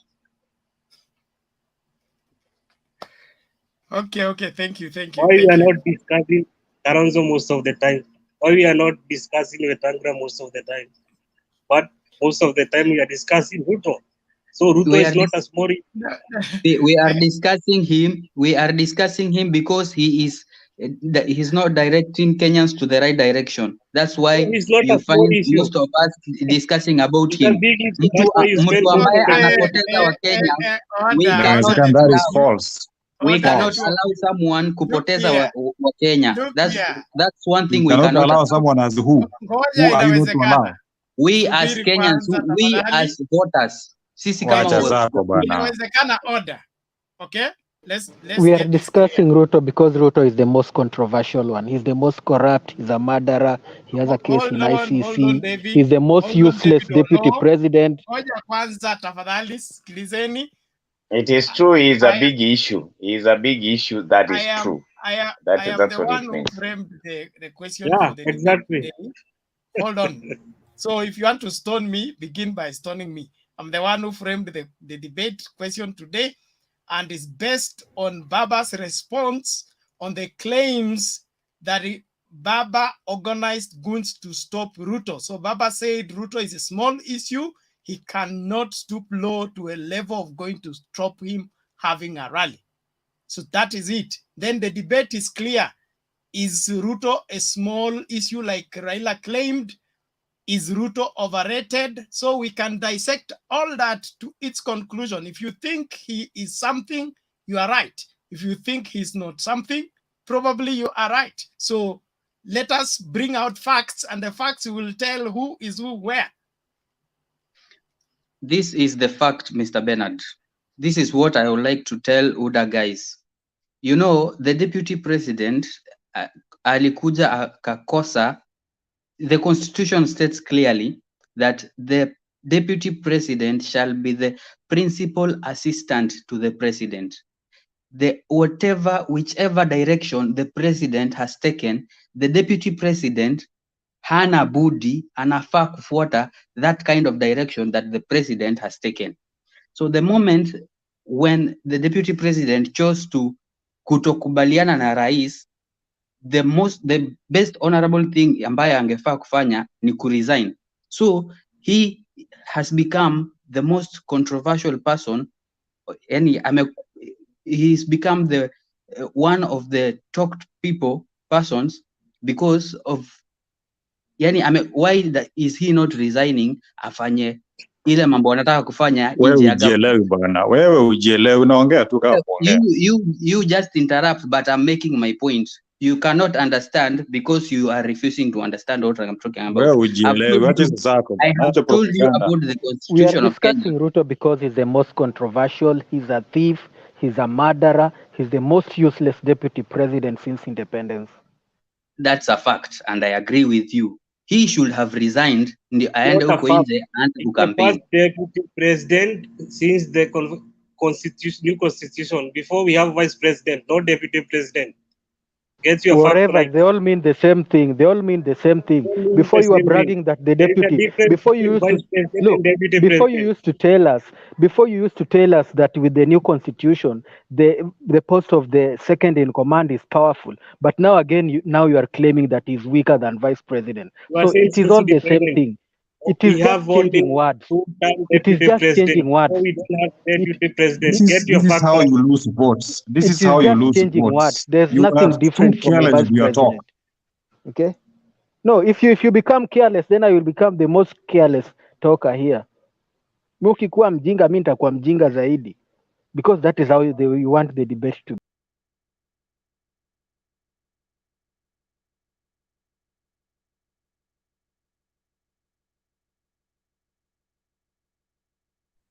Tunaweza kuendelea na majadiliano. Bernard, you're quiet. Bernard. Sorry. So please, let's stay in order. Bernard ameexpel watu, anaongea, tutakuwa tunatengeneza kelele. So muda huu nataka kupatia Penny. Let Penny make her submission.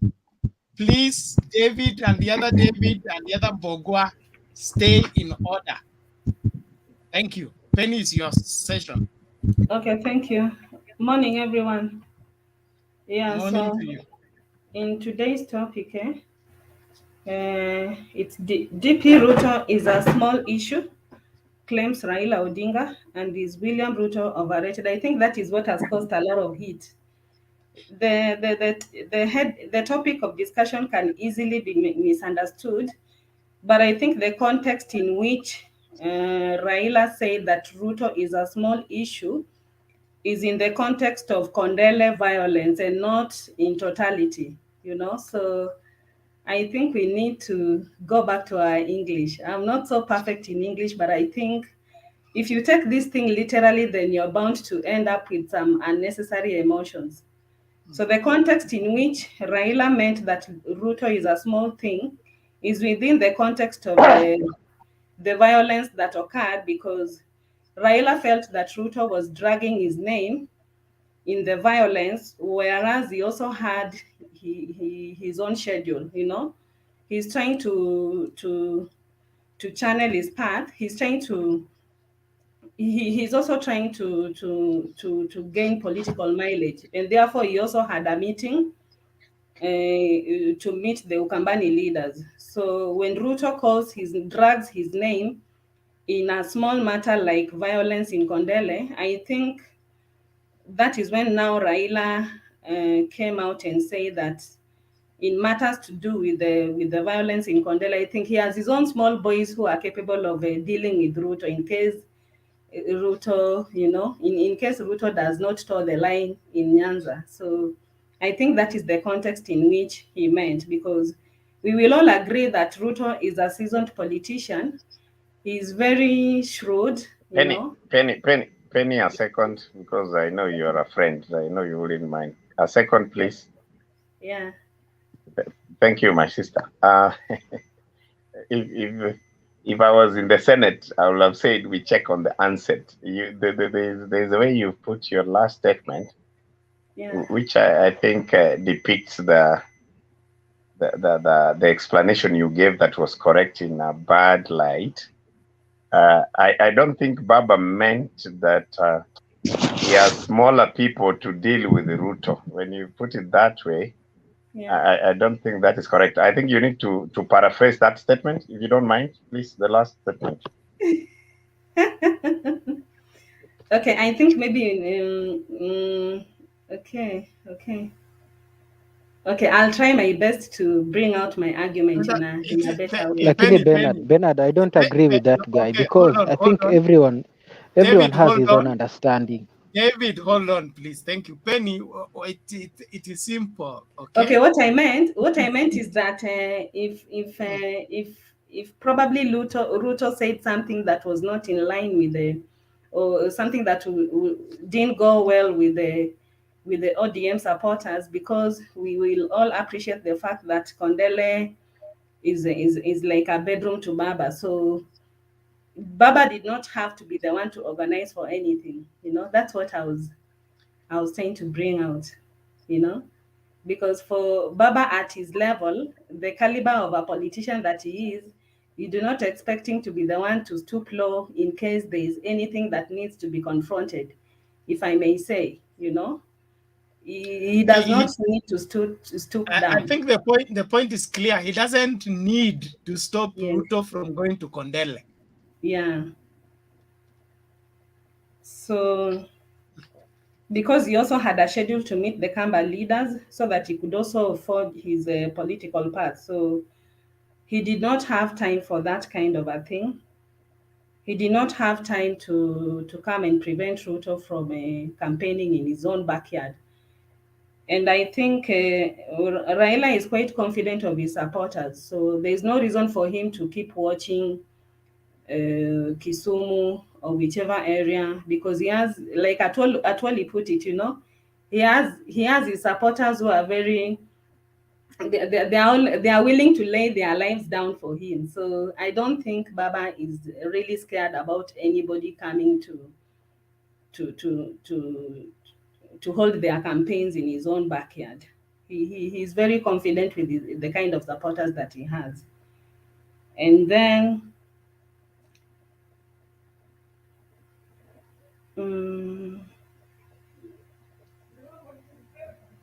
yeah, so the fact that Baba has loyal supporters, I think he is not threatened. He's very confident with his supporters. And then we can also, I thought it would also be very quite informative for us to look at some of the reasons that could have led to the eruption of violence in Kondele, you know. You'll agree with me that the very first rally that the DP had in Kisumu, okay, he was talking against the BBI, you know, and I think some of the terms that he was using, you know, politics of conmanship, you know, and he implied that actually Uhuru Kenyatta and Raila were into conning Kenyans, you know, and I believe that the people, the crowd that was listening to him were not necessarily his supporters, you know. There were also Baba supporters there, and they were actually, you know, listening to the kind of a language that he was using against their so-called Baba. So I think the language was rather not very good, and these people could have been listening and taking their notes and planning on how they can actually cause violence, you know, on how they can protest against the utterances. So his first campaign was not very kind. You know, when you're in someone's backyard, I think there's an amount of respect. There's the kind of a language that you're supposed to use when you're in someone's backyard. Yes, this is Kenya, but we all come from various places. But I tend to think that the very first rally was not a very good, it was not successful in the sense that the language was bound to cause some volatility in Kisumu. And I think the next day when the violence erupted, part of it was because Baba's supporters felt that the DP was not very respectful in the manner in which he was addressing Baba as politics, engaging in politics of conmanship and utapeli, you know, all those terms, wakora, you know, yeah, and he's in Baba's backyard. I think he should have toned down a bit, yeah. So I found that language quite inflammatory. The statements were quite inflammatory and therefore bound to cause some confrontation with the Baba's fanatical supporters. And then also, I think in all the rallies that the DP has held, whether in Western, in Coast, wherever, he has maintained an attitude of calling the former Prime Minister names. You know, he always refers to him as ule mtu akitendawili, you know. He has always maintained, wherever he goes, I don't think there's a rally. He attends like 4 rallies in a day. So I don't think in his rallies, he can miss a day without referring to Baba as ule mtu akitendawili or, you know, you know, those names that he keeps calling Baba. And I think for the people in Kondele, that was an opportunity, you know. That was a payback opportunity for them to show the DP that yes, you've been calling our man all these names, and now you are you've come to our backyard. So it is your payback time. So probably, I think that is something that was bound to happen. Probably it's something that was bound to happen, because these people feel that the DP has no respect for Baba. And even in his first rally, the way he referred to Baba and the president as conman, you know, politics of conmanship, you know, wakora. I think that was bound to cause some violence. Then also the issue of giving out money. I think these people have campaigned and they've mastered the art quite well. Because when you look at the rally that was held in Kongowea in Mombasa, there's an amount of money that was given, and then the money didn't seem to have reached some people, and there was a lot of confrontation there. So coming to Kondele, these people know very well that if they give less money than they have promised, and some people do not get the money, then it's likely to stir up a violent situation, because people who are disgruntled will end up now destroying property and issuing threats. And I think this was captured very well by the intelligence, and he was even warned by the intelligence that from the look of things, the money that they gave was not enough, and the youth were quite disgruntled. So I think this politics of dishing out money and giving out people money that is not enough, they know very well that it's likely to cause violence. So it could have been a deliberate move by the DP and the UDA team to spark off violence by giving less money, so that they can later on blame it or taint Luos and the Kisumu people as people who are violent and intolerant. So if you know that the money that you're giving is not enough, you'd go and give less money and make people fight, so that you can take videos of your property that is destroyed and now make a conclusion that Luos are not tolerant. And I think that is not very fair, because the moment you're planning on stage managing violence, it means that you have no regard for human life, and you're therefore gambling with people's lives. Much as you're demanding to be the president of our nation, but the fact that you can allow a violent situation to escalate, and you can even receive briefings about a potential, a potential volatile situation, and you do nothing about it. You still go ahead and confront, politics of confrontation. Then it means that you have no regard for human life, and therefore not even fit to be a leader. So I think this channel gives us an opportunity to analyze some of the things that people are not able to see. When violence happens, people just come out and condemn. Luos are intolerant, ODM, they are stone throwers and stuff like that. But we need to exhaustively look at things from the root, from the root causes and stuff like that. So I think the issue of giving money and failing to heed to intelligence, those are very serious. Those are very serious things that the DP committed. Once he was told that the situation was volatile, I think if he really was for the welfare of the people of Kisumu, then he should have not proceeded and held the rally. If he really cared about the people of Kisumu, he should have shied off from holding a rally there. But because he does not care, that's not where he comes from. So he doesn't care how many people die in Kisumu. So I think that was a bit. It portrayed an attitude of carelessness on his side. And then, as in today's rally in Homa Bay, I think there was also some money given.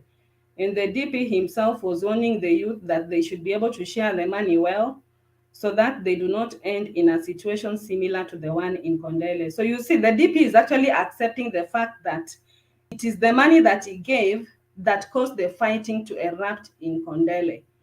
So he's here warning the Homa Bay youth not to share the money, to share the money carefully so that they are not ending up in violence. So this is double speech, You're trying to drag Raila's name, not because I'm a Raila supporter, but I'm just analyzing the situation. You're giving money knowing that it's likely to result into some scrambling and fighting. And then the very people who are fighting and even harming each other, you come out to accuse them, that they're the ones who are fighting you and stuff like that. So I think that has come out very well, that there was some sort of propaganda.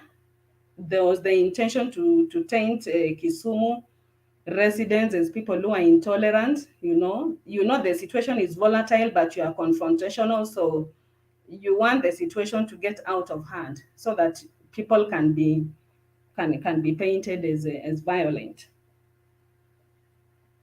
Yeah, so one thing that I also need to bring out, after the violent situation in Kondele, we see so many UDA supporters, the likes of Alice Wahome, Ngunjiri, everyone. They were there castigating Baba and saying that, ODM are intolerant, they are violent. People like Mudama are even saying that Raila should be barred from, from his presidential bid. There was all sorts of talks in town today because of that. But I think that is double standard. Whenever Raila is stoned, like his convoy was pelted with stones in Embu, he was also pelted with stones in Githurai, and no UDA supporter came out clearly like they did today. Nobody came out to condemn. So violence must be condemned in equal measure, regardless of the side you support. That is when we can accept that you're condemning violence fairly. But why is it that violence is violence when the UDA team are attacked, and violence is not violence when Baba is attacked and his people? Are some people lesser human beings, or what is happening to our nation? So if violence is violence, it should be violence when Baba is pelted with stones, and it should also be violence when the Oka team are pelted and the GP, There are no people who are more equal than others. So I think that is my take for now. And then on whether William Ruto is overrated. Yeah, as far as the issue of violence in Kisumu are concerned, I think William Ruto was quite overrated, as far as the violence in Kisumu, in Kondele is concerned. Ruto was very much overrated. But one thing that I also want to acknowledge is the fact that the DP is a shrewd politician, He's a very strong candidate, and we cannot afford to say that he's small in the context of his political career. He's a well-seasoned politician, He's a very good orator. He's a mobilizer, and he knows how to campaign and to articulate his points very well. So the fact that he also has state machinery at his disposal, he's using the current residents to host politicians and to launch his campaigns. That's an advantage to him, and you cannot underrate him, or you cannot refer to him as a small thing. And the fact that he's still the DP and his position is very much protected by the very constitution that is so much fought in 2010. You cannot just oust him like that. You see, it's been quite a headache for Uhuru it's been quite a headache for the whole of the Jubilee team to oust him, So we cannot say that Ruto is a non-entity, He's a force to reckon with, actually. Yeah, I accept that he's a force to reckon with. But in as far as today's occurrences are concerned in Kondele, the violence and all that stuff, I think he was overrated. Yeah, so that's my take. So you can begin to throw arrows. Thank you, Penny. Thank you, Penny. James, your hand is up. James, what is it? Yes, what it is that what happened in Kondere is actually a very shrewd scheme. If I can let you to know one of those narratives that have been perpetuated, particularly in central Kenya, is that even if Raila were to become president, how was he going to handle his people who are very violent and who do not seem to handle matters in a humble and reasonable manner? So I believe the target audience for what happened was meant for this, for where this man expects to get votes from, and he has to maintain the factors that make some part of the constituency that he's looking at to stay on the other side, so that he cannot lose anything, because like he has been losing actually. So by reinforcing, it's like telling somebody, remember these people, we've always thought them this way. So even if we give them power, even if one of their own, like Raila got power, we are going to have no opportunity to stay in peace, because they will overwhelm us with their violence. Actually, that is basically, I believe the audience for what happened was far away from Nyanza province. That is my take. Okay, thank you, James. Thank you, James. I don't want to dig so much into that, but I believe it's accurate. Even from the comments, there is some people who think so, that some communities should not be given leadership because they are violent. I don't think that belongs into the current Kenya. And leadership doesn't belong to community. Leadership is to the individual in office and their capability. Na sasa, what about wakale wenye walichoma watoto kwa kanisa? Hold on. David, it was your because turn. Kuchoma watoi wadogo na wamama wenye wako innocent. On you and give to somebody else. Ngoja kwanza tafadhali, David. And then number 2, I want us to mind our language. Let's not throw around accusation. The purpose of this debate is to weigh who is who where. Is DP Ruto a small issue, claims Raila Odinga? Is William Ruto overrated? In my opinion, those statements are very pregnant in finding out who is who. These people have been in politics for a long time. Each one of them has built their political stamina. If we put Raila on this side of the scale and put Ruto on this side of the scale, who is able to tilt another? Tuache maneno ya nini ya mambo mengi. Who is able to tilt each other? When there was a supremacy battle between Wamalo Kijana and Raila Odinga on the issue of Ford Kenya and NDP, Raila stepped out of parliament, resigned from parliament to go and prove that he has his own constituency and is able to get his seat back. So he doesn't have to hang on his father's party or on another person's party in order for him to be elected. That is proving somebody's political stamina. Okay? Why is it that the DP is buying support everywhere he goes? He wants to pay people to support him. Isn't that implicating that he doesn't have a political stamina of his own that he can count on come rain, come sunshine, that can bail him through? 3, this is his first bid for the presidents. He has never run for presidents. So we don't know how many votes he can get. He may have gotten votes for Uhuru, he may have gotten votes for Raila, but can he get vote for himself as an individual? Akona hiyo stamina ama ni kujichocha tu? That's what I want us to look at. Thank you. David Olo, is your turn, then Jack Kindube, as we move forward.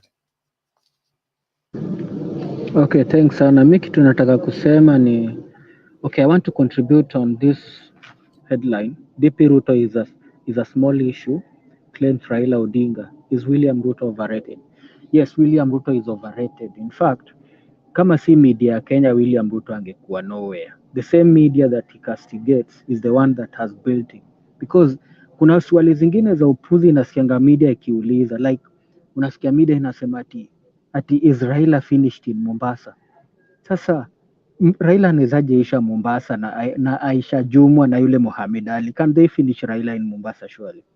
So William Ruto is overrated na ni media ndio imemu-overrate. Media gives attention to every small shit he does. That is why he's overrated. Like hii kitu imefanyika Kisumu ni kitu ndogo sana. Kwani Raila amefanyiwa vitu ngapi kwa hii mkutano zenye amekuwa akienda huko Meru? Na hata hakuna kitu yenye ilifanyika. Na mi nataka kusema vile Edwin Sifuna alisema, ukiona wamefanya kitu na media imenyamaza, fanyeni and then media itachukua attention. Sasa unaona kila mtu ameambiwa ati angalie violence, unaona mapasta wamejitokeza simply because Luos did it. Ingekuwa ati Luos walikuwa wamenyamaza, Luos wangekuwa napigwa tu huko akienda kampeni huko vile ulikuwa unaona Raila akifanyiwa na watu wamenyamaza tu. So it is very good kwa watu wenye, kwa hiyo kitu wenye wao watu wa Kondaile walifanya, at least wamefanya watu wakakuwa attentive kidogo about violence. Na appreciate hiyo. Another thing I want to say that Ruto is a very small man, a very small man compared to Raila Odinga, because Ruto hata ni Raila ndiye amembuild. Raila ndiye amembuild na Ruto has never achieved anything without dynasty by his side. Moi ndiye alimjenga na akakuwa kwa parliament. Vile aliwacha Moi akashikilia Raila, vile aliwacha Raila akashikilia Uhuru akamfanya akakuwa DP. Siku hizi ndio sasa nakanyaga Uhuru. So Ruto is useless. He has, in fact, Raila anaenda kushinda Ruto vibaya sana na hata tayari ashaogopa. If you see the things that he's speaking, kwanza alisema ati he doesn't care hata kama brother Raila ni chairman wa IEBC. But right now what is he saying? Right now, what is he saying? He has developed cold feet because he knows that Raila is going to beat him. There is no day that Ruto will beat Raila Odinga. Na taona. Acha tu. In fact, we are really, I wish hii election ingekuwa hata hapo February next year. Because the things that they are doing right now are very, very annoying. Ukiona kama like since yesterday, the way people are insulting Luos kwa social media tu unashangaa tu yani, ukiona vile wakale wanatusi watu. So I just want to say that Ruto is overrated and Ruto is like a fly kwa koti ya Raila, ni kama nzi kwa koti ya Raila. So that is my submission. Thank you. Thank you, David. Let that rest there. Jack Kindube. Asante sana Bernard, lakini Bernard, mbona jina langu unasemaga ati Jack Kindube? Jack Kindube. Jack Kindube, sorry. Ni kizungu mingi. Pole sana kwa maumivu ambayo umekuwa nayo, pole sana. Na thank you.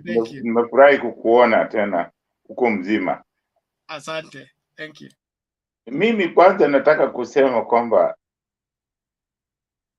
saa zingine nasikiaga kama kulia jamani. Ingawaje mimi ni na miaka nyingi, lakini saa zingine nasikiaga kama kulia kuona mtu anajaribu yani kitu ikitendeka anajaribu kuita jina la Raila kwa vitu ambavyo ni za kitoto kabisa. Jamani, Raila kweli anaweza kuambia watu eti wakatupe mawe? Hiyo ni uliona wapi? Hiyo ni maneno ya upuzi kabisa. Mimi nasema Wakenya, hata wale ambao wana support makamu wa rais, wanasahau haraka sana. Juzi tu wakati wa hii mambo ya hasla, si wabunge walikuwa wanataka kupeleka hiyo kitu bungeni. Nani alikataa? Si huyu Raila alisema pana, msifanye hivyo, hiyo ni haki yake. mbona Raila alisema? Kwa sababu Raila anakubali, anaamini haki ya kila mtu, haki ya binadamu. Alisema hiyo ni haki ya Ruto. Na alikataa, aliwaambia wajumbe wasifanye kitendo kama hiyo. Hiyo itaonyesha ni kumnyanyasa. Sasa hii wamesahau. Tayari Wakenya wamesahau. Jambo lingine ambalo tunataka kusema kwamba hili jambo la azimio la umoja, Wakenya tunaipuzia sana. Vile nimeona Wakenya wengine wanaipuzia, lakini mimi nataka kuambia hii kitu na mchukue mweke kwa banka. Kama hamuna umoja, hizi vitu zote nasikia watu wakisema out sijui bottom up sijui nini, hauwezi kujenga nyumba kama msingi ni mbaya. Na mimi hii kitu nimekuwa nikirudia nikizungumza hapa, ni kwamba kitu ambacho Rais Uhuru Kenyatta na Raila wanataka kufanya ni jambo ambalo linatakiwa Wakenya sisi wote tuipatie maana kubwa sana, kwa sababu wanataka kureset nchi yetu pale mwanzo mahali gani iliharibika. Wakati tulipopata uhuru, jamani, mimi nilikuwa kijana mdogo, kulikuwa na furaha sana, watu walikuwa wanashirikiana, lakini kuliharibika hiyo mseto. Ndio maana tuko mahali tupo. Hawa watu wawili wameona hiyo, na hata wanatuambia vile walikaa chini wakazungumza, wakaanzia kule mwanzo. Tusichukulie kwa mzaha. Nchi zote ambazo tunaziona zimeendelea, hizi nchi zote ambazo tunaona zimeendelea, ukiziangalia hizo nchi zina umoja. Na sisi, mimi ninasema maoni yangu, Waafrika wengi tuko wavivu. Tuko wavivu. Na nikisema hivyo nafikiri mtasema kwa nini tuko wavivu? Kwa sababu sisi ndio watu peke yao duniani ambao tunaiga. Sisi ni copyright. Tunataka tu kukopi. Tunataka kuchukua system ya Amerika, system ya Uingereza, system. Na hawa watu ukiwaangalia, Wajerumani wako na system yao, Waitaliano wako na yao, Waingereza wako na yao. Kila moja ana namna anavyojitawala kulingana na mazingara ya nchi yao. Na hii ndio inatakikana hata sisi wa Afrika. Kama Kenya inatakiwa tuwe na mwongozo wetu sisi wenyewe, tuangalie constitution hiyo constitution ni yetu, si kwenda kuchukua ya Amerika tunakuja kupesi na kusema tutafuata hiyo. Kwa nini? Inafaa sisi wenyewe tutengeneze vitu vyetu wenyewe. Kama hiyo mambo ya kujitawala, tunatakiwa tujitawale na mazingara yetu, kwa sababu sisi kwa nchi yetu tuko na makabila 44, watu ambao kila moja ana desturi tofauti. Ni lazima tuwe na jukumu. Yani hapo ndio nasema sisi ni wavivu, kwa sababu hatutaki kukaa pamoja tukasema sasa sisi ni watu wengi, kabila nyingi namna hii, tutajitawala namna gani? Tunataka tu tuseme hiyo ya Amerika tulete hapa, na hatufuati hata hiyo ya Amerika. Tunasema tunataka hizi party. Angalia hizi party hatuheshimu hata party. Unachaguliwa kwa party hii, alafu unaenda kwa bunge tayari umeruka umeenda kwa party nyingine. Sasa wale ambao tuonyesha mambo ya hizi party hawafanyi hizo. Mtu kama ni mtu wa leba ni wa leba, hata watoto wake ni leba, hata wajukuu zake ni leba wote. Kama yeye ni conservative ni conservative, hawezi kurukaruka ovyo ovyo, kwa sababu wana misingi ambao wanaamini. So inatakikana sisi kama Wakenya tusipuzie hii azimio la umoja, ni jambo la muhimu sana. Na nataka niseme tena kwamba kwa wale watu ambao unga mkono naibu wa rais, kusema ukweli, naibu wa rais hafai hata kusimama kuchaguliwa, kwa sababu makamu wa rais anaposimama anataka kuchaguliwa, analeta vurugu kwa pati yake, analeta vurugu kwa serikali. Sijui makamu wa rais anawezaje kusimama achaguliwe. Nafikiri mliona hata Amerika walijaribu, haifanyiki. Mpaka ili achaguliwe makamu wa rais lazima atoke na huyo president wake ambaye alikuwa anamwasisi, akae nje, arudi wakati mwingine.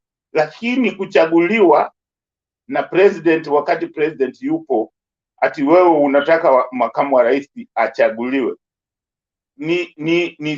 tumeona hiyo sio vizuri.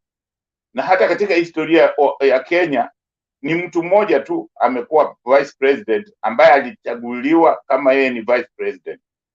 Hawa wengine wote, Kibaki, hata watu wakisema Kibaki alijiuzulu, na hata wakati alikuwa akijiuzulu alikuwa minister of nafikiri minister of health, akajiuzulu kwa serikali, akawa opposition. Hauwezi kuchagua mtu ambaye yuko kwa serikali ambaye anamtusi mkubwa wake eti ni tapeli. Jamani, hiyo sijaona, na kitu namna hii haiwezekani. Hii mambo ya ambayo mnasema ilifanyika Kondele, mimi siungi mkono fujo yoyote popote palipo fujo, lakini mkiangalia Ruto amekuwa na hizi fujo, sio Kondele peke yake, amekuwa na hizi fujo hata Central Province amekuwa na fujo, hata huko sehemu za Mlima Kenya ametupiwa mawe. Kwani hizo mbona ni nani atakatazwa kusimama huko? Mimi husikitisha sana kusikia Raila si mjumbe wa Kisumu, hajasimama Kisumu, lakini kwa sababu jina lake ni Raila, kila siku anahusika, kichochote ikifanyika hata Migori ama wapi, watu wanaita jina la Raila. Hiyo ni jambo la upuzi sana.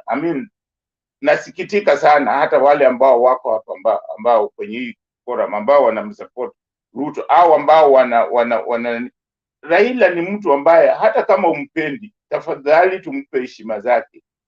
Raila, mtu kama Koigi wa Mwere, Martin Shikuku, Matiba, hawa watu wametupatia hii forum ambayo wametupatia nafasi.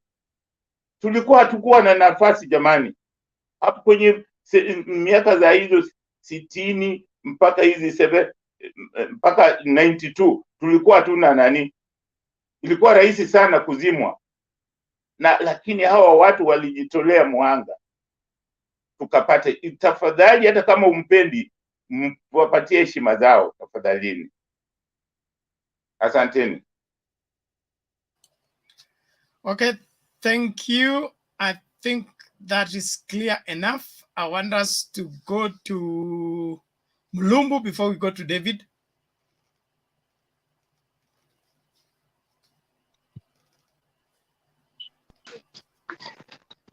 Thank you so much guys. Nashukuru sana kwa hii program tuko mko nayo. Inatufanya tunajifunza, tunajua wale wenye hawaelewi, hawajua Kenya ni wapi, ni kama hawaishi Kenya. Tunajua wale bado wako arrogant. Tunajua wale wanafikiria Kenya ni yao. Hakuna mtu mwingine afaa awe Mkenya. But it's good we are talking. At long last tutakuja kufika mahali. So kufuatana na mada ya leo, nafikiria nilisikia hiyo kipande yenye Raila aliulizwa na akasema Ruto ni kitu kidogo. Nasikia kuna kitu kingine watu wakusikia, ni kitu kidogo. Hawezi tengeneza gang kwenda kuzuia kampeni yake. That's what he said. Ni kitu kidogo kwa hawezi chukua time ya kwenda kuzuia kampeni yake mahali anafanya kampeni. Hiyo ndio freedom watu walipigania Kenya. Somebody to campaign everywhere in every corner in Kenya. That's what he fought for. I don't know if watu wanachukuanga tu neno chup na hawafuatilii kimakini wasikie Raila amesema nini. To your knowledge you guys hapo kwa nini, kwa hiyo hapo kwa forum vile mlivyo, Raila anaweza tengeneza gang kwenda kustone Ruto kwa ngome yake na hii siasa ya saa hii, na natafuta kura Kenya mzima. Can he do that? What kind of foolish of Raila can he be? You ask yourself. And then somebody comes here anatuambia kwamba alistage manage hiyo na anajua yeye ndio mkubwa wa violence. Are you thinking? Are you in your sense? Guys, let's grow up. This is our country. Na kitu nimeomba kila siku, ukija hapa wacha kuja kusomea watu, toa maoni, because you are not better than these people at this forum. You don't know them. It's just we know each other from this forum. You don't know where you need me somewhere one day. Hii kukosa respect hii ambapo Wakenya tumekosa, unaona wanatusiana kwa blog, wanatusiana kwa nini, kwa internet everywhere.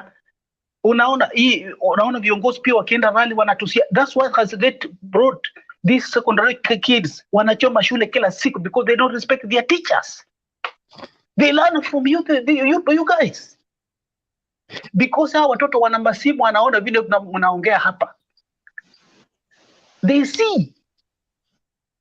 And if you guys, you don't have no respect, how do you expect your brother back at school ukiongea kwa matope? How do you expect your brother at school or your sister kuongea kwa mwalimu, kwa headmaster? Atamsikiza?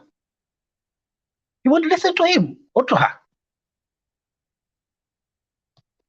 The country grows from the leaders. If the leaders has a loose tank, abuse of tank, that's, for example, in your house, uko na bibi yako, kila saa ukiingia kwa nyumba kupiga bibi yako makofi pa pa pa, na watoto wanaona. Ama unaingia kwa nyumba, mama ameanza, unajitokea wapi mchinga kabisa, kumbavu kabisa, umelala wapi? Watoto wanasoma, kienda huko wanaanza, hii ndio mzazo wanaanza. So they don't respect anybody. Hata kama msichana anaenda kuolewa mali aliolewa, hata respect his husband, kwa sababu aliona mama vile alifanya. Na kijana akioa, he never respect his wife because he saw what the dad is doing. And some of you, when I see somebody reacting, I just recall myself and see that that's the way you are talking, is that's where you come from. That's how it looks like. Because if you are somebody who was brought up very well in a well family, mannered family, you can't come here and start talking nonsense that cannot build anybody. You are not supposed to come and to abuse Ruto here. You are not supposed to come and abuse Raila here. These are leaders. Just give us your views. Try to introduce us how you can win us. But ukija hapa na lugha ya arrogance na habari ya uongo, tukijaribu kusomamisha, don't tell us lies, unaanza arrogance na kuanza matusi. It doesn't help anybody. You are just misleading yourself. Because you may think you are smart, na kesho utaenda kukutana mtu wiko smarter than you, and he will outsmart you. Be somebody who can convince. Ukienda mahali ukikuskura, ni yule jamaa, huyu jamaa alikuwa mzuri, you can get a way to pass through.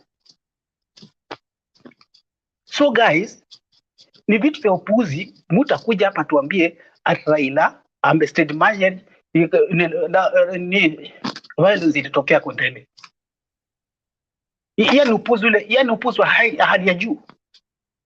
Raila anataka kusimama president. How can he go to state manager in his own home? And mjue politics dirty. Na politics mtu anaweza chukua, anajua anaenda kwa ngomea fulani, ni organize niende huku ifanyike hivi, wajue ndio, kwa sababu wanapiga mawe, apige mawe apate la mileage. It happens. inafanyika. Watu wakitafuta siasa kama watu wanataka siasa kwa njia yote, they do anything to get the mileage. So there's a question here. Really, katika real sense, Bwana Kindube, wewe umekuwepo from 60. Yo, uliona mimi hiyo 60 wakati uhuru napatikana, mimi nilikuwa nazaliwa. On earth, ushawahi kuona president candidate akitembea na pesa mchana akifanya campaign akipeana live line in this world? Are you bribing the voters?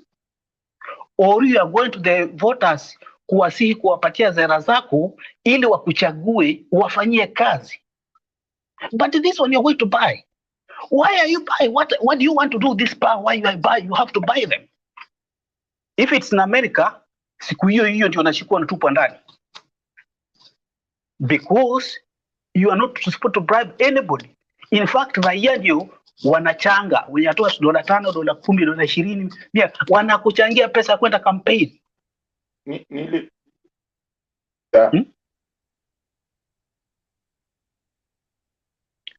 Kindube, ulikuwa unataka kusema kitu? Nilikuwa nataka kusema kwamba nilikuwa nataka kuuliza Wakenya kwa ujumla ambao wanaona hii kwamba wanalalamika kwamba hawa wabunge ni kuna mambo ya kwamba kuna corruption, lakini mimi huwauliza, wakati wanakubali wanapewa pesa na hawa wabunge, hawa watu wanatoa pesa hizo wapi? Wamejiuliza hawa watu wanatoa pesa wapi? Kwa sababu tunataka Kenya wanataka mbunge akija au mtu akija kukampeni awapatie pesa. Anatoa pesa wapi? Huyo mtu anatoa pesa wapi? Hizo pesa sisi niseme wa Kenya ndio tunafuga wezi. Kwa sababu sasa kama mnamuomba mjumbe pesa, yeye anatoa pesa wapi? Hamjiulizi hiyo. Huyu jamaa yeye anatoa pesa wapi? Amepeana pesa hapa, kitu kingine anapeana kule, kitu kingine hiyo anapeana. Mwalimu Nyerere alisema ukiona mtu anataka sana kwenda Ikulu na hata ananunua, huyo muogope kama leprosy, ile ugonjwa wa leprosy. Umuogope. Hiyo ndio nilikuwa nataka kusema. Nataka kuuliza watu. Asante sana. Kulingana na vile umesema, unajua kama ni USA unapatikana umepeana nini hongo kwa wananchi, you will be disqualified. You won't vie for any seat in your life. You will be disqualified. Lakini the problem we have with the Africa as a whole, hao viongozi wanaona hawa wote ni wafisadi. That's why I say these people come in these abroad countries, wanasoma, wanafanyia kazi, wanakuwa madirector in these countries. They do their job perfectly, bila shida, bila corruption. Bas wakirudi tu nyumbani, washuke tu airport JK namna hii, akanyage udongo wa Kenya, amebadilika to somebody else, to corrupt person. And the same people who are doing the laws, they do the laws that favor them, ya kwamba wakiiba sipatikani. I don't know if some of you know that. They do the social laws to favor them. So these people, they go there to start looting from the wananchi. He is not coming to work for you. He's coming to loot for you, to loot from you. So these people, the same wanatengeza malaw, these are the thieves. That's what they anaangalia hapa, anaangalia kama inamfaa anaweza kula, anaibend. Kama hawezi kula, anaibend. So kama wananchi hawawezi badilika, mtakuja. I'm just wondering, ikifika kwani Ruto atatumia mabilioni ngapi kabla haijafika mwezi wa 8? Kama ni kila mkutano milioni 5, milioni 6, milioni 2, milioni 5, milioni 6, 2. How much money does that man have in these few minutes alikuwa hapa, alitoa wapi? You can't ask yourself. Then unapata kwa mkutano anaongea, nobody kanijitokeza akauliza, because I have a right kuuliza yeye. Hakuna mahali atakupeleka. Kama angekuwa yeye ndiye ameshika serikali, atakufunga ndani. Kama Museveni, ukiulizwa utafungwa. Lakini sasa kuuliza Ruto hakuna mahali atakupeleka, because you'll tell the truth. Mr. Vice President, hii pesa unamwaga kila siku hii, unatoa wapi? And if you want to lead us, why are you bribing us? Nobody can dare ask that question. Because sisi wote tumeng'amua midomo. Ndio sasa unaona akienda kila mahali watu wanafuata kama nzige, because wako kama hizi ikifuata mavi. That's why Kenya so become. Because anajua tu binadamu anaenda kunya hizi zote zinafuata hivi. Nesa hapo anakuja kama jamaa na mkutano mkubwa, because hao watu brainwash. Sasa wakikuja anakuja na pesa, anajua mtafuata tu. Na kitu ningelikuwa naomba wa Kenya, please follow. Saa hii mmekuwa though few of us we are not enlightened. Tumesoma and we are still stagnant because tumezaliwa ndani ya corruption, ndani ya ukabila. Hii kitu imeganda kwa kichwa because you grew through corruption, umepata kazi through corruption, kazi yako unafanya ni through deals. Sasa ukija hapa mtu anafanya deal is your first person you don't support. That's the major thing I see here.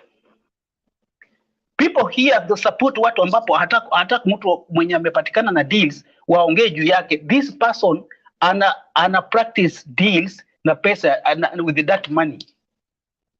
Kwa hivyo anataka mtu ambapo anaingia kwa uongozi aenda msee, kwa sababu akipata mtu mwingine ambapo is not interested in the deals atakuja kuharibu deals zake. That's where Kenya we are right now. We are campaign iko sign against deals na ili ya deal. That's where we are. Wale wana support deals, pesa mlango ya nyuma, na ule anapinga deals. Kwa sababu hata ukirudi kwa Uhuru Jomo Kenyatta kukosana na Odinga, it was that because Odinga alisema watu walipigania independent, tumepata independent. The first people waliosafa wale wafaa wapewe mashamba free, na wenye walipenda badala pana lazima wanunue. Na huyu mtu amekaa msituni miaka yote atapata wapi pesa kununua? Ndio naomba most of them walikosa mashamba. That's where na ndio Jeo Makariuki aliuawa because of that. Kusimamia ukweli. Na hiyo kitu ndio bado inatukula paka saa hii. Because the truth, you want to say the truth. We want to follow the blind people. Can you wake up? That's why I see you guys go back to the history, read. Soma na ujue nchi yako inakaa namna gani. What kind of kiongozi unaenda kuchagua for tomorrow? Because if you ukichagua mtu mbaya, tutasidi kuwa kwa the same problem mpaka saa hii. Na tutawacha ndani mpaka miaka ikuja sisi tulikuwa tumeenda. You are going to remain the same place. Akuletee pesa ndio. Ukishajua hawakufanyii, ikifika saa ya kura usimpigie. Put somebody else. But sasa kama anakuja kupatia kitu kidogo ndio unafuata kama nzige. Sasa yeye ndio naimba tu. Unajua alikuni hapa, alifagia huyu hapa, aliiba kitu ya mtu hapa. Huyu ndio na see because when he comes the man anakupatia. You feel hiyo ndio anakusaidia. He is not helping you. Angalia vile Kenya imezoroteka. Mafactories zote zilikufa. When I was growing up kulikuwa na makampuni watu wanafanya makazi. Ukienda hizo sote mahame. These people have been in power all along. Kwa nini wasifufue hii minani? Na ukisema kipata mtu wa ukweli, hiyo mtu ni mbaya. Then there's another narrative. Guys, I want you to move away from. Hii mambo ya kusema at ODM ni chama ya violence, Luo people ni watu wa mawe. Let me ask you a question. Wakati Moi alikuwa president, Wakikuyu walikuwa wananama kila siku. Nafikia mtu mnajua Reverend Timber Njoya. Mshawahi kuona kilipi yake akipigwa town pale akiburutwa kwa lami. Have you ever seen? Hao wenye walikuwa wananama walikuwa Wajaluo. Ndio walikuwa wanatupa mawe. Mata anaitwa nini? Wile lady ambapo alipata Nobel. Wangare Maathai. Alikaa pale Uhuru pake siku ngapi? Kama watu wanatoa nguo.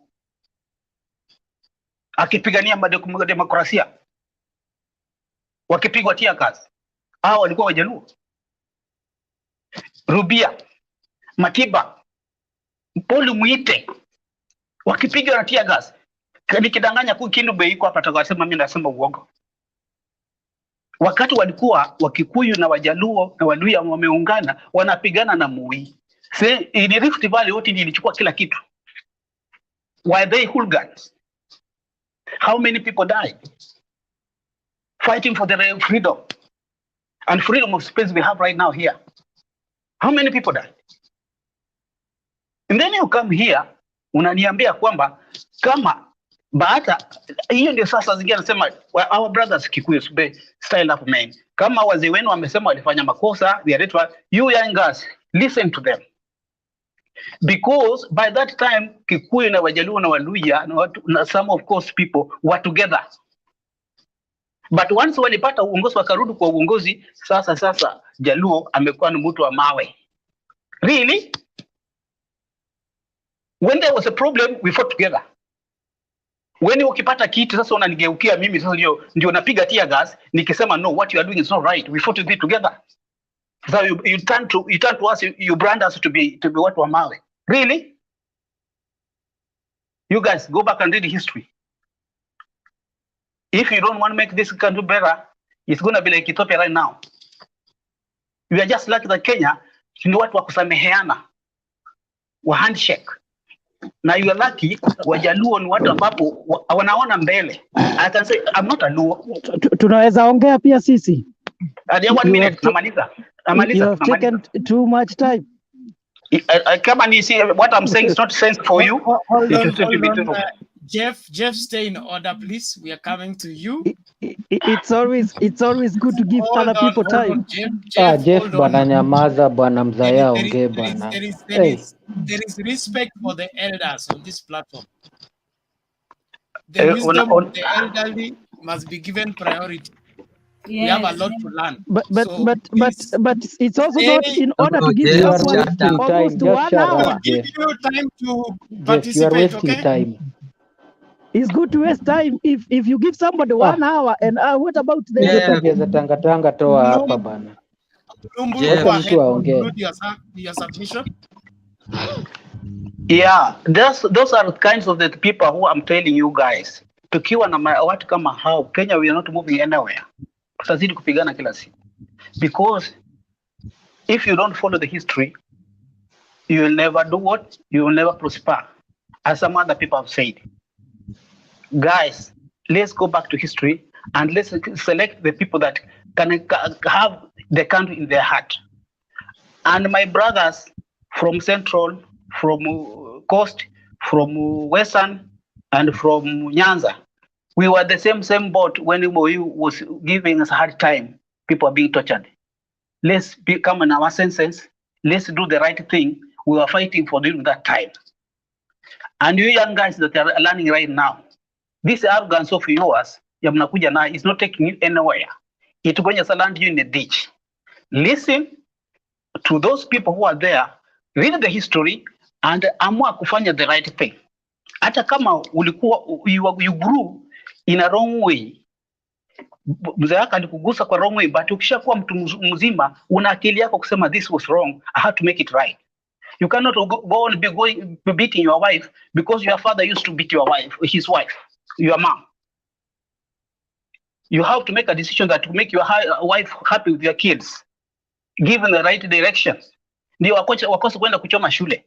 But tukija hapa tunaanza kuongea mambo ya matusi na kuongea uongo mtupu na watoto wanaingia ndio watakuwa viongozi wa kesho, hiyo vita hamumalizi. Asanteni sana. Thank you so much. Okay, thank you Mlumbu. I want to emphasize one more time. There is a difference between people making submission and there are people giving historical accounts that we need to learn from. Respect for the elderly is our African heritage. It's not something that we take lightly, especially personally. And so let's remain in order. I know everybody has something to say, but there are things that you can wait to make submission. This show has a maximum lifespan of 8 hours. That is, if we have to go to the conclusion of the time frame we've been given is 8 hours. We are not yet there yet. So you can hold on until it's your turn to submit. So I want the following people to make their submission in that order. Then we take another round before we begin to call it a day. We're going to have Jeff, then Daniel, and then now we pick David. David had already made submission. That's why the other David. So let's go to Jeff, then Daniel, then we take the David that is not alone. Bernard, I've been waiting for Mulumbu to finish because you had assigned me earlier. And when you give me two more people, really. You mentioned yourself that after Mulumbu. David, look here. You had already made submission. I'm giving priority to people who have not made any submission. Chair, I'm referring to your own word. So that you lead the second squad. I've been listening. It's okay. I can wait for you, David. You will lead the second squad. Okay, can I go ahead? Go ahead, Jeff, please. Thank you. Thank you so much. First of all, maybe I didn't know that he was making a submission. Maybe he was a guest. I didn't know because I came. I just felt that the gentleman took a long time, and I was like, "What is happening with other people?" Anyway, there is something that he talked about, very, very important, and I want to agree with him 100%, Mr. Mulumbu. The politics of bribe in our country. I am here in the United States, and for sure you cannot see that. What is happening in Kenya, and this is not an isolated case of one person, it's only that the DP does it nowadays more openly. He calls it empowerment, but if it is an empowerment, it was supposed to begin from the beginning, not during the campaign period. And where the problem is because we don't have the legal framework which should state clearly that nobody who is campaigning should be seen giving people money, whether you call it empowerment or whichever name you give it. The parliamentarians, they have a duty to come up with laws to ensure that bribery and corruption is not entertained in Kenya, because that is what is dragging our nation behind. Because the moment you use like 100 million or maybe a billion or 2 billions, the moment you become the president or or whichever position, whether it is MCA, member of parliament, whichever position, the first thing you go there is, I have spent this amount of money, so I want to recover. So they use any means. All the traders, they ensure they inflate the prices and all that to make sure that they recover the money that they spent. That is very bad.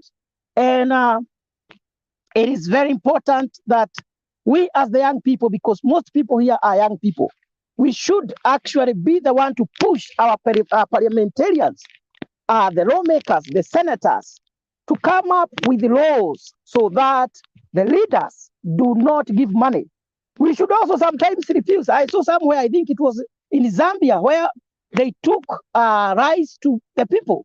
People said, no, this is food for 1 day or 1 week. We don't want this. Go back with it. And they took everything back on the tracks. They told them, we want a job. We don't want handouts. That one, we should actually condemn it and say this is not the kind of politics that we want. We want the politics of issues. I want to disagree just a little bit with the aspect of people not being given respect or leaders not being given respect by others. What do you expect? If the president abuses other people, what do you expect? Other leaders will also abuse him, because to a larger extent, yes, people respect the office of the president, but respect to a larger extent is earned, is not given. If the president does not want other leaders to be rude to him, he himself should have emotional intelligence. I am a Kikuyu and I hear every word, every Kikuyu word. Whenever the president is in Central, he becomes emotional. He abuses other leaders, including those who campaigned for him. What do you expect? Those people will be very bitter. And the other reason why people are not respecting our leaders is because they have failed to be gentlemen. If they have agreed something just like it happened with Kibaki and Odinga, they had an agreement. We're gonna go for this government. We're gonna campaign, make you the president. When you cringe to the power, make me the prime minister. Kibaki declined to do that. The politics of betrayal is what is causing our leaders not to be respected. And we remember very well that Odinga campaigned for Kibaki when he was in the wheelchair. But the only position they could give him was the position of the Minister of Roads. And I don't know, another small position there. That is why, that is what led to 207 crashes. Why? Betrayal. Why? Because mature people, they have sat down, they have agreed on something, and actually the MOU of Kibaki and Odinga, it was even put down. But Kibaki said, ulisikia wapi?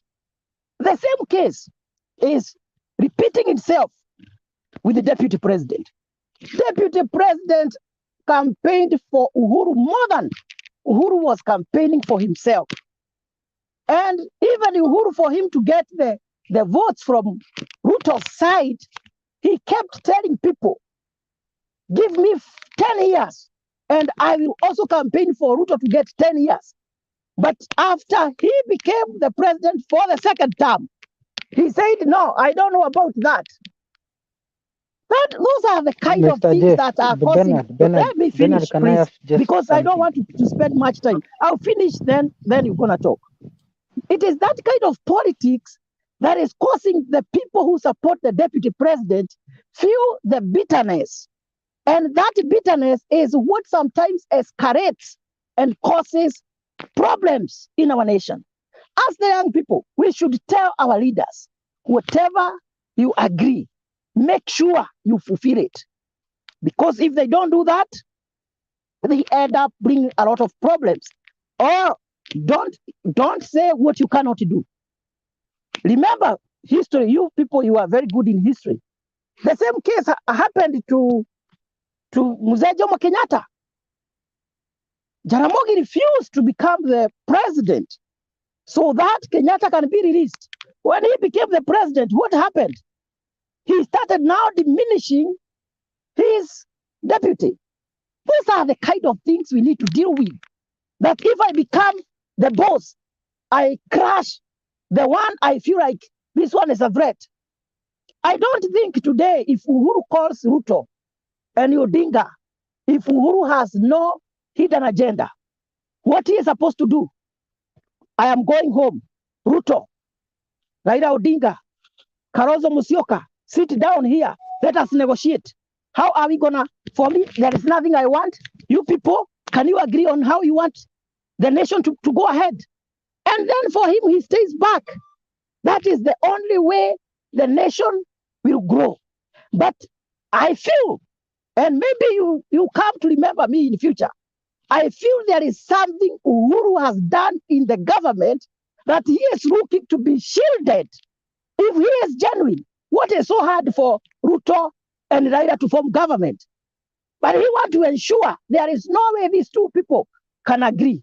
He should stay aside and let the electorates decide their leaders, just like Kibaki did. But today I see him having meetings day and night. What is he trying to hide? Anyway, let me stop there for another person to proceed. Jeff, I have something to square with this Mburu guy. Can I go ahead? And please, can you respect me even when you are referring to me? Okay, Mr. Jeff Mburu. I deserve respect. Hey, okay, look sir. here. You, Jeff, comes. What do you mean by this Boro guy? Okay, I'm sorry. I don't know if that's an insult, but it is. take it easy. According to me, it is. according to you? I don't want to dive into that. David, ask your question. Okay, I just want to. I think Mr. Mburu is not being honest because let us assume that there was a promise between Ruto and Uhuru, and it has been long. It has been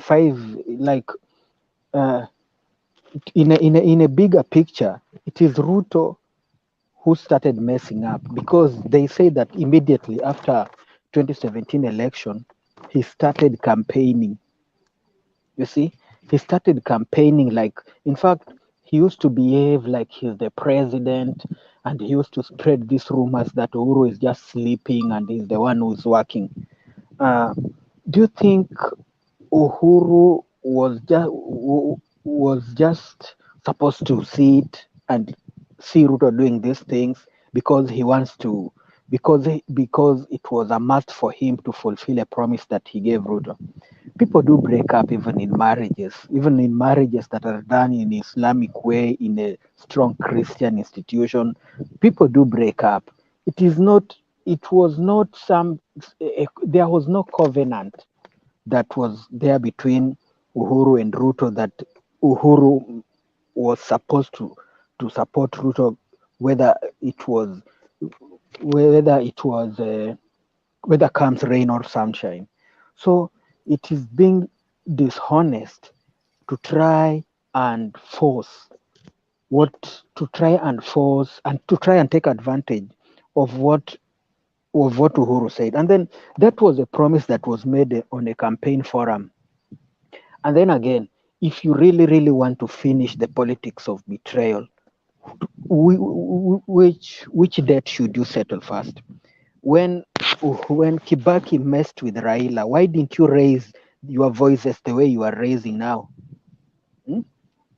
Because we smell like there is something funny here. And then, you see, I'm just wondering, why are Kikuyu so much spirited with fighting for Ruto, yet Ruto did bad things for them, even than the things that Raila has done to them? The only bad thing Raila has done to Kikuyus is to compete with their candidate, while Ruto actually orchestrated a massacre against innocent Kikuyus against innocent Kikuyus, David, children make your and question women. clear quickly, please. So I'm trying to wonder, what is it? Why is it so hard for Kikuyus to understand? And then you see, you can't blame Uhuru, because in fact Uhuru said it when he was launching BBI in Bomas of Kenya. He said that Ruto chose some of those wazees who were there, who went around collecting ideas from Kenyans about the BBI. You see, Ruto is a very, very clever guy, and Ruto he has twisted Kikuyus because he knows that Kikuyus hate Raila, and he can use them. He can lie for them, and he has actually done that. He has actually zombified Kikuyus because he knows that Kikuyus hate Raila. He has used that one to uplift himself until Kikuyus now they hate Uhuru, who is their own. Uhuru has done so many things in Central Kenya. If you look at any big companies in Central Kenya, in fact, I always wonder when a Kikuyu man says that he is jobless. He's jobless, and they have coffee, they have tea, they have dairy farming. In Nyanza, where I come from, those things we just see them on TV, So I'm wondering, any big company has been taken in Central. Big what? Big army barracks are in Central. Right now they are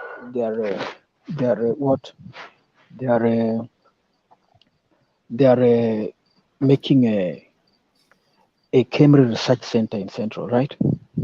There is also this Bidco oil company. Please conclude. Time out. So I just want to say that Buru is not being honest. He should just become honest and say the truth. Jeff, respond. Yeah, I just want to try to be very brief on that. On the issue of Ruto trying to outshine the president. For those of you who have done a little bit of psychology, you bear with me that there is what we call personality. and you cannot change someone's personality. Even when we were in school, there are students that you used to study with, but you can't even remember them.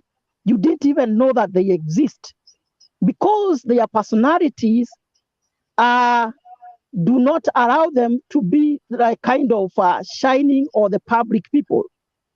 There is what we call the extroverts and introverts. Ruto is an extrovert. Somebody who, one, he is talkative. Uhuru is an introvert. Uhuru does not talk that much. So you don't expect Uhuru to shine more than Ruto because that is personality. That is personality. Ruto, everywhere he goes, and maybe you can disagree with me, everywhere Ruto goes, everybody will feel his presence. That it is because of his personality. I don't know whether he overstepped or something, but I saw them working very well in the first 5 years. What happened?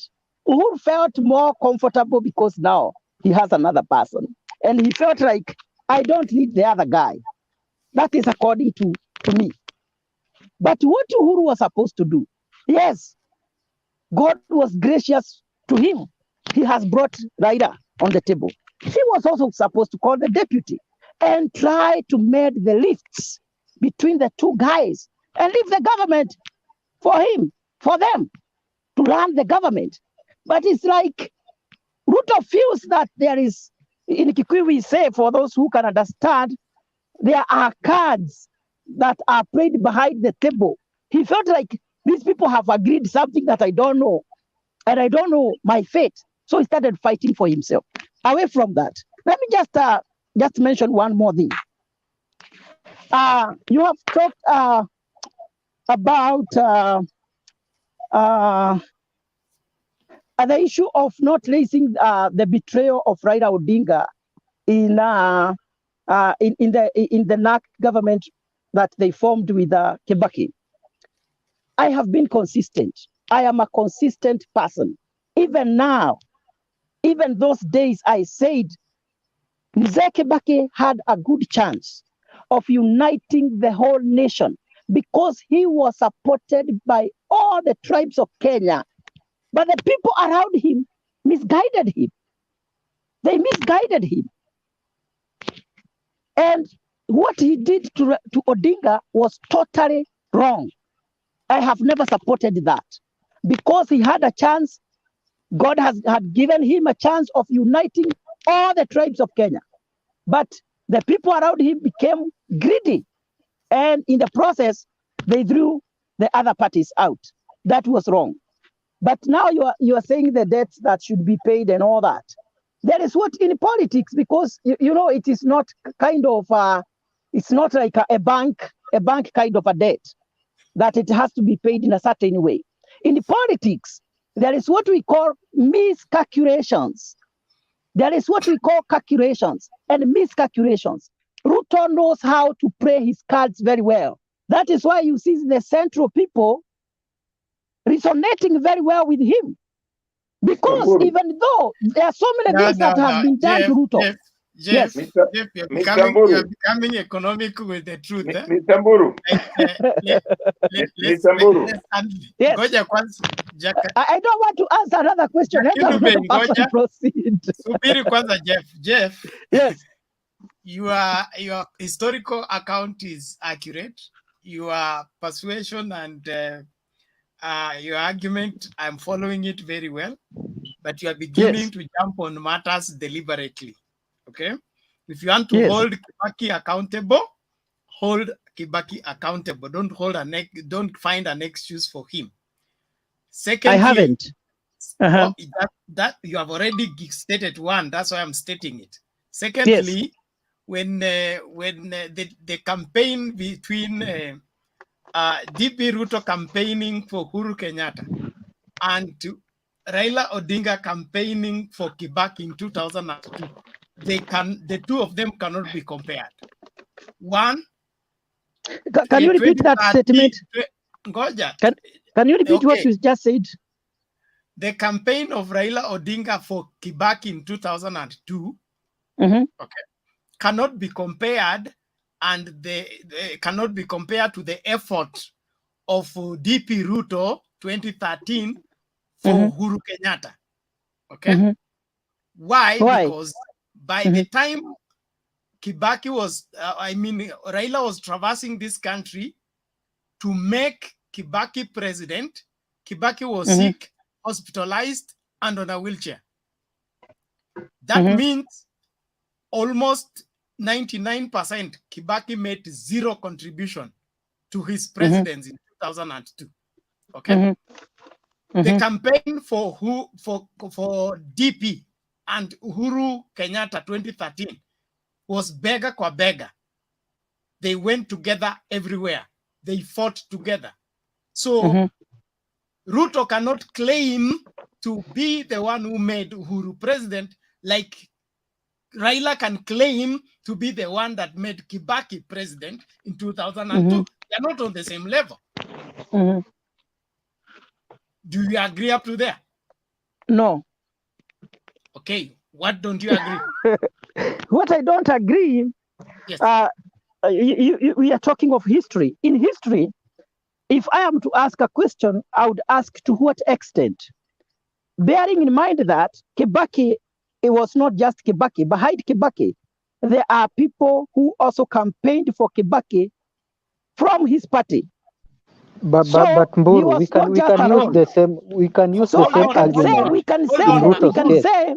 can say to a larger extent. So you cannot say that Odinga. Mboro, listen.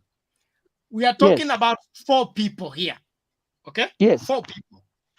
The relationship between Kibaki presidency in 2002, aided by Raila Odinga, and then Uhuru Kenyatta presidency 2013, aided by one William Ruto. Okay? We are agreeing. Let me just put it in the perspective. Can I put it in the perspective so that we are on the same page? This is what I'm saying. I agree with you. The effort is not equal. But you cannot just give credit and say that solely Odinga is the one who made it happen, because Kibaki also had the people on the ground campaigning for him, though he was sick. So, but you can also use the same argument. We can say to a larger extent and to a lesser extent. Yes. So between Raila Odinga, okay, and William Ruto, who should be more grieved for having been betrayed? Now, today we are not talking about Kibaki, we are talking about Uhuru and Ruto. We want to compare the two personalities. Kibaki is no longer the president. Different characteristics of different people, okay? If somebody did 90%... Odinga was... There is what we call the past and present. Can I help? Jeff. If somebody did 90% to make one president, then in 2 years' time he gets betrayed. All right? Then he forgets, he goes to run again. And then one was only promised. Even the elections have not come. But the betray bells are as high as the heavens, even before the term is over. Bernard. Are we not dealing with a shrewd character here? Bernard, I agree with you. Raila Odinga was more aggrieved, or was supposed to be more aggrieved for what happened. But that is now the past, because Kibaki is no longer the president. Now we are dealing with the current situation. You are telling us that once Ruto's time is past, we keep it under the carpet. Mburu, Mr. Mburu. Yes. Nataka nikwambie hivi. President Uhuru sio hajambetray Ruto. President Uhuru, ninyi hamfikiri na muangalii vile what is happening. Uhuru anajaribu kusuluhisha. He's trying to deal with the mistake which was done by his dad, imefanywa na Kibaki. Anataka hizo mistakes azirekebishwe ndio Kenya iwe iset vizuri. Manake unajua kuna mistakes zilifanywa, hiyo unakubali kabisa kabisa.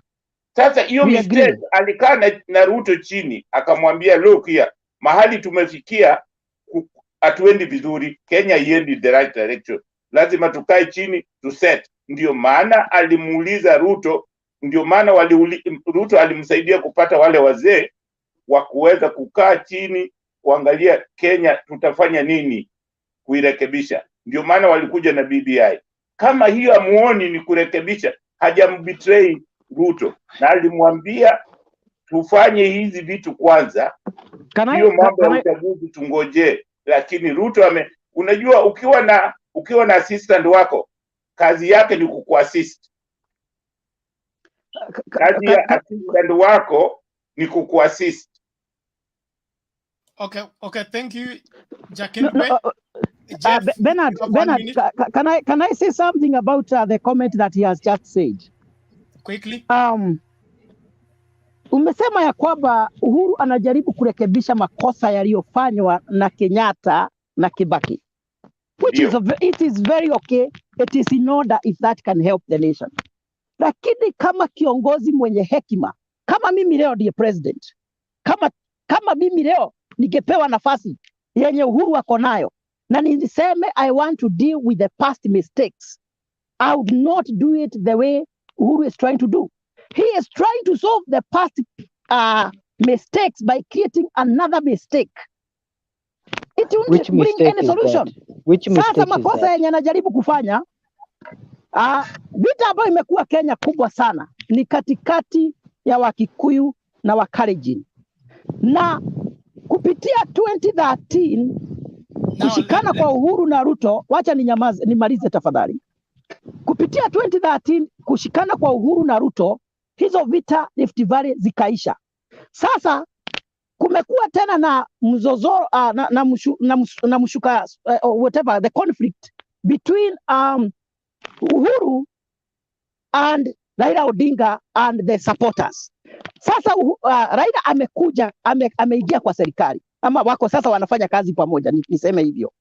Kama mimi ndiye president, nikisema Odinga amekubali kufanya kazi na mimi na Ruto tunafanya kazi na yeye na mimi ninatoka, basi nimepata nafasi ya kuponya Kenya. You cannot build a new bridge and break an older bridge. I think ile kitu alikuwa anafanya, nimalize tu one statement, ile kitu ningefanya, ningeshika Ruto, nishike mtu anaitwa Odinga, niwaambie sasa ketini chini. Mimi nataka nyinyi wawili niwaachie serikali na nitawasupport. Mmoja wenu akuwe president, mwingine akuwe deputy, na hao wengine tukicreate hiyo BBI tukiwa sisi wote, basi Kenya itapona.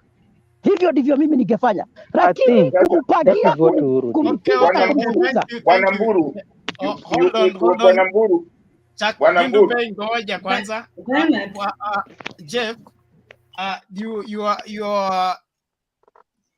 umetuambia we ni mwana saikolojia, something like that. Yes. Ile pendekezo unalopeana, okay, ni zuri kwako kwa sababu unaliona hivyo. Na okay, kwako pia ukikubali kuliona. Tatizo la Kenya si 2007 peke yake, na tatizo la Kenya si Wakikuyu na Wakalenjin peke yake. Tatizo la Kenya tumezungumzia hili kwamba matatizo yetu yanatoka independence na lazima yakuwe addressed. Number 2, mimi ukiwa deputy yangu umesema respect is earned. That is only one dimension of respect. There is respect that people are entitled with, whether they earn or not, it doesn't matter. Your father must be respected whether he behaves well or not, because he is entitled to be respected. So he doesn't have to treat your mother well. He doesn't have to treat you well in order to be respected as a father. That is entitled respect. The deputy president has every reason to respect the president, whether the president praises him, whether the president creates room for him, or whether the president frustrates him in staying in office. Historical facts. Kibaki was vice president. He served for many years. Saitoti died having been the longest serving vice president. Kalonzo Musyoka was vice president. Angomudi Awori was vice president. We did not have all this manner of exchanges between the president and his deputy and his vice on matters ministerial. There are ministerial positions that were even dropped during lunchtime. Umeenda lunch kama minister for finance. And by the time you finish your lunch, you are either minister for agriculture or no minister at all. Your details are collected as you finish eating your nini. We did not have those kind of exchanges. So we shouldn't hold brief for somebody's misbehavior in the name that respect is earned. That is a shallow way of looking at it.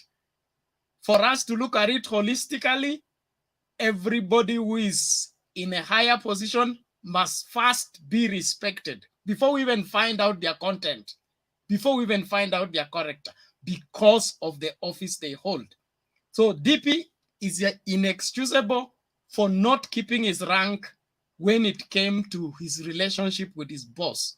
There is no school of thought anywhere in the world that can support that, either in the past, in the present, or in the future. Let us not be deceived. Secondly, any group of people supporting that, they cannot even stand that in their own home. So let's not play politics with matters that are dire like that. Mr. Mulumbu here gave us a very good analysis. The reason why our children in school are out of order is because we are promoting what is out of order.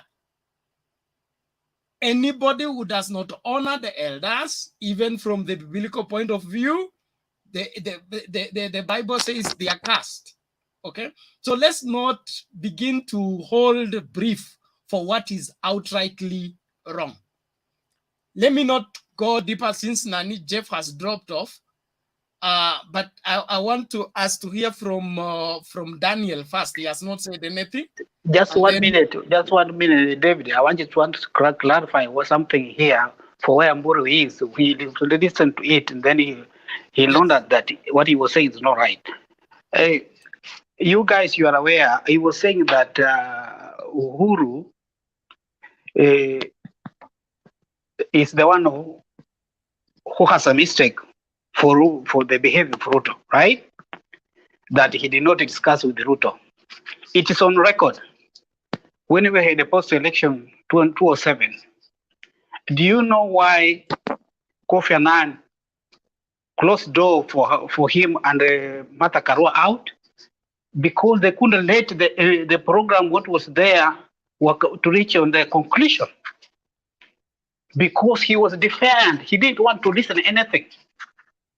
That's why they were to put out, and Kofi Annan, the only person who can finish this is Raila and Kibaki. And Condoleezza Rice came from America to Kenya, of which the country was paralyzed. And it was Kibaki, you either agree with Raila or things were not go good. Vile walitoka walisalamiana, nchi ikaenda poa. Wakati wa constitution ikatengenezwa Naivasha. Do you know that Ruto na Kuria were locked out because they couldn't agree on other things? Walikuwa wanapiga kelele huko ndani. Are you aware of that? Ilibidi watoe wawili waweke nje ndio sasa wakapitisha ya constitution ambayo imekuwa sahihi. He did not agree. So tell me, if he did not agree, Raila amefika nchi inaungua, Uhuru anasema hapana, nchi haiwezi ungua. Let me reach it to my brother. Anamwambia wanamaliza. Anamaliza namna hii wakisha handshake anaruka. He was with the intention. He was looking and because his aim was lazima Uhuru akitoka na kuwa president, Raila akiwa pawezi. So he has to play his cards. That's why he was doing everything na akachukua mampi akaweka kwa mfuko. These things you guys don't see. Then you can come here na utuambia kwamba Uhuru alifanya makosa. That's why Uhuru aliona na kaona first time huyu jamaa alikuwa na swindle everything because he was planning for the next for his presidency when he comes in. That's why jamaa he had to know what to do. That's why alisema alikuwa boma. Hii jamaa namtengeneza tuende mbele na mimi nangojea namletea kijita shike, yeye anakimbia kirudi nyuma.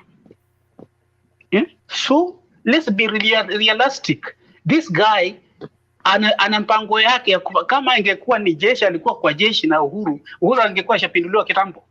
But because ako nje ya jeshi ni duplicate, that's why he's there where he is. That's why he's playing those cards. Thank you. Bernard, I have one comment. You guys take it easy. Okay. In the interest of my comment is short. My comment is a short one. Now, okay, Jeff, you'll also agree with me that as much as there was the handshake between Raila and Uhuru, it's on record that the DP acknowledges very well that he's the first one that was approached by Raila, but he refused. That is something that he says openly. It's an open secret that he refused to heed to Raila's call for handshake, and it's Uhuru who accepted. So the DP comes out as someone who is not conciliatory at all. You know, the situation was already so bad, and when someone calls you so that you may make peace and you're not willing. So after now, Baba has shook hands. Penny, you're mute. Unmute. Sorry. Yeah, so it is after Baba and Uhuru shook hands, the DP decided to walk away. You know, he just walked away in protest because of his own insecurities. You know, so he's not conciliatory at all. If Raila shook hands with Uhuru and the DP acknowledges the fact that he was called upon to do the handshake, but he refused it. And he very much says that Uhuru is the one who accepted. So that's a clear indication that Uhuru is someone who is for peace. And the DP is someone who he holds a grudge. He's not conciliatory at all, you know. Akishikilia maneno ameshikilia, he will never shake hands, no surrender, no retreat. And that's a very unfortunate slogan for someone who wants to be the president of this nation. Penny, today, if you hear your husband is courting his former girlfriend, what do you do as a wife in the house? Hold on, David, you're out of order. But also, Bernard, and then this is a matter of national security. This was a political scenario. Not domestic. This was a political scenario. It has nothing to do with our domestic, you know, our domestic issues. This is politics. Okay. Thank you. Bernard, I just want to say something.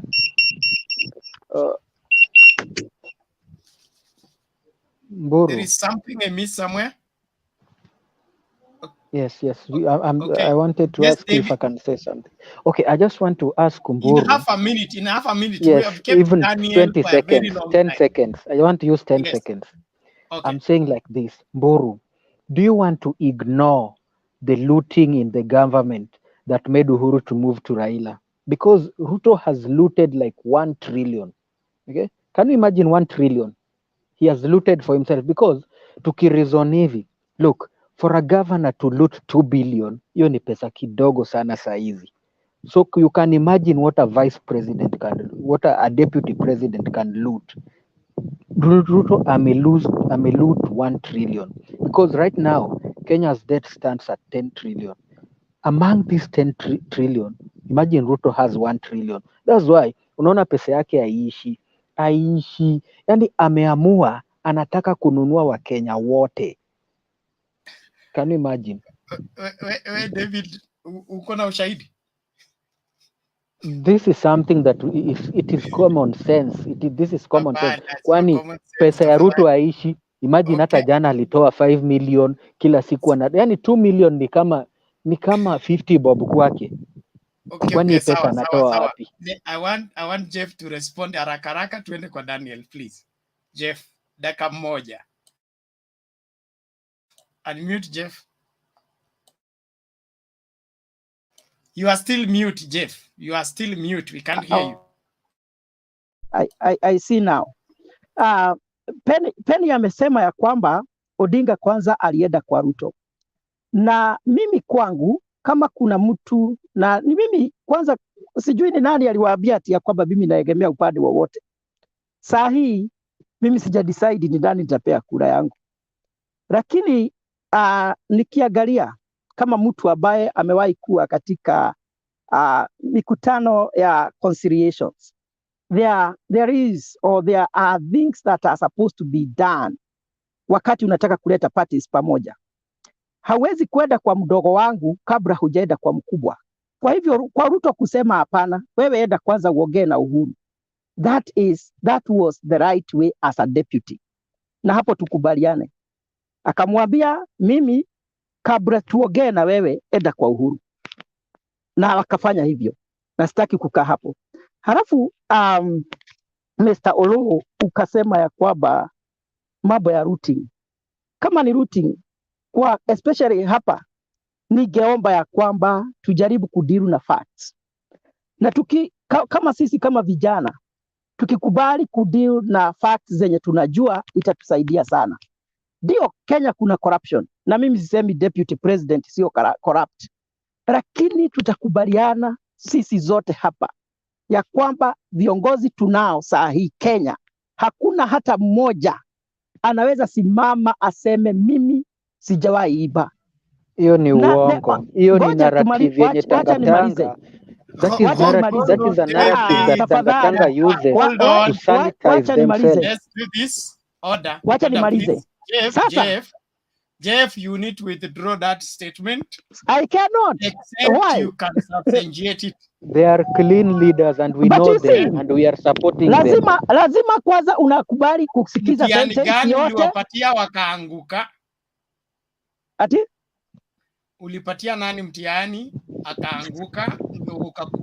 Na diposa nikasema, you see the problem that is the problem of not letting somebody finish the statement, because you don't know what I wanted to say after that. You cannot say all leaders are thieves and you say you have not finished your statement. Sikiza. How many statements are you saying inside one viongozi tulio nao saa hii hakuna hata mmoja hivi ambaye tukianza, maana ni vile tu hatuna nafasi, tukianza kuchagua kiongozi mmoja, kila mtu ako na allegations za corruption, viongozi especially wenye tuko nao at the top. We know very well. Wacha nimalize so that I don't take much time. So those are allegations. The only place where we can get solutions, it is when somebody has been taken to court and has been persecuted or has been declared either that person is guilty or innocent. Lakini hatuwezi kuja kwa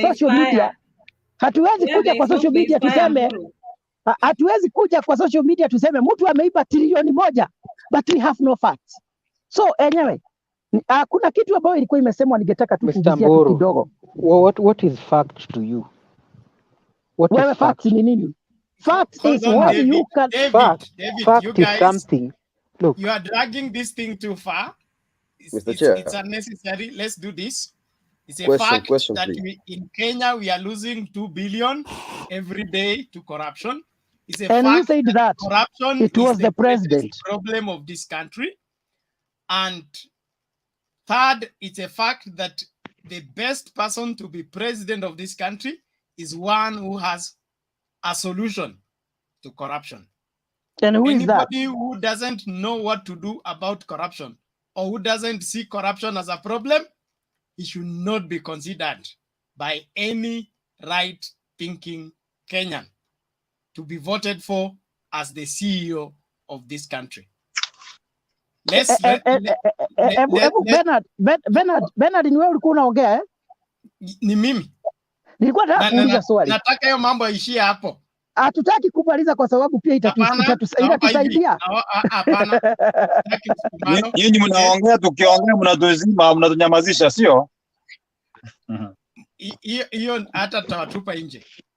Tunaenda moja kwa moja mpaka kwa Daniel. Patia mtu mwingine. Straight to Daniel. Thank you. Oh, okay, thank you. Good afternoon, good evening, good morning, depending on where you're responding from. Good morning to you. Thank you. Karibu. I think I've kept quiet to listen because my career involves a lot of listening since I'm a counselor. I'm a psychologist like my brother there, who is Mr. Mburu. Now, let me say three things first before I continue. I'm feeling sleepy though. This country is slipping slowly into a crisis. Number one, political betrayal didn't start yesterday. It is a problem which started a long time ago. If you read a book called Soaring Above the Storms of Passion by Musalia Mudavadi, then you will know that there is a time 2013 ODM members were together, and because of ile kujipenda sana, kila mmoja akaruka akaenda nje. Now every political situation calls for a solution which is unique. So for the kind of divorce, if I use that word in quotes, which is happening right now between the presidency, the president and the vice president, the deputy president, if we try to characterize it based on the past, we can say that it is not something new. And again, I don't want us to dwell on that issue so much, so that we spend a lot of time trying to see who is wrong. Is it the president? Is it the deputy president? Is it who? I think it doesn't add up to anything so important. What I would say, number one, is that as the voters, we must be collaborators. Now, the Right Honorable Raila Odinga, the former Prime Minister, the Deputy President, Kalonzo Musyoka, Musalia Mudavadi, and Wetangula and the rest, those are competitors. But my brothers and sisters in this forum, we are collaborators. We have one common problem: poverty. We have corruption. We have common problems. There is hunger all over. There is lack of water. There is infrastructure is poor. The dollar is sleeping on the shilling. The problems are common, unemployment. So when we talk, let us not talk as if we are grouping ourselves into one group, which is supporting the deputy president and Tanga, the other one, which is supporting the Kieleweke team or Raila Odinga and something like that. We should speak as if we are moving towards getting a solution. And I think what we are supposed to be looking at, which is supposed to be the common denominator, is that we need somebody who can. I'm picking 3 points which you just spoke about, Bernard. You spoke about corruption. You spoke about unemployment. You spoke about the economy. Those are very important factors which we must pick. They must be our common denominators as collaborators as we move ahead. We must be able to put Ruto under the critical lens. Likewise, we put the Prime Minister under the critical lens. Likewise, we put Kalonzo under the critical lens. And then we score them. But how can we score them? How can we rate them without having a marking scheme? If I hear teachers talk about something called a marking scheme. So if we have to give you something like A- or B+, I understand there is a marking scheme which is used. So as we must have a marking scheme. As we argue, what is our marking scheme? When the deputy president is talking about bottom-up approach, how can we contextualize that? How can that be put in paper? You don't just go and pull crowds in Bungoma or Mwingi, Kitui, or in Githurai and tell them, you lift up a wheelbarrow which is painted yellow and you say bottom-up approach. When you say that, how can we put this into practical thinking? When the Prime Minister says that he will be giving 6,000 shillings to every citizen, how can we prove this? Nilisikia juzi mwingine akisema basi watoto wa form 3 na form 2 watakimbilia vitambulisho ndio wapewe hiyo 6,000 ya Prime Minister. So what is your solution? What is your solution? Now, what is your advice?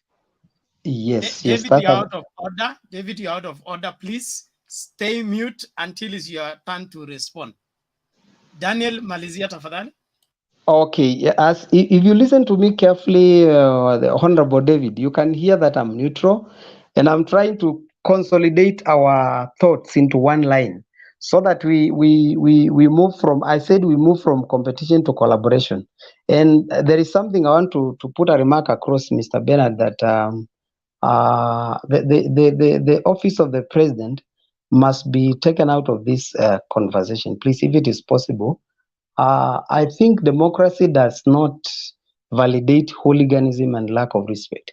We must learn that the president is the president, and we must respect him. Let us not drag him into this, conversation. As people are talking, I'm also listening with the two pairs of my ears, and I'm also listening by the eyes to see that people are becoming emotional when issues are mentioned. No, And you are David the is one who's becoming economical, please. Just stop wasting our time. Just take us to David, what you want us to do. David. Okay, Bernard, thank you very much for protecting me. Now, David, what I want us to do is that we must be able to analyze each and every candidate And in then terms after of. analyzing, we should not take sides. I'm coming there. After analyzing, when we rate them, we'll be able to get the best. And getting the best cannot just come from an emotional journey like the way you want me to take the direction. And I'm sorry, I can't take that one. Now, if you go back to 2007, 2008, let us look at until 2007, 2008. What are the dynamics which brought violence in this country? Where we are now, we are climbing up the ladder to a point where we cannot be able to stop the emotions of the youth by saying what what is hurting their feelings, and by putting them into a state of feeling that they are being hurt. Like if you say somebody stage managed a crisis, a riot in Kondele, then one must have the facts that this was stage managed. On the other side, we cannot deny that it was, because we don't have the facts. Now, if it is possible, sisi wale tuko huku chini tukue neutral na tukue sober such that mtu akikuja tutaisikiliza, lakini kwanza tujiulize what is the point, theme ya huyu mtu ni nini anataka kupata kutoka kwetu, because somebody anaweza leta narrative ambayo it looks so sweet, na ikikuwa so sweet kwetu then we buy it very fast. Of course tutanunua, tutachukua mawe na tuanze kurusha. We must be able to listen to every factor, every point ile inasema, lakini tukisikiliza turudi back into our chambers and let us analyze, na tukianalyze tujue ya kwamba hawa jamaa kule juu bado inawezekana kesho wakuwe marafiki na sisi tuendelee na kuumia. And the underlying the closing point is this one, that katika hao candidates wote ambao wamesimama hakuna mmoja ambaye hawezi kufanya kile ambacho sisi tunataka. Number one, hata sisi wakija na memorandum zao za bottom up, wakuja na mwingine ya kusema 6000, wakuja na ya Kalonzo ya 24 hour economy, hata na sisi tunastahili kuwa na zetu. What do we need from them as they come? We must have a list. This is what we want from the president. Ule atakuwa president. As he comes with what is he offering, sisi tunataka, this is what we need from him, so that when akileta kile anataka na sisi kile tunataka, we bring it on the table, we try to synchronize, tuone kama tunakubaliana ama hatukubaliani. Mambo ya kusema huyu ni mwizi, huyu ni mkora, huyu anafanya hivi, huyu anafanya vile, I think that one can be also be looked into carefully, lakini tusikue watu ambao wanachukua haraka kile kinasemwa na the competitor. Rais Mheshimiwa Prime Minister akisema Ruto ako hivi, naye Deputy President akisema Raila ako hivi, tuchukue. We should not be able to do that. Let us look into the blueprints of kila mmoja, na according to me right now hakuna mmoja ambaye saa hii ako na agenda ambayo iko valid sana ametuletea. Raila ametupromise 6000, yes, fighting corruption, infrastructure and the like. Kalonzo amesema 24 hour economy. The deputy president is talking about bottom approach. Ukiniuliza bottom up approach, hata sijui, I don't know how I can write a paragraph about it. Now, who is bringing relief to Kenyans? How is the shilling going to relate with the dollar after elections 2022? tutamaliza aje violence? Tutakam the crisis in Laikipia aje? Tutamaliza shida ya unemployment how do we, na tukisema tutaomit loans za watu kwa CRB, how do we omit the loans za watu CRB and yet kwa portfolio ya Standard Bank ama KCB ama Equity huyu mtu bado anadaiwa? If we say you write off your loan ya 150,000 for example, how are we going to address that issue with Equity Bank so that your total loan book reads zero? Those are the practical things, not populist statements which are going to be made on the highways as people are asking for votes. I think we should be taking what they're saying, we download what they're saying, we put them into a critical lens, we try to sort their points one by one. You at the end of the day we get the right candidate. And again, please, let's try to respect the elders in the forum like Mulumbu. Please, because na mtu akiongea wacha kumkatizia. Thank you very much, moderator. I appreciate and I welcome any challenge. Naweza sema kitu kabla niende. Bernard, can I ask something about this guy? Thank you, Daniel. David umekuwa too sensitive. Ngoja kwanza. I don't know why. I just relax kwanza. Okay? Can I say something before I leave? Sorry? Bernard, can I say something before I go? Everybody wants to go. Relax. Relax. No, I'm almost going back to work. I'm almost going back to work. I just wanted to respond to David, who has just spoken. Just just a minute, then I go. Okay, 1 minute. That's fine. That's in order. Thank you. Kitu cha kwanza ningetaka kusema ni kuhusu bottom up. Bottom up is not just a narrative. I think after this you should go to the Google and you check what is bottom up. It is an international economic model, which is actually the government of Joe Biden is trying to implement here. So these things are borrowed. You go, you try to study them, you see how they can work in our economy with some few adjustments. The other thing, ni mambo ya watu sana wameguzia mambo ya respect for the leaders and mostly the president.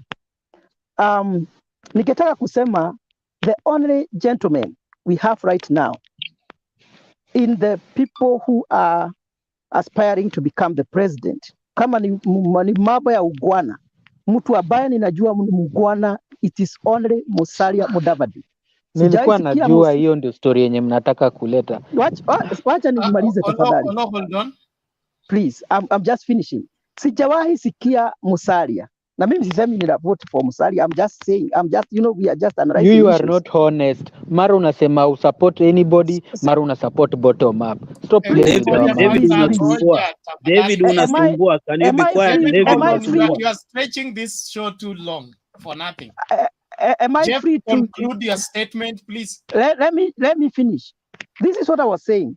Na nikisema hivyo sisemi na siabii mtu ata vote for Musalia. Lakini hapa tunaongea mambo ya respect. Sahi, na hivyo ndivyo niliwaambia, respect is earned. Musalia akisimama kwa jukwaa, sijawahi sikia miaka hiyo yote amesimama akatusi mtu. Na yeye, and he is a presidential candidate, sijawahi sikia mtu akitusi Musalia.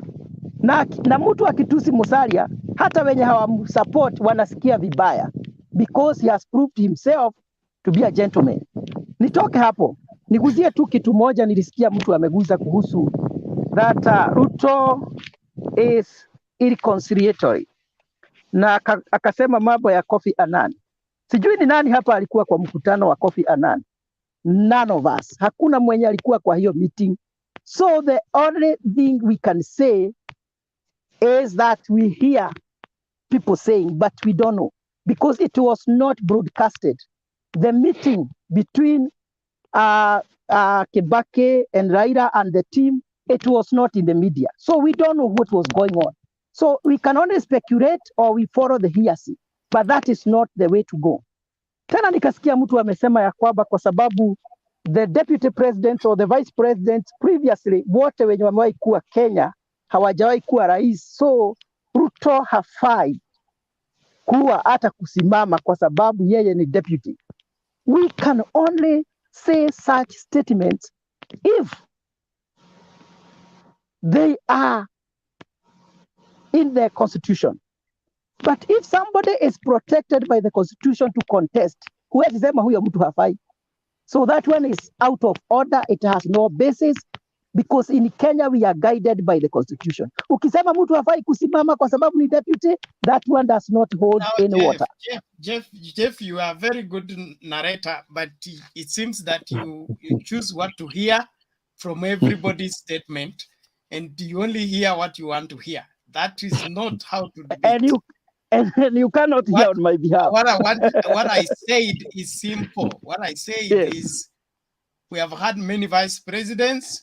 We have never had a confrontation between the president and his deputy like we have had between Uhuru and Ruto. Okay. Are you Secondly, sure? There is no guarantee. There is no guarantee that because you are deputy president, you will end up being president. And you don't have to be the but next chairman, president. we also had a confrontation between Raila and Kibaki. You forget that? Still room for you. Hold on. There is still room for you to vie for presidents later on. You don't have to succeed Uhuru. If you fail, you can succeed another person. Just like Biden, he did not succeed Obama. He was his DP. After that, somebody else came in. Then later on, he came in. The same applies to Bush and all that. So you don't have... Biden had his own family problem. Bernard, are you aware there was a confrontation between Jaramogi and Kenyatta? A serious confrontation? Which Kibaki and Raila? Kibaki and Raila? Hold on. Raila was the prime minister. I am saying, yes. Okay, when there was conflict between Jomo Kenyatta and Jaramogi resigned honorably from office to refuse to receive salary for not working. That is something that is in record. You cannot deny it. And it's the honor that Jaramogi goes to the grave with. He refused to be paid money and stay in an office where he's not working. He resigned. So when there is conflict between you and your boss, and you see you cannot work together, you honorably resigns. DP has not done that. Bernard, nikuambie kitu kabla uendelee. Can you tell us the historical account you want? No, can you tell us the difference between the vice president and the deputy president? It doesn't matter. Deputy is deputy. It doesn't matter. You cannot use the hold on, Jack Kindu. You cannot use the constitution to justify bad manners. No, I am just asking you. Can you tell the people the difference between the difference between vice and deputy? With the issue of people having been voted together. I am the deputy to my bishop. When I disagree with my bishop, we are no longer able to stay in that office. I resign immediately. I will not sit in that office and begin to cut his legs or begin to badmouth. It doesn't matter whether we are voted together, prayed for together, ordained together. The moment I am no longer seeing eye to eye with you, I resign honorably. Bernard, that's what honorable people do. Bernard, can I help you somewhere? Nimuulize huyo jamaa. Okay, carry on. Nimuulize Mr. Mburu. Mr. Mburu. Yes. Juzi kulikuwa na Trump. Yes. Na deputy wake. Na Trump alikuwa anasema mambo ya uongo ambayo hata dunia mzima inajua. Ulimsikia deputy wake akisema chochote? Ulimsikia akisema chochote mpaka leo? Umemsikia akisema chochote juu ya Trump? Na kama yeye hataki uongozi? Mimi nakuuliza, umesikia amesema chochote juu ya Trump? So unasema akitaka uongozi, unasema ati akitaka uongozi. Unajua tofauti Ruto anafanya. Shida ya hiyo example ni kwamba yule Pence yeye hakuna kiti alikuwa anataka kuwania, lakini pia sijaona Pence went against Trump by ratifying the vote in the Senate. Buru, kuna kitu moja kuna kitu moja inaitwa uaminifu. Unajua hiyo?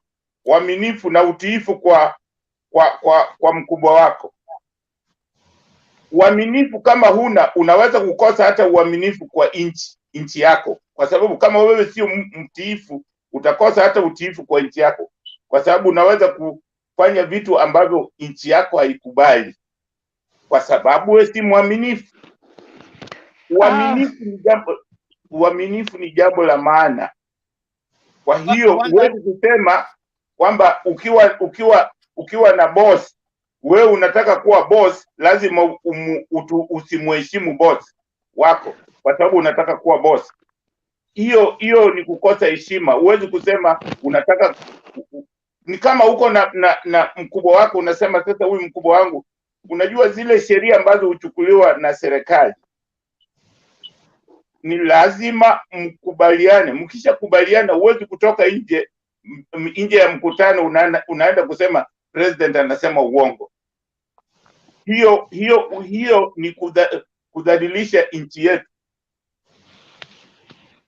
So ile kitu nilikuwa nataka kusema Bernard, kuna kitu nilikuwa nataka kukuambia na pamoja na wale ambao wanasikiza, ya kwamba mmesema ya kwamba mnafuatilia historia, na hapo ndipo nilikuwa nakuuliza utuambie ilikuwaje tukaweka kiti cha deputy president tukaondoa vice president. Ni kwa sababu tuliona vile vice presidents walikuwa wanatreatiwa by the president. President agesimama kwa jukwaa, hata deputy hajui, anasema leo kama vile Saitoti alifanyiwa, anasema kuanzia leo huyu sie vice wangu nimemuondoa. Na hiyo ndio watu wakasema hapana, ile madharau inafanyiwa vice president lazima ikome. Tukaweka provisions ya kwamba watu watakuwa wanachaguliwa wakiwa pamoja na hakuna mwenye anaweza futa yule mwingine. That is why today we have the position of the deputy president who has some of the constitutional laws to play that are not delegated by the president. So, na kitu moja ambayo ninajua labda kwa sababu maybe Mr. Mburu, kuna hiyo ile iko kwa upande, wacha constitution nimalizie. gani? Hiyo iko kwa constitution gani? Hiyo yenye unasema ati deputy 2010 president. 2010 constitution my friend. Hiyo haiko kwa constitution. Pande gani? Ni Hapo penye unasema, hapo penye unatuambia ati deputy president has a role to play which is not delegated by the constitution. Oh, my friend, yet the constitution, wait first. Yet the constitution says that deputy president is the principal assistant to the president and he does what is delegated to him this by is the what president. We're gonna do. Tunaona hapo hivyo Let me educate you on that. Kuna zile duties. Wacha nikuambie kwa sababu huwa hatujui kila kitu. Labda hujui kila kitu. Kuna zile duties.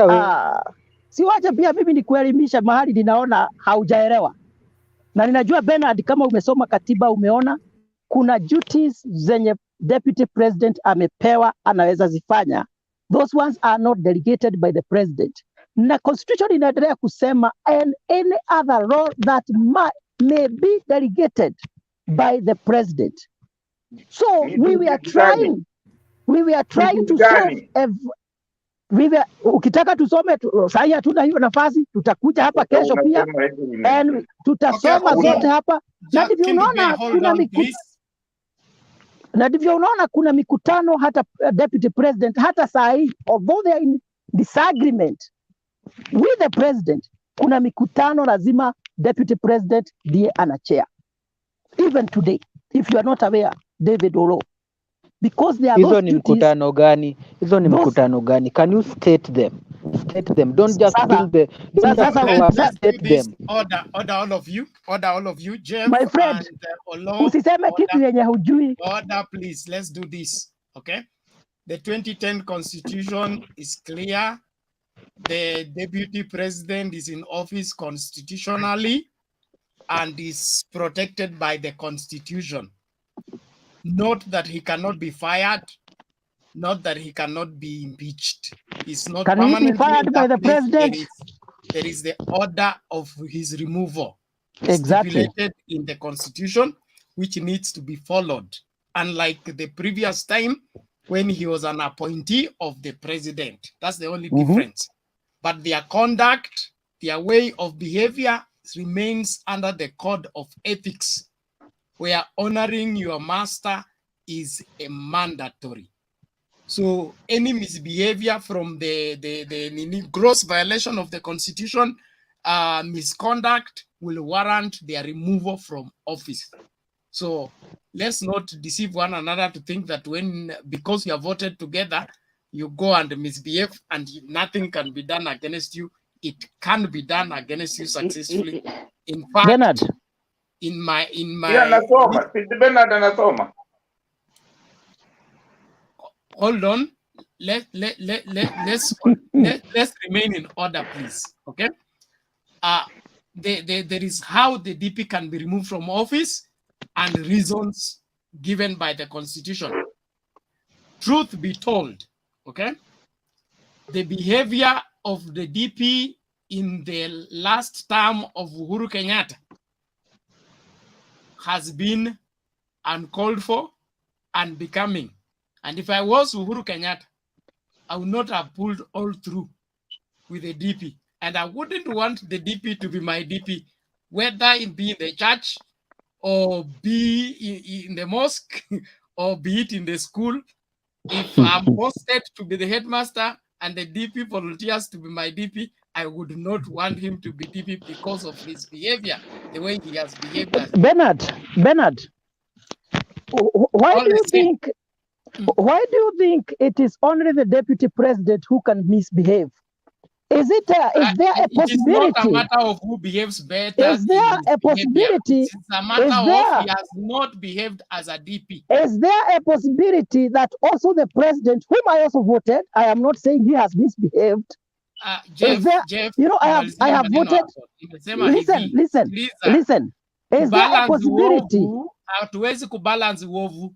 Na hivyo ndivyo ninasema hivi. Kama sasa ukisema ya kwamba no. Listen. The devil made me do it is not an excuse. Listen. Ukisema ya kwamba deputy misbehave, regardless of who behaves. Even the president amekuwa na bad manners. Na ndivyo unaona watu wakimtusi. It cannot be. Nobody is doing that. Bernard, allow me to say something. If you disrespect your boss, that is a higher misbehavior. Even if your father slaps you, you see, Bernard, you can't slap everybody in the house because your father has slapped you. Bernard, you are dominating the debate. We are wondering whether you are the coordinator or you are the debater yourself. Thank you very much, because I want that to be ended there, because I don't want anybody justifying what is wrong. Give me 1 minute, please. Bernard, can I ask you a question? Let that case end there, please. Bernard, let me just ask you a question, Bernard. Yes. Did we shift from the topic we started before with? Thank you. That is what I wanted to ask. Because thank you, Mulumbu. My reason for that is simple. Because Mburu came in and then he changed everything. Mburu comes in and wants to change then you guys followed everything. You want to change the conversation and turn it into a justified no, Bernard. Behind the curtain, defend of Bernard, calm down. Bernard, calm down. You are wrong in this thing. What is wrong? I will not allow that. No, Bernard. I'm not apologetic on that one.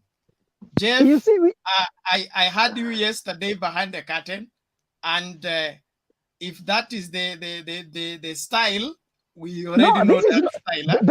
Bernard, it is not about style. With you accordingly. No. It is not about style. It is not about style, Bernard. Look here, Jeff. Nimekusikiza kutoka sangapi?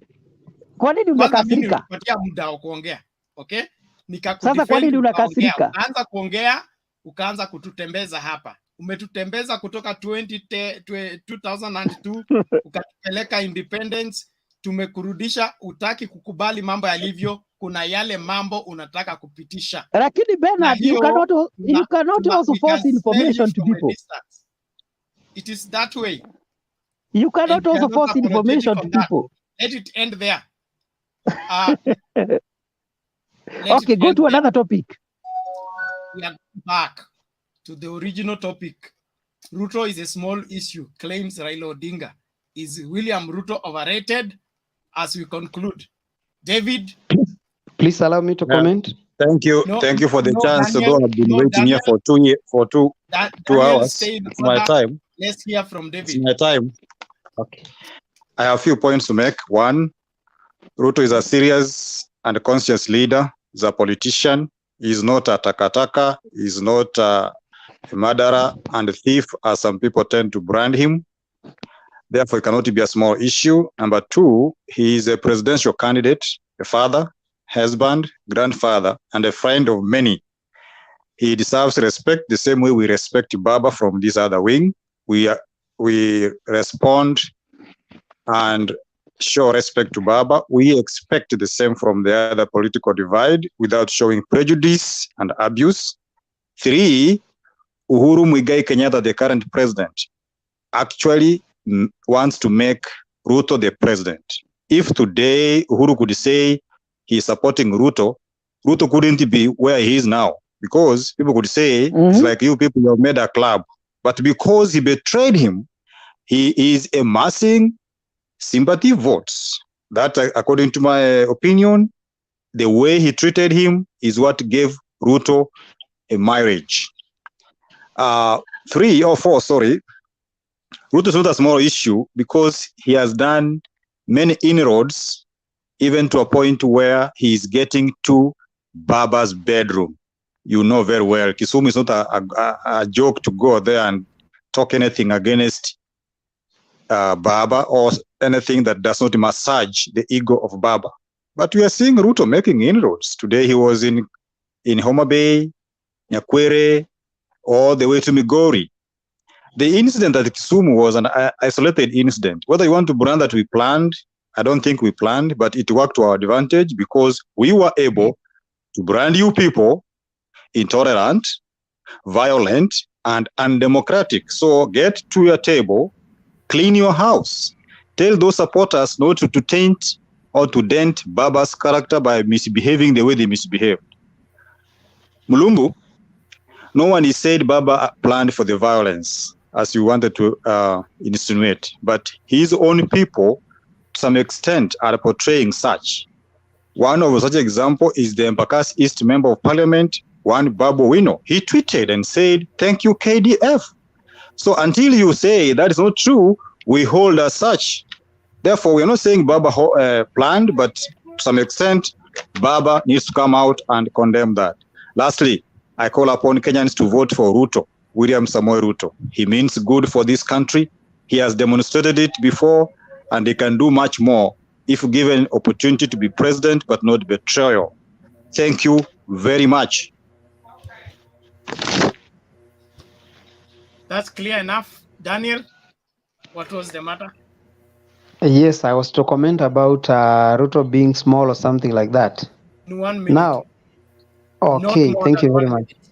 Thank you. Okay, if we rate what the honorable the right honorable Prime Minister was saying, he said it in a light way. According to me, if you could observe his body language, he was not all that concerned about the statement at all. But then again, number one, Raila Odinga is a very senior citizen, and he's a real statesman. Actually ako kwa levels za kina Kofi Annan, according to me. If I can rate, if you just rate without taking sides, being neutral, Raila ako kwa levels za kina Kofi Annan and the like. But now coming down to Raila, to the deputy president, naye ametumia kitu kinaitwa market down approach. Ameenda kwa soko akajua what is required in the market, and then akarudi kwa factory akaproduce. It's like read the minds of the people, what they want to hear, what they want to see, what they want to comprehend, and then akarudi na hicho kitu kwa hao watu. That's why unasikia akisema kwamba sitasimama na prime minister, sita support prime minister, support Uhuru, this time nitasimama na hawa watu wako chini. But my problem is again in those two contexts again, huwezi kusema sasa hapa katika hiyo hali huyu ni mkubwa huyu ni mdogo. Of course you can underrate the deputy president at your own peril because he has all the mechanisms. He's working very fast 24/7, na ukiangalia model yake ya siasa it is to some people it is very sweet into their ears but the problem is ile shida niko nayo kwangu kwa watu wawili ni kwamba hakuna blueprint ya mmoja ambaye anawakilisha kwa meza tuseme hii atatusaidia through this one. But again the last point which I want to put across is that ukianalyze in the context of politics, of course Raila amegraduate from national even to international. Sasa huyo ameenda sana kwa level ya pop, na tukiongea deputy president in terms of politics sasa tungemrate na bishop. Sema sasa ni kama Muheria, yule mwingine ni kama Pope Francis huko juu kule. Lakini sasa hapa Kenya nayo shida tulionayo vijana wale wanasikiliza huku nje, they want to listen to sweet things ambazo sasa mzee deputy president ameenda akaangalia akaona ametumia that market down approach. Ameenda kwa soko akatembea akakuta kuna maembe, matunda, kila kitu lakini hakuna sukari. Sasa anakapeleka ile sukari ambayo inahitajika. Now those are two different contexts na you cannot underrate him. The mechanism yake ya kazi, he has energy to run 4 rallies maybe in a day. He is also using the African magic which is money. I don't want to go much into anatoa pesa yake wapi, and also akona watu vibrant ambao wanamsurround. But moving ahead, I think the campaign strategies to change because hii ya Raila ya 6000 imekuja juzi after the bottom up approach. Hatujui Mheshimiwa Raila atakuja na ingine gani, kwa sababu naye ubuni strategy zake ambazo ni kali sana. So let's give them time, but mimi na insist ya kwamba hao wazee wakuja na blueprint, hao wazee wakuja na kitu wameandika, tuone watatufanyia nini and what will happen at the end of the day. Na mimi ndio nileta issue ya kwamba presidency ikuwa excluded from this discussion.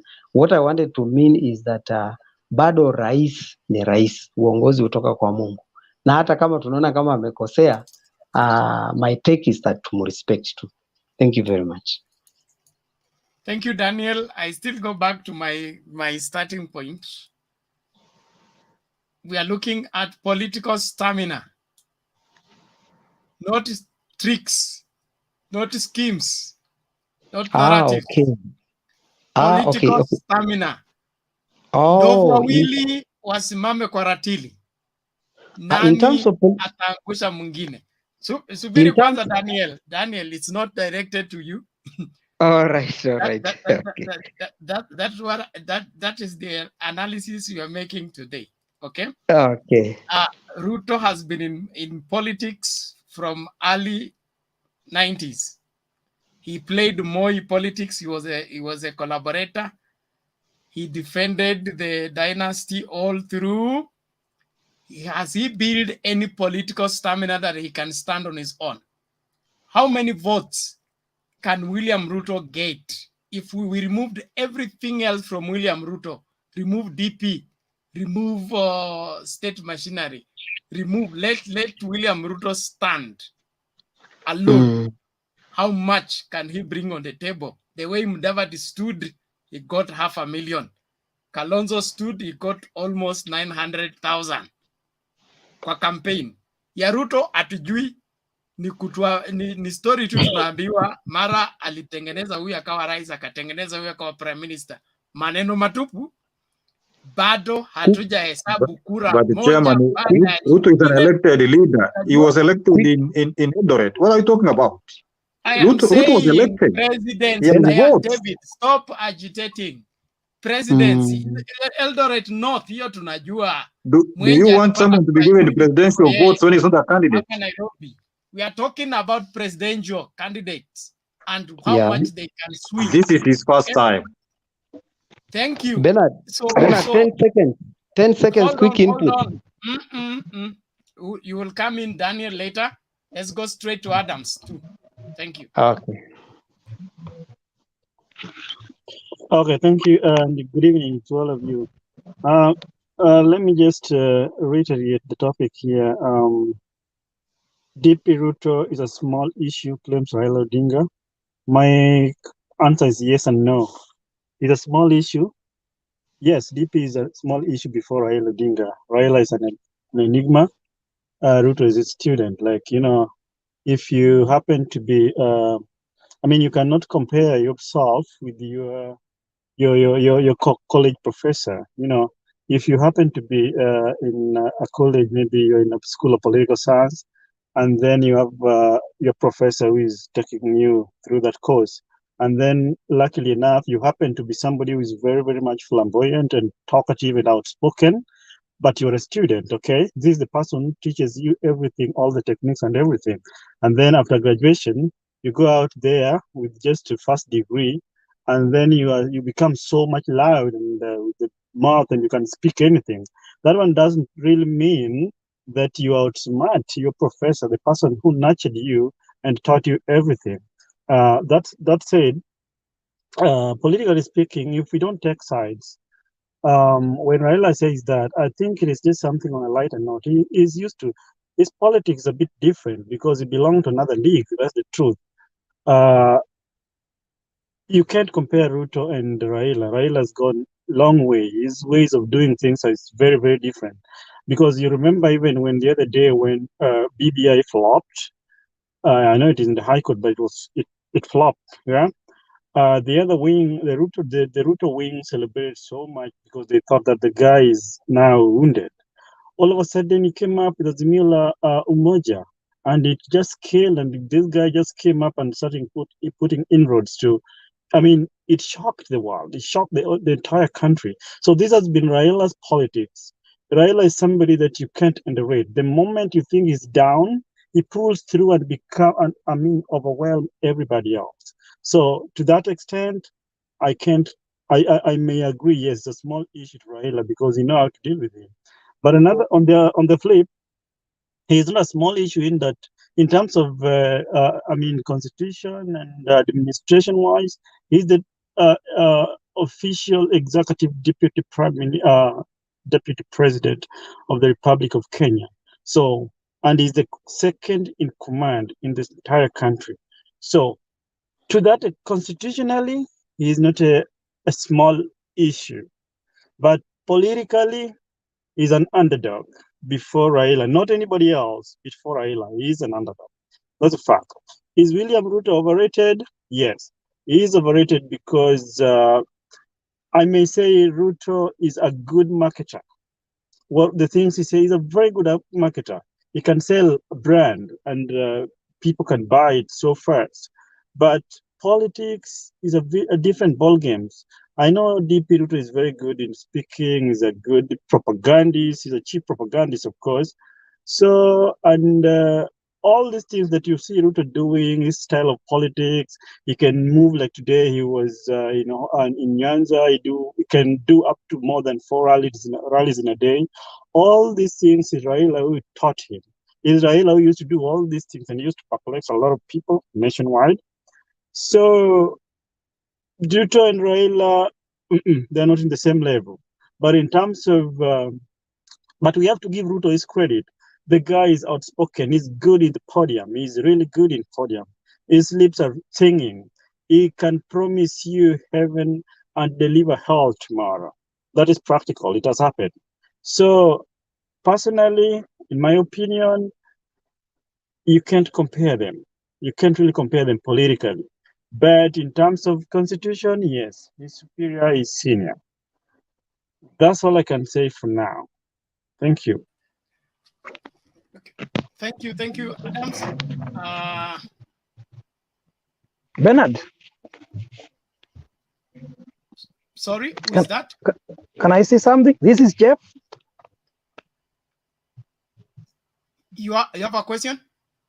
No, not a question, just a contribution on that matter.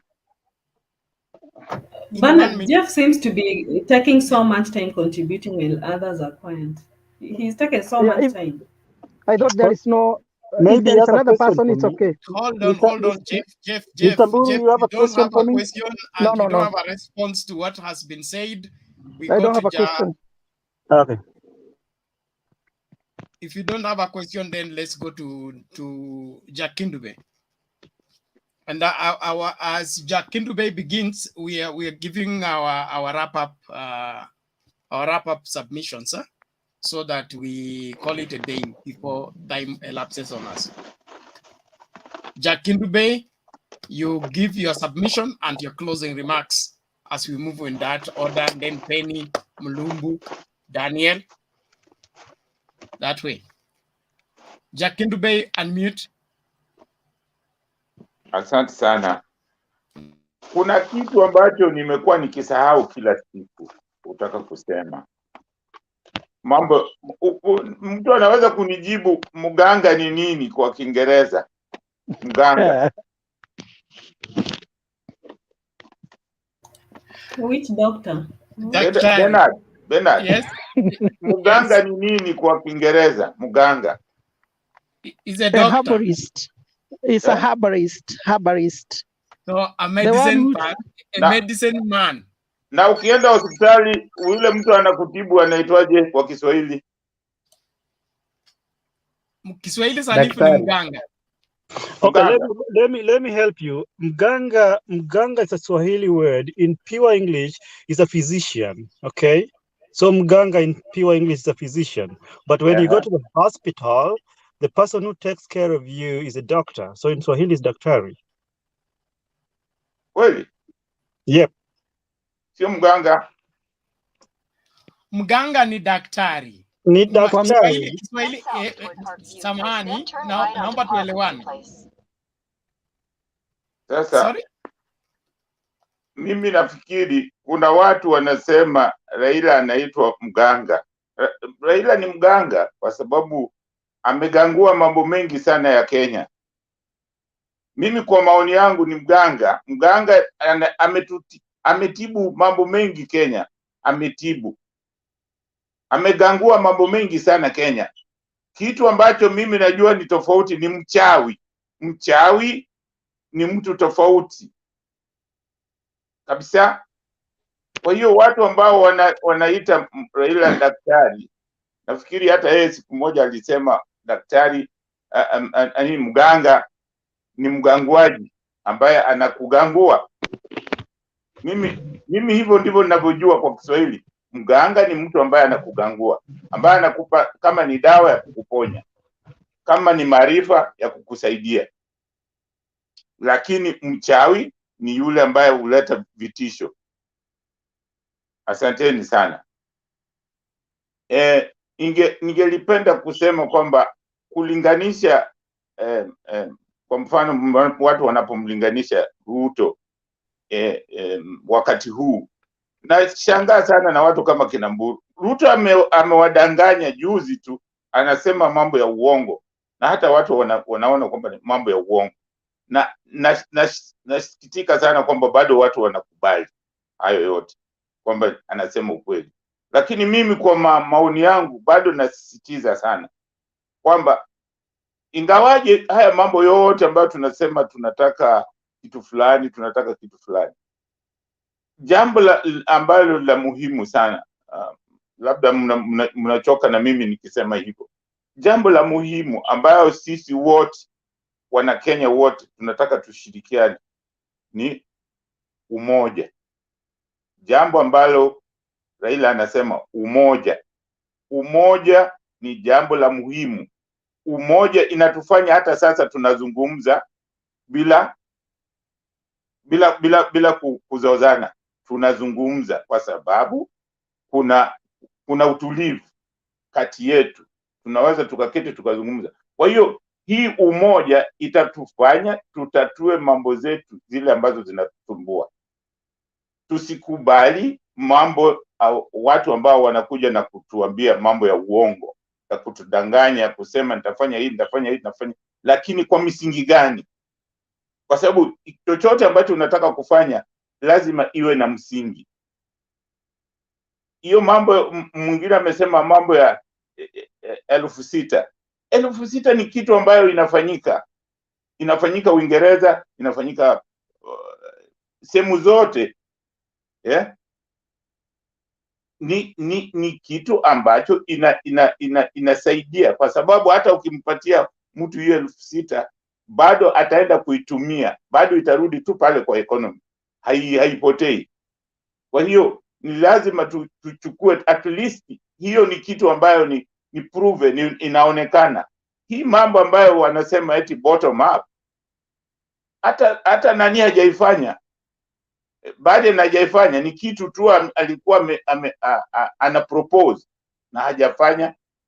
Kwa hiyo wasiseme eti wa Amerika wameshaifanya, hawajaifanya. Ni nani alikuwa akisema juzi Biden kwamba anataka anatarajia kufanya hivyo, lakini hajaifanya.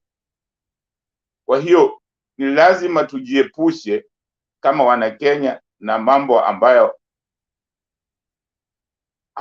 hayana msingi hata kidogo, na mambo ya kukejeli serikali yako, na hiyo serikali wewe ndio uko pale, alafu unasema utawafanyia watu kitu fulani na wewe uko kwa hiyo serikali wakati huo. Mimi sioni kama ni msingi sioni kama hiyo ni jambo ambalo tunatakiwa kutia. Inatakiwa tumuulize maswali na hasa kusema kwamba atafanya na wakati huu hafanyi. Kwa nini ameshindwa kufanya hiyo kazi? Alipewa kazi ya kumsaidia rais. Nataka niseme hivi, mnajua ile kitu tunasema kwamba uaminifu kazini na kutii.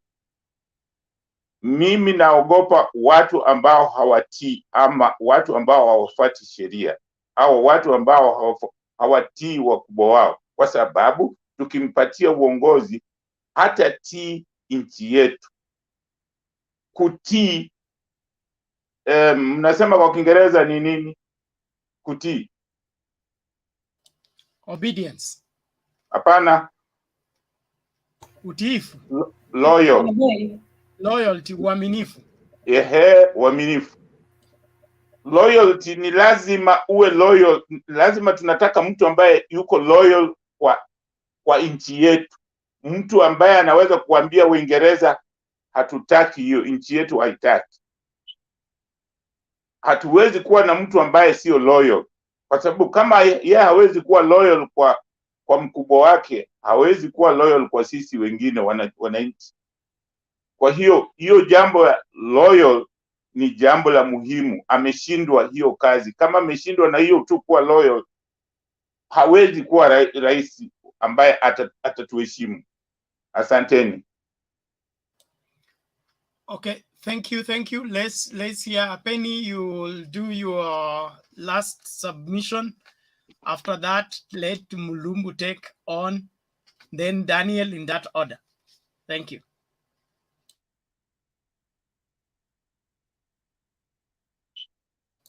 Penny, you are still mute. Oh, so is it me giving my submission? Yes. Okay. Yeah, so my final take is that I think I'll just reiterate what Jeff. Jeff is still in the forum. Eh? Yeah, there's something that Jeff mentioned, and I think I want to stress on it: a culture of betrayal by our politicians. I think going forward, our politicians should be able to address this culture of making rash promises and subsequent betrayals that creates bad blood, especially between the president and their deputies. And then our politics should be able to address what is it that causes, the causative, some of the causative factors that bring in bad blood between the president and the deputy. There should be harmony between these two personalities, as opposed to what we have seen in the history of Kenya. In the history of Kenya, we have a culture of betrayal, where deputy and vice presidents have been subjected to a betrayal. So I think going forward, I don't know whether it's in the constitution or which mechanism can be used to ensure that there is harmony between these two offices: the office of the vice president or the deputy president, and the office of the president. There should be some form of harmony, and then there should also be a mechanism of ensuring that what is happening does not recur in future, where we have a deputy president who is defiant and not performing his duties and earning a salary, and using public machinery to advance his own personal ambitions. So there should be a mechanism put in place so that if it's a loophole in the constitution, then I think it really needs to be addressed so that we do not end up with the same situation as we have now, where the DP cannot be sacked, he won't resign, he will earn money, he will use his official residence to propagate his political ambition. Then maybe just to make a comparison between our DP and the former Prime Minister, I think we've been able, Wambugu Gunjiri, I think he brought out some point that is very good that we need to also address in this forum as to who is the best candidate, who is which candidate is Kenya safe, as in, who are we safe? I don't know. How can I paraphrase it? In whose hands are we safe? Yeah, thank you. Yeah, so when you look at the kind of grievances that the Prime Minister has been through, and those that the Deputy has been through, I think the Prime Minister has gone through the worst kind of betrayal. He has been through detention. He has been through a lot, but he still emerges as this leader who is capable of moving on despite whatever calamities that befall him. He's able to move on, and he's also able to make up with those that have aggrieved him. So looking at all these factors, I think the Prime Minister comes out as someone who has the personality of a leader, someone who does not hold grudges, someone who is not confrontational.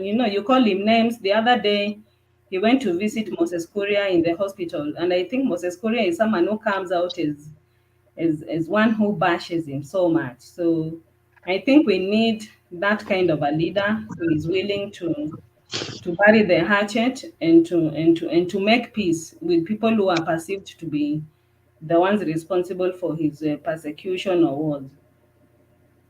And then also the culture of bribery, handouts, and tokenism is something that has to be addressed. It should not be, we should not normalize what the deputy president is doing, carrying big bunches of money and distributing those money, the monies shamelessly, in a way that is contrary to our values. I think the Kenyan population need to develop some values within them, so that they are not, the politicians do not have an easy way in lying to them by buying them, buying their votes. We should have a culture of we should shun the culture of handouts and bribing and buying votes. And I think many people should really come out and condemn what the deputy president is doing, because it's encouraging whatever culture of begging, a culture of dependency, and it also encourages corruption. Yeah, so I think that will be my parting shot for the night. Thank you. Okay, thank you, Penny. Let's hear from Lumbu. Your closing remarks.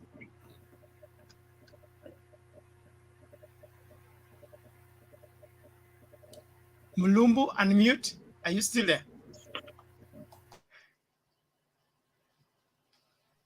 You're talking to me? Yes. Give your remarks. If you're not in a position, tuende kwa Daniel, after rudi kwako. Na kwake naondoka kidogo, mkatoka Daniel tunaenda. Okay, Daniel. Okay, thank you. I would say that the government needs to strengthen institutions to check on hate speech, because each and every other minute we leave politicians to hurl insults to each other, we are escalating chaos in the country. One needs to be checked. If this side hurls insults to the other side, then this must be put into record clearly, and then we address problems as early as possible before they escalate into national crisis and the like. Because when I listen to politicians, both sides, sometimes you find that there is a lot of temperatures. And even Kiweleweke, Tanga, the other side, they are hurling insults. So we need to control these mouths. We need to check on institutions so that we empower them more to track hate speech and take the necessary actions. I'm suggesting that we invite the politicians sometimes on board to this forum so that we ask them questions directly. Because if they are they can avail to come, then that will be also good to waulize maswali direct. Politicians should not be importing Western ideologies or borrowed ideologies just without synchronizing them to the country. So I'm suggesting that they should craft country-specific approaches to solve our problems, because we have unique problems. We cannot have problems which are in Tanzania or Uganda or other countries. And lastly, if I were to compare Raila Odinga and the Deputy President, Honorable His Excellency William Ruto, I would say that this, according to me, would be like comparing the Catholic Church, Roman Catholic Church, to the Pentecostal movement. The Catholic Church has got its permanent and long-term or life members who cannot leave the Catholic just overnight. But the Pentecostal movements, we are having problems. I belong to the Pentecostal movements, Bernard. And today you are in Redeemed. Tomorrow you are in Deliverance. And after 2 weeks, after 2 weeks, you are moving to another church called Hallelujah Gospel Direct, or going to heaven. Daniel, you are implicating us. No. I'm trying to put it in a light way so that you can remember tomorrow. This is a little bit of literature. So if you find a member of Catholic who was a Catholic who joined Catholic around 20 years ago, today he's still a Catholic. So what am I saying? Raila Odinga is a brand. He has sold himself. And can I surprise you? Mheshimiwa Raila Odinga does not even need to campaign sometimes. That guy, you can vote for him hata kama haja campaign. But William Samuel Ruto is a new brand which is entering the shelves of the supermarket. That's why we need merchandisers like Mutai, like Dende Nyoro, like who else? The merchandisers, call them we need them in the supermarkets so that we market this brand. But again, I told you cannot underrate the deputy president, because he has many merchandisers and they are colored. They are colored. These merchandisers you see at the entrance of the clubs who are marketing Guarana or they are marketing Amarula. These merchandisers are active and they are working 24/7. So Raila needs to check on this. If we are to come to my office, I would advise him, Prime Minister, tafadhali, you need to check on the merchandisers because they are working 24/7 na wanapita na lori imefunguliwa ya road show na wana dance na madem wana promote the new product, and if you are not careful, the new product is going to fill the shelves. And lastly, if I were to meet His Excellency the President Uhuru Muigai Kenyatta and the Prime Minister Raila Odinga, I think kama wangefika kwangu leo kwa boma ningewapatia mbuzi wakule because of the handshake. I think that's a miracle which Kenyans tend to forget. That was a miracle. I'm telling you, if it were not because of the handshake, I cannot imagine closing down Brookside because we cannot sell milk in Kondele or Kanyimach in Kisumu, and other many other examples. So this handshake ni kitu hata inastahili kutengenezwe public holiday ya handshake day so that we celebrate it. And my closing remarks is that wakikuja tuwaitishe blueprint. What do they have for us? Thank you very much. Okay, thank you, Daniel. I really want us to close in time. We are already past time. So I will not belabor that much, but I believe that's clear enough. Jeff, are you still there? Yes, I'm here. I'm here too. Let the other gentleman, talk, then I'll talk. Okay, Mulumbu, your closing remarks. Yeah, I thank you so much, guys. My closing remarks, what I just want to say is that this thing of Raila kusema kwamba Ruto ni mtu mdogo, kuna watu wengine hawajaelewa vizuri. Sababu gani? Raila is somebody who is known, he has done a lot. Hata Uhuru unaona Ruto akikimbia naye akizunguka naye is because of him. So to meet an understanding vile akisema Ruto ni mtu mdogo, siwezi tengeneza gang kwenda kumuzia kufanya campaign. Because Raila akisema tu pa Ruto hakanyagi Nyanza. You tell me somebody Ruto atakanyaga Nyanza? Can he make it? Can he make it to Nyanza? Or to Western? Asema huyu jamaa hakanyagi hapa. Atapita? Hawezi pita. So kwenda kusema kwamba ati Raila ametengeneza gang ya kwenda kuzuia Ruto, hiyo ni mipango ya Ruto mwenyewe amepanga, akitaka mileage ya akataka kujua kwamba yeye sasa ni boss. First of all, kuna kitu nani amesema hapo, our sister over there, ya kwamba kuna lugha ya Ruto alikuwa anatumia Kisumu akisema ni wakora, ni matapeli. Unajua, tell me kama si Raila alikula everything kwa sababu ya handshake na akasema hatutaki vita, anybody anakuja kuseli agenda yake, wacha sell. Ruto angalia tu kitu ilifanyika kwa nani, kwa ule jamaa mwenye alienda Migori, hata hakumeza kuku, haikumeza nini, haikumeza mchwa, alipata bomb.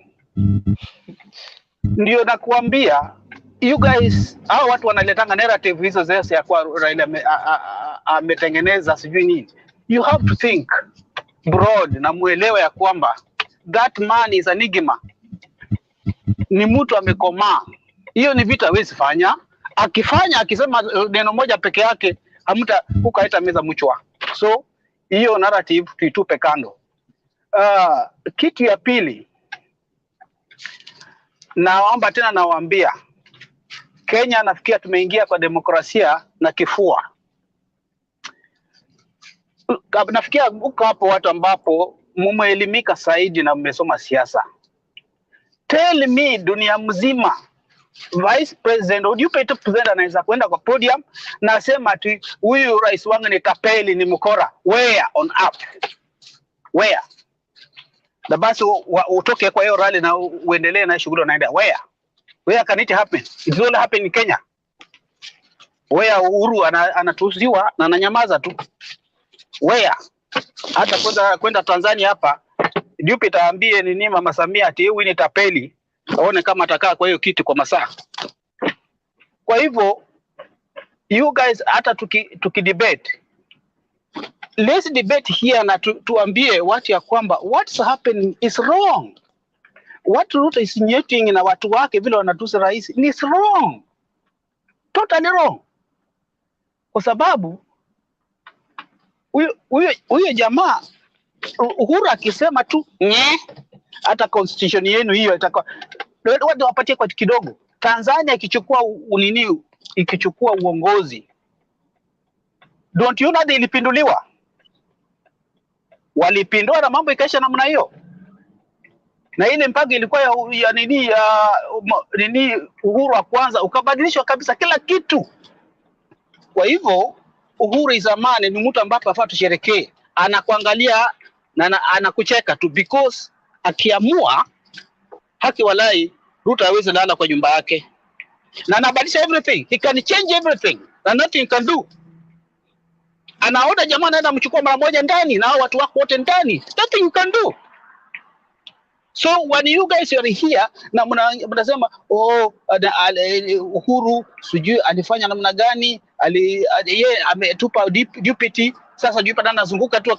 Guys, na kila mtu aweke kwa bank. The way Ruto na behave kama atakuwa president wa Kenya, some of you ambao mnacheka hapa mnalia ndani ya choo, if he can react like this right now na sasa hajapata mamlaka, Na akishika kwa mkono je? Hata kunia hamtakunia. I'm telling you. Hiyo ni assumption mzee, waje kuwa na assumption mingi. Ndio nasema assumption, unajua ikifanyika watu wenye wako kama wewe wanasema hivyo, lakini ikifika nyinyi ndio mtakuwa wa kwanza kukarangwa. Let's wait and see. It's okay, Mulungu, mind your language. The platform is for public consumption. Thank you. I'm sorry about that. I'm sorry.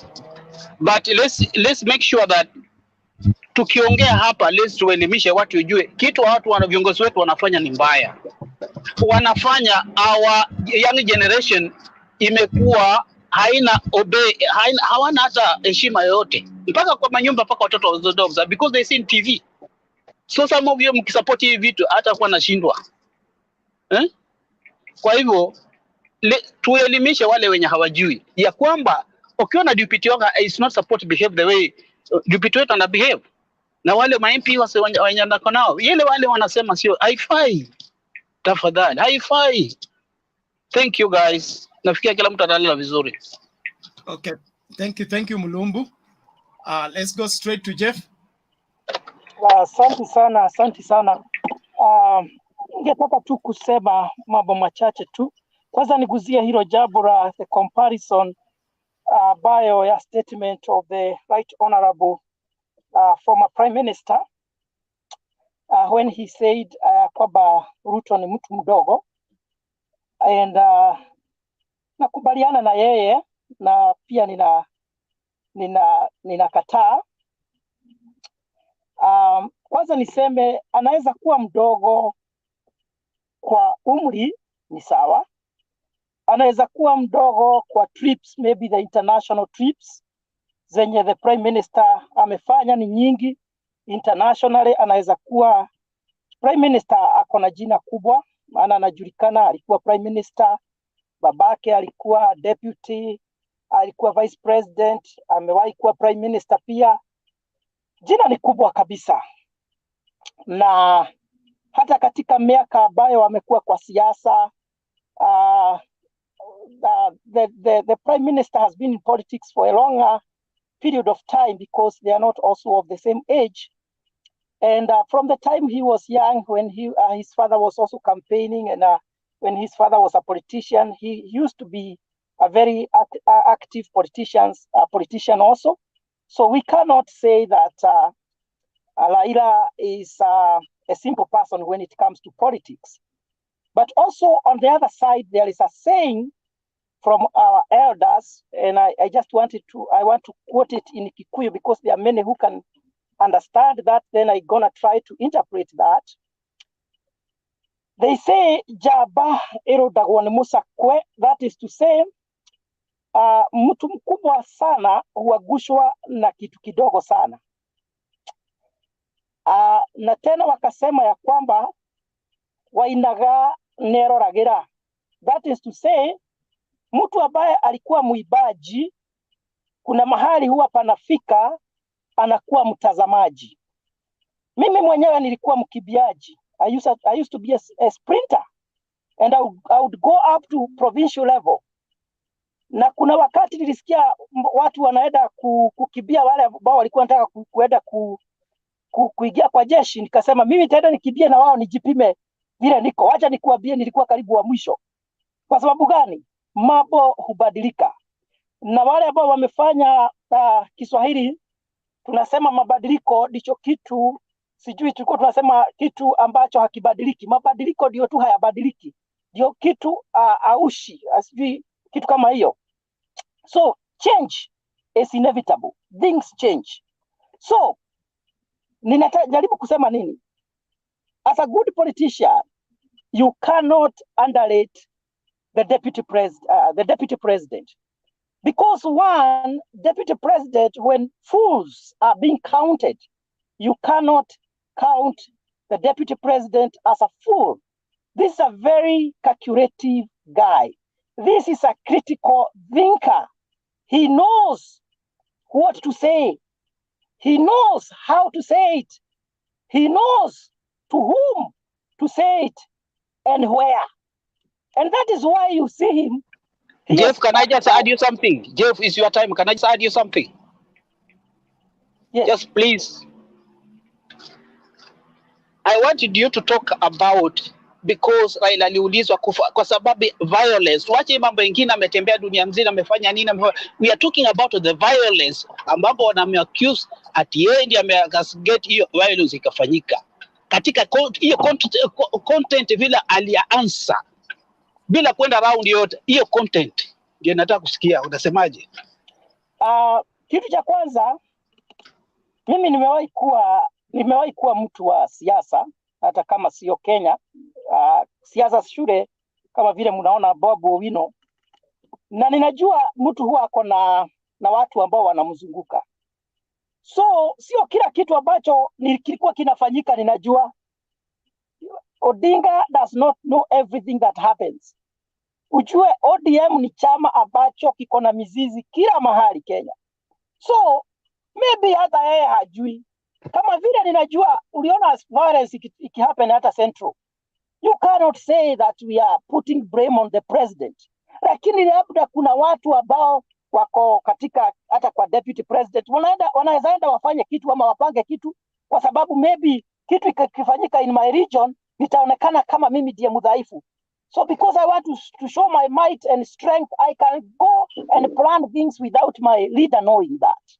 Kwa hivyo mimi siwezi sema ya kwamba prime minister alipanga. Mahali amefikia, ninaona sasa mahali amefikia sasa, hiyo umri wake hawezi kuwa ati anapanga violence. I don't think so.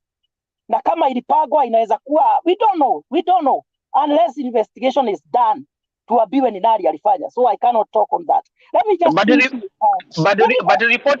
the report ilitolewa ikasema vile what happened, because no, please. Okay, order both of you. Order Mlungu. I just want to add in one thing. Order, please. We are chasing time. We're chasing time. We have less than 10 minutes. Let everybody finish their submission, please. Thank you. I was just talking about mimi ningeambia prime minister, maana mimi sio wale ambao watu wanashikilia mtu ati ninakufa na yeye. Whoever becomes the president, I am okay with it. Siwezi nikakufia ati mtu fulani lazima akue, lakini maybe prime minister anaweza sikia submission yetu. Maybe he said it on a light note, I don't know. But if he meant it within himself, ya kwamba huyu ni mtu mdogo tu, kama vile nimewaambia, mtu mkubwa anaangushwa na ile kitu ya maiti, anaanguka iche pu na ni giant. Hivyo ndivyo wazee walisema. So don't underrate or belittle the strength of the deputy president. I was just talking about his I said he is it's very okay, please. 2 minutes are over. Your 2 minutes are over. We have 3, 4. Let me just make one statement. I just want hurry to up, please. Yes. Huwa wanasema ya kwamba mkuki kwa nguruwe mtamu, kwa mwanadamu mchungu. Nimeona hapa watu wakifanya submission wanasema vile the president anafaa kuheshimiwa, sijui nini, lakini juzi tu, sio kitabu, hakuna kitu tumesahau. Wale ambao walikuwa wanatusi president tunajua, na labda miaka kidogo iliyopita hata wenye wanasema hivyo walikuwa against the president and they said all sorts of things. So it is just the game ambayo imechange. So finally mimi nasema hivi, politics is the tyranny of numbers. Kama utadharau deputy president, ukumbuke ya kwamba sio mambo mengi tunaangalia, tutaangalia ni watu wangapi ambao wako nyuma ya huyu mtu, ni watu wangapi wako nyuma ya Odinga, ni watu wangapi ambao wako nyuma ya the deputy president. It is about the tyranny of numbers in politics. Thank you, Jeff. Let's wait for the numbers. The numbers will speak louder. Geoffrey. Yes. Okay, thank you, brother, kwa nafasi. Ingawa I'm late, but I will speak one thing. I can say maybe. For Baba to say that Ruto is a small thing, you know, what people wanachukulia your statement in elite, yani kijuju. Baba meant that Ruto is not somebody mwenye ataenda kwaya watu wapigane na yeye. You cannot compare Baba na Ruto politically. Baba has been in this game for a long time, and he knows what to do. So he can't have time to go and hire people to go kutupa mawe. Hiyo ndio kitu watu wanatakana kujua. Of course we don't condone that, hiyo mambo ya violence. Hakuna mtu mwenye anataka nini watu wapigane ama watupie wengine mawe. No, we condemn it, but never say that Baba is behind it, which is a very bad thing. Wacha nisema hivi, there's one thing yenye nataka kusema hivi, if David President angejua kwamba that culture yenye kuongojea wakati wa nini campaign alafu people dishing out money is a cake way of looking for votes. He has been in the government, hizo pesa zenye alikuwa hata ikiwa wakisema ni zake zenye anatoa kwa mfuko kupea watu, basi angefanya some projects kupitia kwa mifuko yake, basi ndio isaidie watu, sio kuongojea wakati wa campaign then they go out there start dishing money, watu wanaanza kupigana juu ya pesa, then they start painting at other people pictures that they are causing those problems. Kitu yanasema, anaambia ndugu zangu wenye wako all the sides, wenye na support deputy president, wenye na support Baba, ni kwamba let us know that our country is bigger than those two people. We need election yenye iko na amani,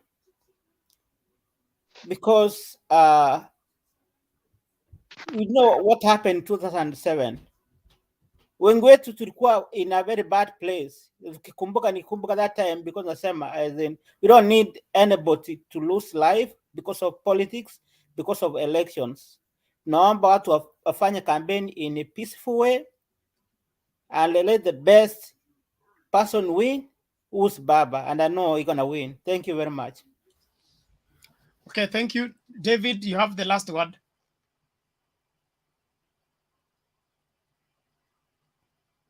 David, are you still there? Okay, seems David is gone. Now I will say this. Yes, as I close, we have less than 5 minutes. How many? 40 what? 10 minutes or so. Now I will say this. Ruto is a small issue. It has been said exhaustively. For one, if Ruto was big enough like he sells himself to be, I don't see the reason why he will be buying followers, bribing people to follow him, including the members of parliament around him. I don't think there is any regions right now that is supporting William Ruto, save I think for the Upper Rift Valley, that people have not been bought to be in that UDA movement. That to me portrays somebody who knows his stamina. It's not that he's being told. He knows he doesn't have a stamina without buying support. Secondly, his size politically does not measure up compared to the national outlook. How much of the nation does he command? If Ruto called for a rally, plainly, no mobilization, no ferrying of people, how many people will turn up? That portrays somebody who has either you have a political stamina or you don't have. In my opinion, William Ruto was a good student of Moi regime.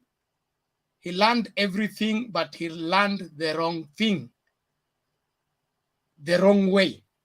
Moi was in his 2 years of presidency. He was desperate, the 92 and 97. So what did he deploy? He deployed buying of support, and that is the time when Ruto reported in the school of politics. And so the politics he learned was the politics of buying support. Contrary to Raila, who learned his politics from the trenches, from fighting, from demonstrations, from building yourself up as an individual in the eyes of the people that support you. whereby you have natural followers who will not need to be begged, bribed, or be compelled to follow. The people that vote for Raila Odinga, most of them vote out of a cause, a conviction. There is something they believe about the man. Majority of the people around the DP, unless it changes tonight, they are there for, we have been asked to do this, we have been paid to do this, we have been pushed to do this. Now, when we put that into the natural scale where everything will balance by themselves according to the natural laws, I don't think William Ruto stands a chance in beating Raila Odinga in matters political stamina. And beside the fact that Kenyan politics can be turned around by money and by buying, but we don't know that. We don't know that for sure. We have had stronger challenges than William Ruto, and the bribing was being done by government, leave alone an individual, but it was still tough. Just an example, the reason why Baba might have said Ruto is a small issue. When Baba said there is no voting in the repeat elections, what happened? The government, with all its machinery, could not deliver ballot papers to the ballot to the polling station for anybody to vote in all those zones. It was almost 100%. There was no voting. So somebody who can make that happen while he's in Nairobi, and the most exciting part was in Migori, where even the IBC office itself was welded, where the ballot were to be distributed from, leave alone the officers could not step out and go to the to distribute the ballot papers. So you cannot take that kind of weight and begin to claim that somebody has hired some goons to go and stop William Ruto from going to do a rally in Kondele. That is too small.